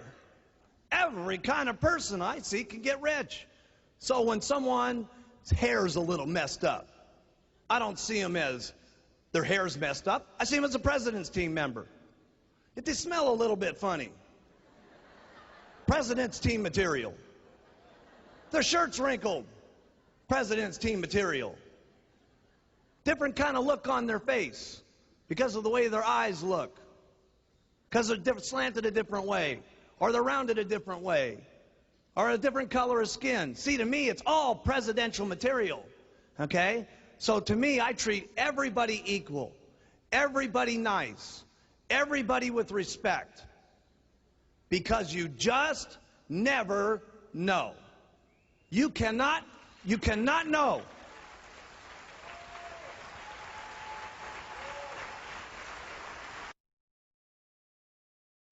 Now here's the next thing when you're out there recruiting. You got to believe that they're going to get rich. Just like the product. You know how you guys are with the product? Your attitude is when you put someone on the product that you know that they're going to lose weight no matter what. Isn't that right? As long as they use it. As long as it's 2 shakes a day, tablets 3 times a day, okay, you know what's going to take place. The problem with getting the attitude of everybody's going to get rich is that most of you, the products worked faster on you than getting rich did. And when you're not rich yourself, it's difficult of looking at everybody else that they're going to get rich.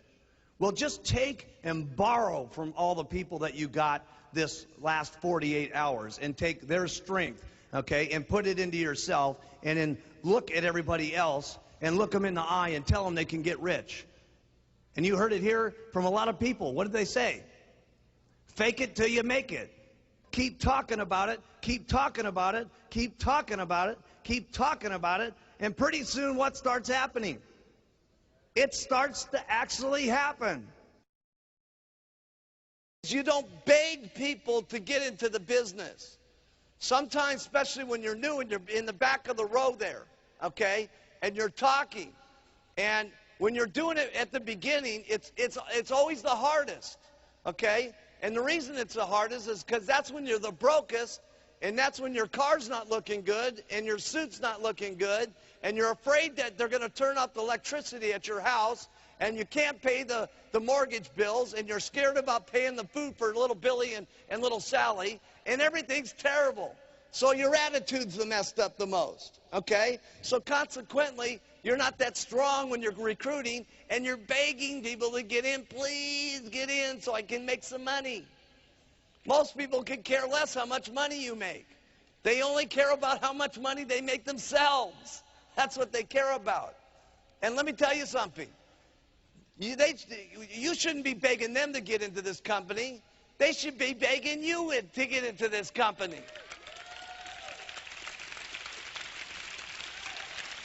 This is Herbalife.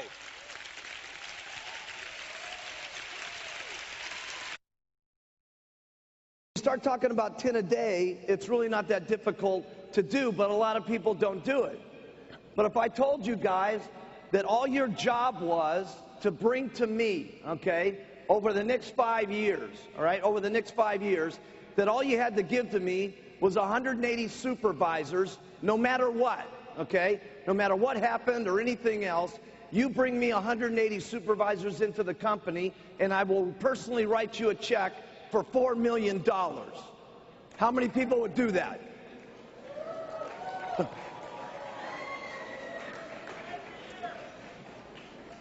Now see, I will write the money. All you got to do is bring them in. See, the hard part is employing yourself enough.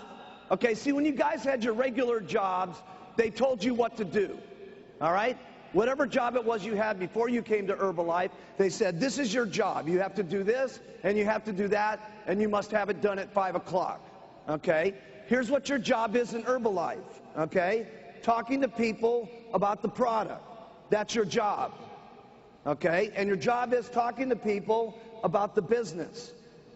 And if you look at it, that your job is 10 people on the products and 10 people about the business, you will make this kind of money.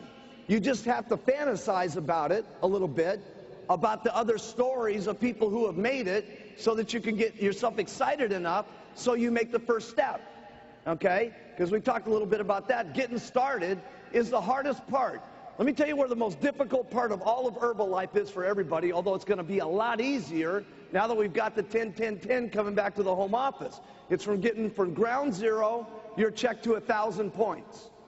That's your most difficult part, because by the time you got your 1,000 points and your 2%, which gives you another couple of thousand, and you got your retail that's giving you a couple of thousand, and now you're making $5,000 a month, it becomes a little easier to be excited and be confident to talk to people that believe in you because of how strong you become, okay?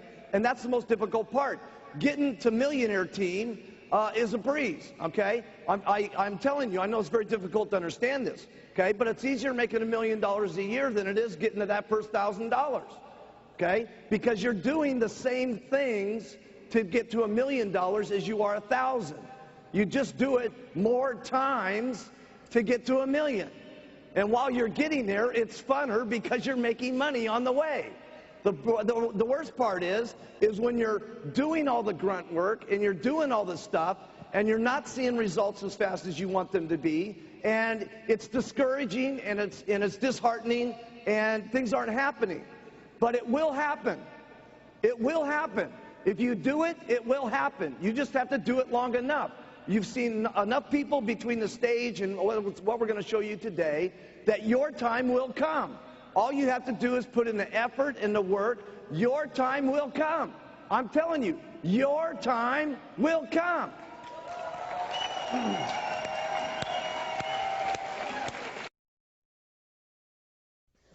The game of Herbalife is just, it really is a game, okay? Because all you're doing here is you're trying to sponsor enough people a month. This is just a plan, okay? You can make it smaller, you can make it bigger. But your goal is to try to sponsor 2 hot people a month. And then here's what I want to do with these people. I want them to go to the Who Do You Know list and make up 100 people of all the people that they know. That's what I want to have happen. That doesn't happen, then my second choice is the button. They don't want to do the button, flyers is the next one because it's the cheapest. Next thing after that could be an advertisement. But my worst thing is to have them do an ad because an ad's going to cost some money, and we don't want people investing in money and so on until they've made some money. So my best thing is to get them to their friends, okay? But here's what you do once you've got a hot person.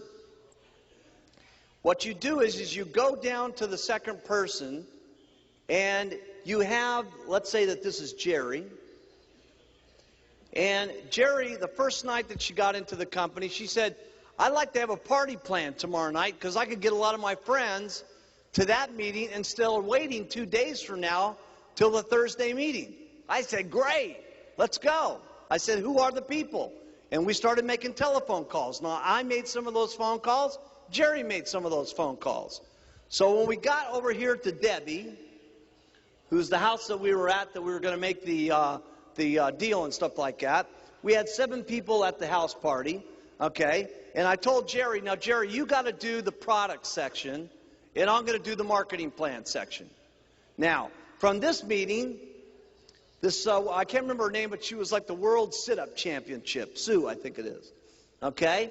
And when we went to Sue's place, she had another place that she had that we could do a meeting. I said, now, Jerry, when we get over to Sue's house, I want you to have Debbie do the product part, and you do the marketing plan part, and I'll just tell my story at the end. Okay? And then we go down here to someone, I can't remember just right at the moment, but somebody in Sue's organization. Let's call this Doug Stunts for just the example. Okay? I'm trying to do this all in the qualifying month, by the way. I want to go as deep as humanly possible in the qualifying month, and I'll show you why here in a second. Now we get down here to Doug's house, and I tell Jerry, I said, Sue, you do the products. Debbie, you do the marketing plan. Jerry, you tell your testimonial. Okay? And it could be anything at that point. Jerry's thing was, I got a couple of customers and already got 3 distributors, and I've been in the business only 2 days. Okay? You use what you got. And then I was there to tell them what happened to me. Okay? Because I was already 2 months in the business, got my checkup, and so on. But my goal here is this is the first line, this is the second line, this is the third line, this is the fourth line, this is the 5th line. I'm trying to get this thing going down to 6 generations deep. Now, if I can get it farther than that, I try to get it farther than that. If I can't get the 6 levels, it's not a disaster. But my goal is to sponsor people, okay, to make it simple. Okay, write this down. I want to sponsor as many people as I can until I get 2 hot people. Hot people are defined as who? People that say, I want to do this. Okay? As soon as they say that, go now. The first thing I always tell people is let's go after your friends and your relatives. Okay? What I do is I move and groove with the way that people want to do it. So if they say no, then I say, well, listen, why don't we use the button? They say, I don't want to use the button. Great. They say, well, let's use some of these business cards and go out and just start talking to people and tell them to come down to our meetings. They say, that sounds like something I'll do. And I say, great. Okay? Now, whenever I get them to say great, whether it's their friends, if they say, listen, let's go talk to your friends, they say, I'll do that. Great. Okay? Then the next thing I do is I show them what to do. and then you make them try it. And the first couple of times that they try it, they always mess it up a little bit.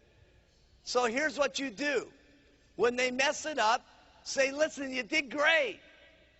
I'm telling you, you're just so good, it's just unbelievable.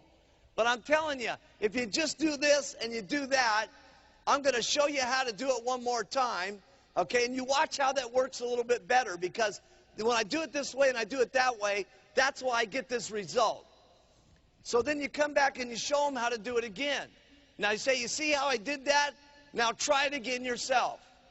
Then they mess it up one little piece of it. And you say, that was great. Man, I tell you, I just can't believe how good you're doing at this. Most people, it takes a lot longer. You're just unbelievable. Okay? Then you show them again. Then you get them to try it again. Then you show them again, and then you get them to try it again. Then after they've tried it enough time, pretty soon they know how to do it on their own. Now, that's what's important. Now, this is extremely important, that they know how to do it on their own. Not only for them, okay, because this builds their respect and their self-esteem about how they know how to do this company and how they know how to do this business. If you live with them forever and do everything for them, they never get it themselves. And if they don't get it themselves, they won't build the character and the self-respect and the self-esteem that they need to do it on their own.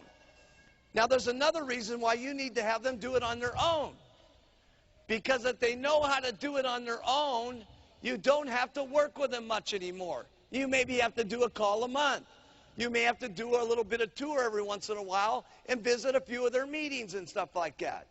Okay, but once they know how to do it on their own, now you can do the most important thing that you need to do to follow the Herbalife game, which is to sponsor another 10 people so you can get another 2 hot people to work with, so that you can do the whole process again.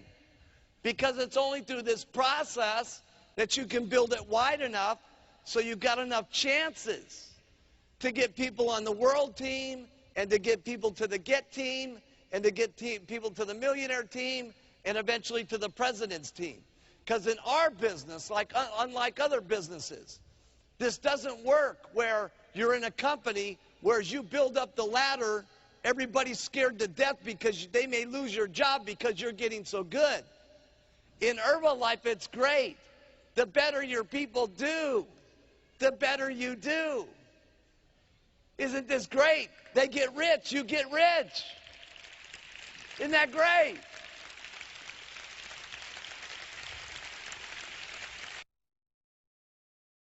Duplicate.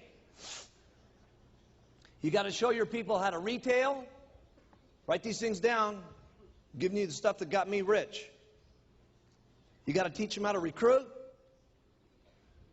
You got to teach them how to do a meeting. You got to get them and show them how to do a training. You got to get them and you got to show them how to do conference calls. You got to show them how to do an organizational meeting. And then we'll take over from there and help them get to the corporate schools. And then I'll make sure that they know how to do the chairman's classes, the extravaganzas, and the summit. And I'll do that for you.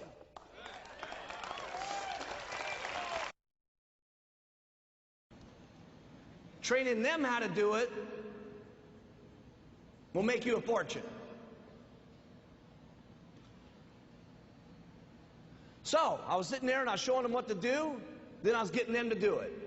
Then we would go out and we'd start the little opportunity meetings and stuff like that.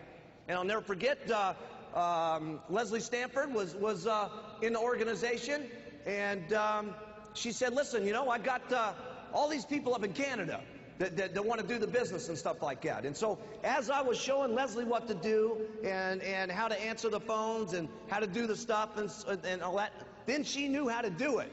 Okay? Now you've duplicated yourself. And she went up there to Canada. She started showing people what to do and getting them to do it. And then what would happen is once somebody that I had a little group somewhere else going, okay, I started promoting the business. Write that down. And I gave them a little goal to go for. Some people ask, well, how did you build it around the world? I'm telling you right now.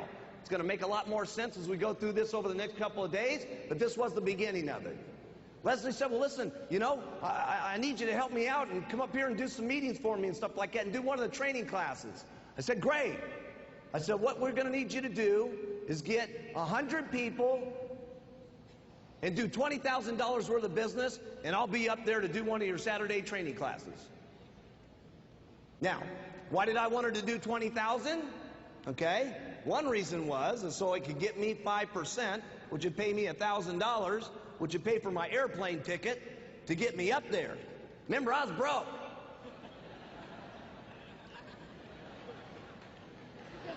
Now, serious. So I had to have a plan, okay, to get me up there, okay. If you would have known me back then, you would have thought I was the richest guy in the world, okay. But I needed something to give them the chance to say, listen, here's our goal, here's what we got to do, let's pour it on, let's hit it.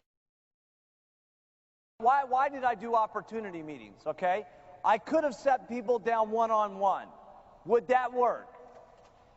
Of course, okay?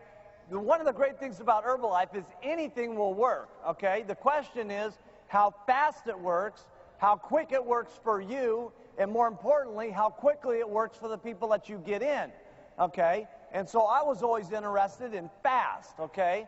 So the opportunity meeting was set up for me to invite people all day long and get them down to the opportunity meeting, and that way I could do all 8 or 9 people that I had gotten during the day that came to the opportunity meeting, I could pitch them in 1 hour instead of spending 7 hours to do it, okay? And so that was really the goal. The second reason why I like doing it at the opportunity meeting is that's where I had my testimonials and my other people that had their incomes. Not that my testimonial wasn't impressive enough and my income wasn't impressive enough, but see, I'm not enough, and I know that. You see, what you want to have in an opportunity meeting is as many people as humanly possible talking, okay? And that's why I'm not doing all this meeting completely by myself. That's why we have other people talk about doing the retail. That's why we have other people doing the recruiting. That's why we're going to bring up the GET team. That's why we're going to bring up the Millionaire team, because the more people that you can hear from and the more different backgrounds you hear and the more different circumstances and where they were and where they came from and what their first month's income was and what it is now, the more eyes that you can see, the more somebody, okay, and there's going to be somebody today that you're going to see that you're going to say, hey, if that person can do it, I can do it. And that's the most important thing that can happen to you in Herbalife. And you never know when that's going to be. It's probably going to be here today. But if it doesn't happen here today, it could be the next STS that you go to. You just never know, okay? But here's the elements of what makes the opportunity meeting exciting, okay? Because a lot of times people get very confused and start thinking that the opportunity meeting is only good if you have someone that's great at doing opportunity meetings, okay? Now, is it great if someone's great and entertaining up on the stage doing an opportunity meeting? Of course, okay? But can someone who's not very good be great on the stage also, as long as they're making some money?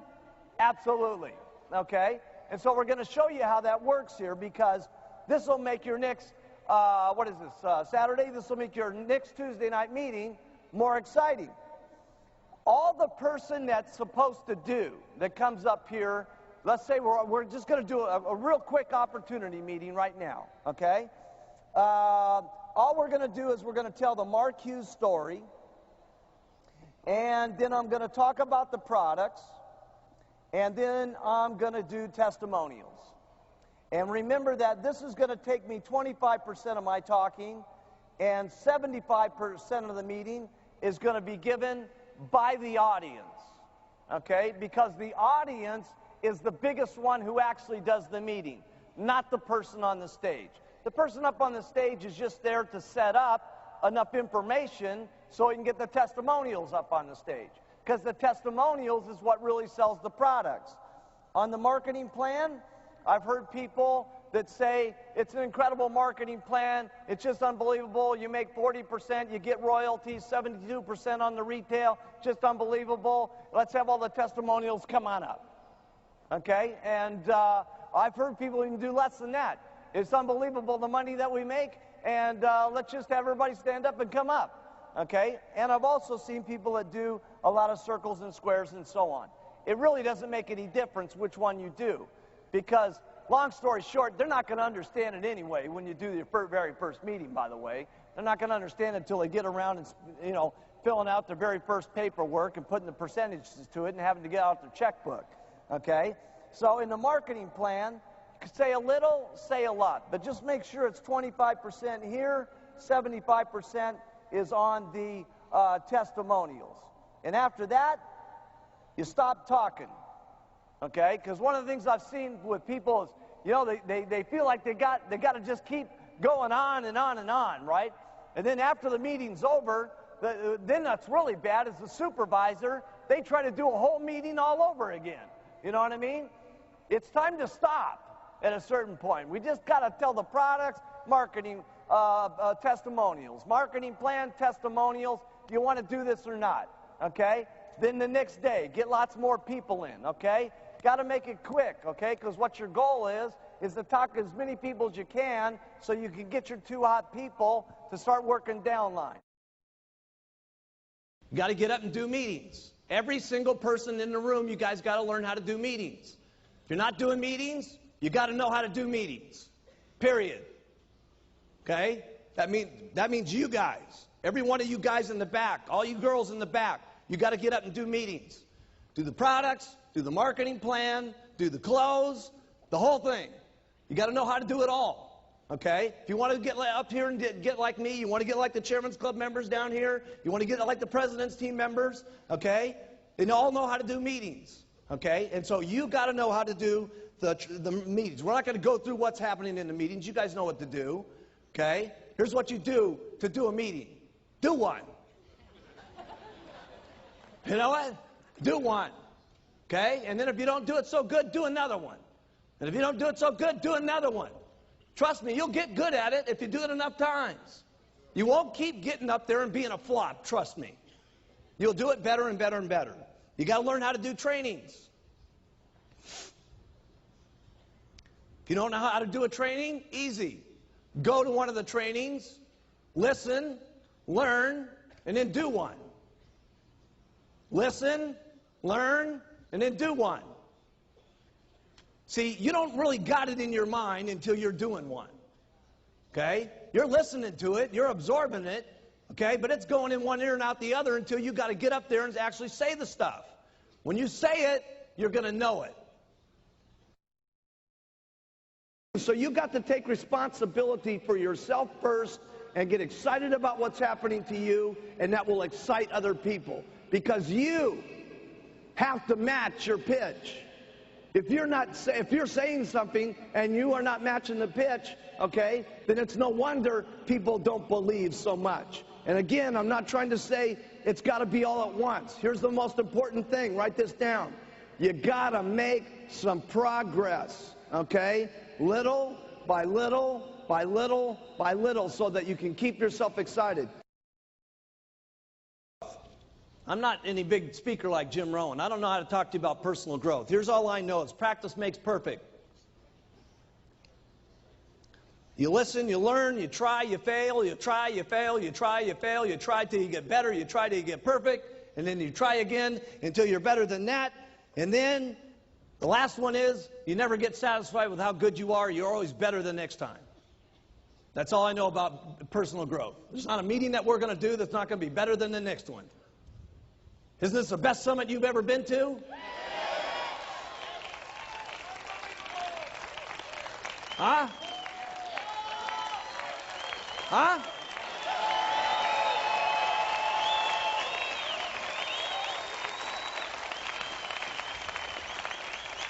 And trust me, the next one's going to be unbelievable.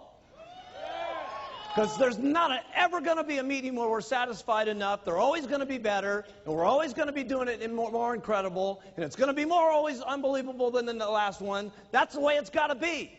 If you want personal growth. That's all I know about personal growth. It's got to be better. That's all I know. Got to be better than the last one. If you want things to get better, keep improving yourself. And that means for all you guys. That means for all of you guys. You want to get bigger? You got to become bigger yourself. So you don't just go group go, go group go. You keep going yourself. And let me tell you, it will go. How do you keep inspired? I can't remember who said it in the meeting and stuff like that. It was Alan Lorenz, okay? He says, the way I keep inspired is from the new stories. New stories meaning he's getting new retail. Stories meaning he's getting new distributors. Stories meaning he's getting new supervisors. When that's happening to him, he keeps inspired. But if you just keep trying to squeeze your organization into $1 million without keeping inspired yourself by the own amount of retail you do, the own amount of recruiting you do, the own amount of supervisors you're breaking, then you're trying to squeeze your organization into $1 million by telling them, you guys do it, I don't got to do it. Can you make a little bit of money that way? Yes. Can you even make a lot of money that way? Yes. It's even worse when you're making a lot of money that way, and then all of a sudden you go on no-go mode. And you just tell your group, go, you got to go, you got to go. And in the beginning, you went yourself. And then pretty soon all you're doing to your group is saying, go, go, go, and that makes you more money. Go, go, go, and that makes you more money. And pretty soon for the next couple of years, that's all you're doing is saying, go, go, go, go, go. And pretty soon you start getting dissatisfied. And pretty soon you start saying, I wonder why my check's not going up. And I wonder why it's not growing. Because you can only get so much out of your group. Your group at some point is going to kind of get to where they want to be. And go, go, go, you can't squeeze any more out of it. So if you want to get some more out of it, you got to become more yourself. And that means constant retailing, constant recruiting, constant breaking supervisors. Because here's another thing you got to do every year. Write this in your notes. Replenish that you lose. You are going to lose a certain amount of people each year. You are. No matter how successful you are, no matter how big your check's getting, no matter how big it's getting, every year you start over at the beginning and you've got to replenish a certain amount of people that you lost to stay even. And then if you want it to get bigger, you've got to do more than that the following year just to make it become more. So don't get into a mode here of only go, go, go to your group. What you do is go, go, go on yourself. Treat all of your people great, okay? Including the ones that said no, by the way. Because they may be the one that you see 3 years from now, okay, that says, you know, I met you and you treated me terrible. Or they say to you, you know, I saw you about 3 years ago and you treated me real nice. What's happening with that Herbalife business? It's doing incredible, man. When I met you, I know I was only making about $2,000 a month, but now I'm making $450,000 a year, and it's just gotten unbelievable. And let me show it to you again, because it's gotten a lot better since then.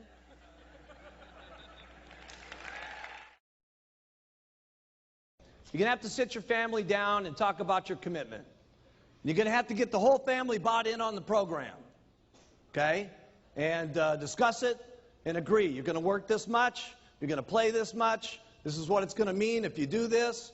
Okay, if I work this hard, here's what we might get. Okay, and keep your commitments. Okay, and that may have to be refined from the day you start to the time you can become a GET team member. It may have to be refined. And when you become a millionaire team member, it may have to be refined. And when you get to the president's team, it may have to be refined. And then when your spouse sits there looking at you as a president's team member, and your burning desire is to go for chairman's club, okay, and they're getting on your nerves because they don't want you working like crazy to get to the chairman's club, okay, you're going to have one of those little sweet talks.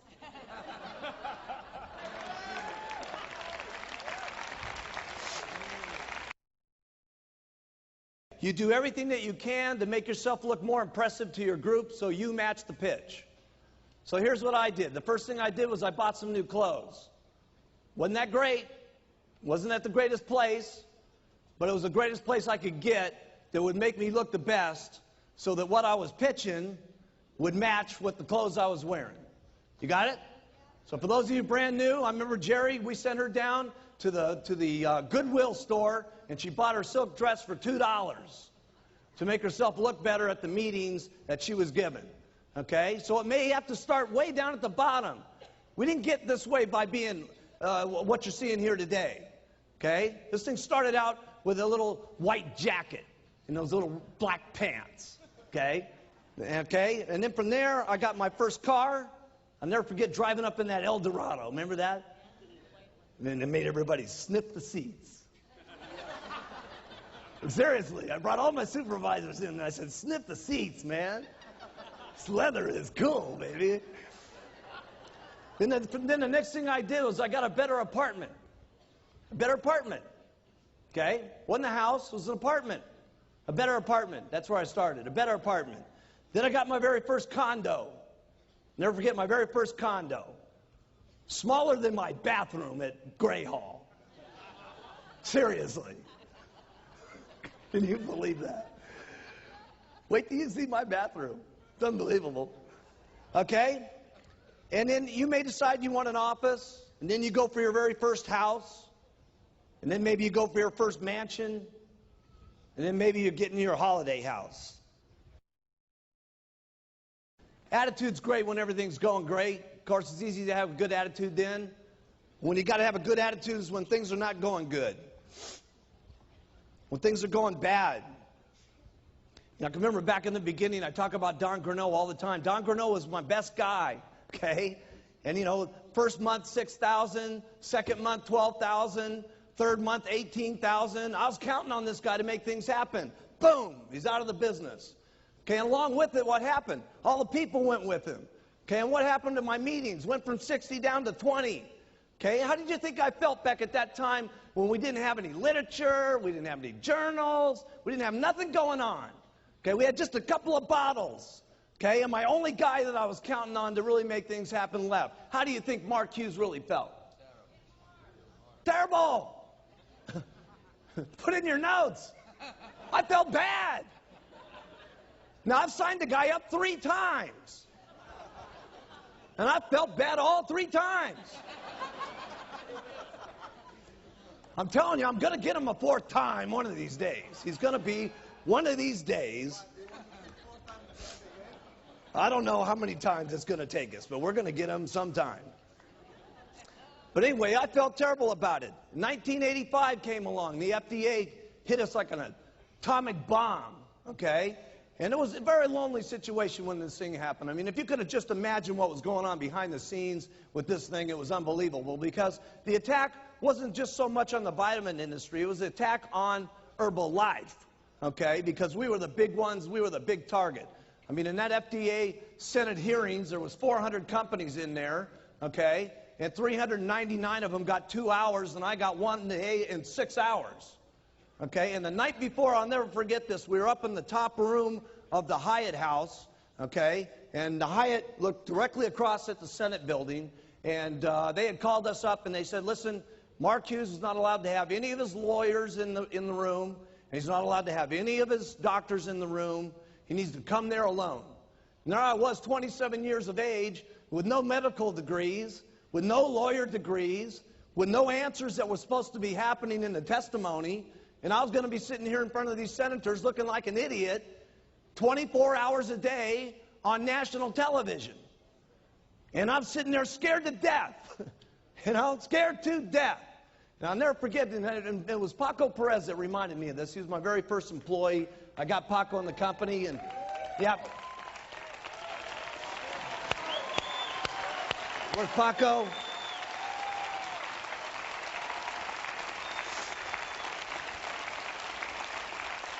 We were talking the other day, and he reminded me of this. He came up into my suite, and he said, listen, Mark, he says, what do you think's going to happen? I said, you know, Paco, I have no idea, but I know one thing's for sure. If we take Tomorrow I'm going to open this thing up, and you're going to be the first guy I'm going to hire back in the company. And we're going to do it all over again.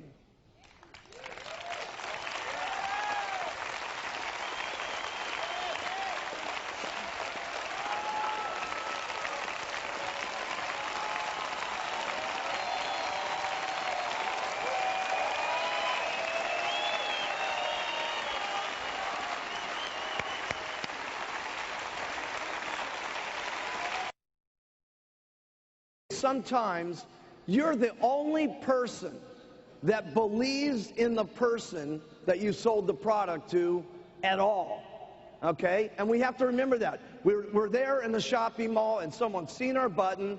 They bought all this product. Okay? They're all jacked up about using it. Okay? And they're very enthusiastic. All to go home to their negative relatives. Okay? And now their negative relatives are beating them up about the fact that they're trying a new diet again, and they've done it 10 times before, and why did you do this, and you're going to fail, and blah, blah, blah, blah, blah. This is why it's so important when that telephone rings, and you're on the other end of the phone, while the negative spouse is giving them all this bad stuff about you're so bad, and you're never going to lose, and you've tried everything in the world, and why did you spend our money, and this and that and the other thing. It's that phone call. It's that phone call that you make, and you say, Mary, how's it going? And she says, it's going terrible. My husband's telling me I'm no good, and I've used everything, and I'm never going to lose the weight, and he can't stand it because I spent all the money that he normally gets his beer with. Okay? And you say, now listen, Mary, get a grip. Okay? I'm telling you something. Go in, I don't care what your lousy husband says. Go into that cupboard and take that can out of there and open it up and get it in the glass and drink 2 shakes and take those tablets. And I'm telling you, you're going to lose weight. You're going to lose weight. You're going to lose weight. I'm telling you, you're going to lose weight.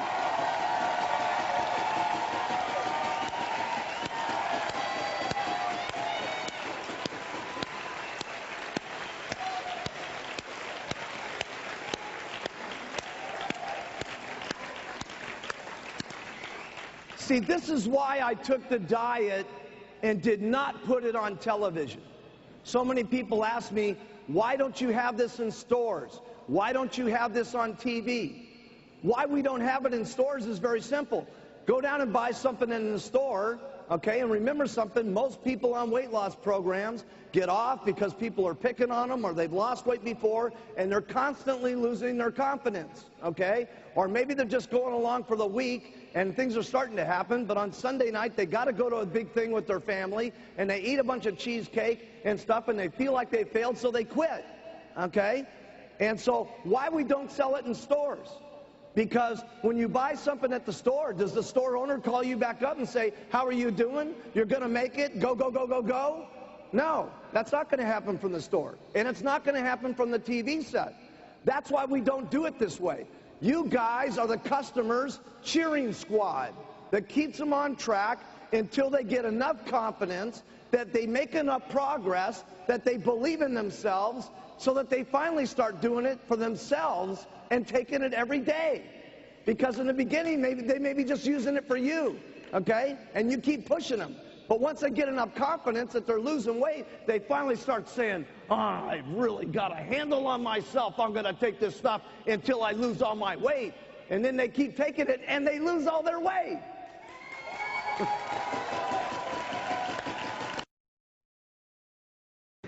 Sometimes some of the worst things in your life can be some of the greatest things that ever happened to you. Seriously. Seriously. A friend of mine always told me, he says, if the experience doesn't kill you, you'll be a better man for it. Here's all I know what to do. You work hard when it's easy, and you work twice as hard when it's not easy. That's all I know what to do. Doesn't sound like real big advice, okay, but that's what I did. When the FDA happening, let me tell you something. I was working harder than I've ever worked in my entire life. I was working the FDA problems. I was working like crazy. So what do you do to overcome adversity? You work twice as hard. That's what you do. You get out and you make it happen.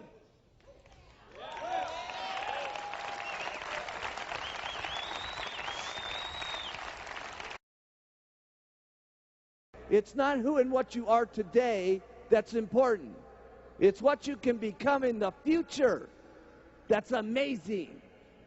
Okay? And if you have the desire to want to learn, and you have the desire to want to grow, and if you have the desire to want to be and have a better life and to be a better person, you can do it.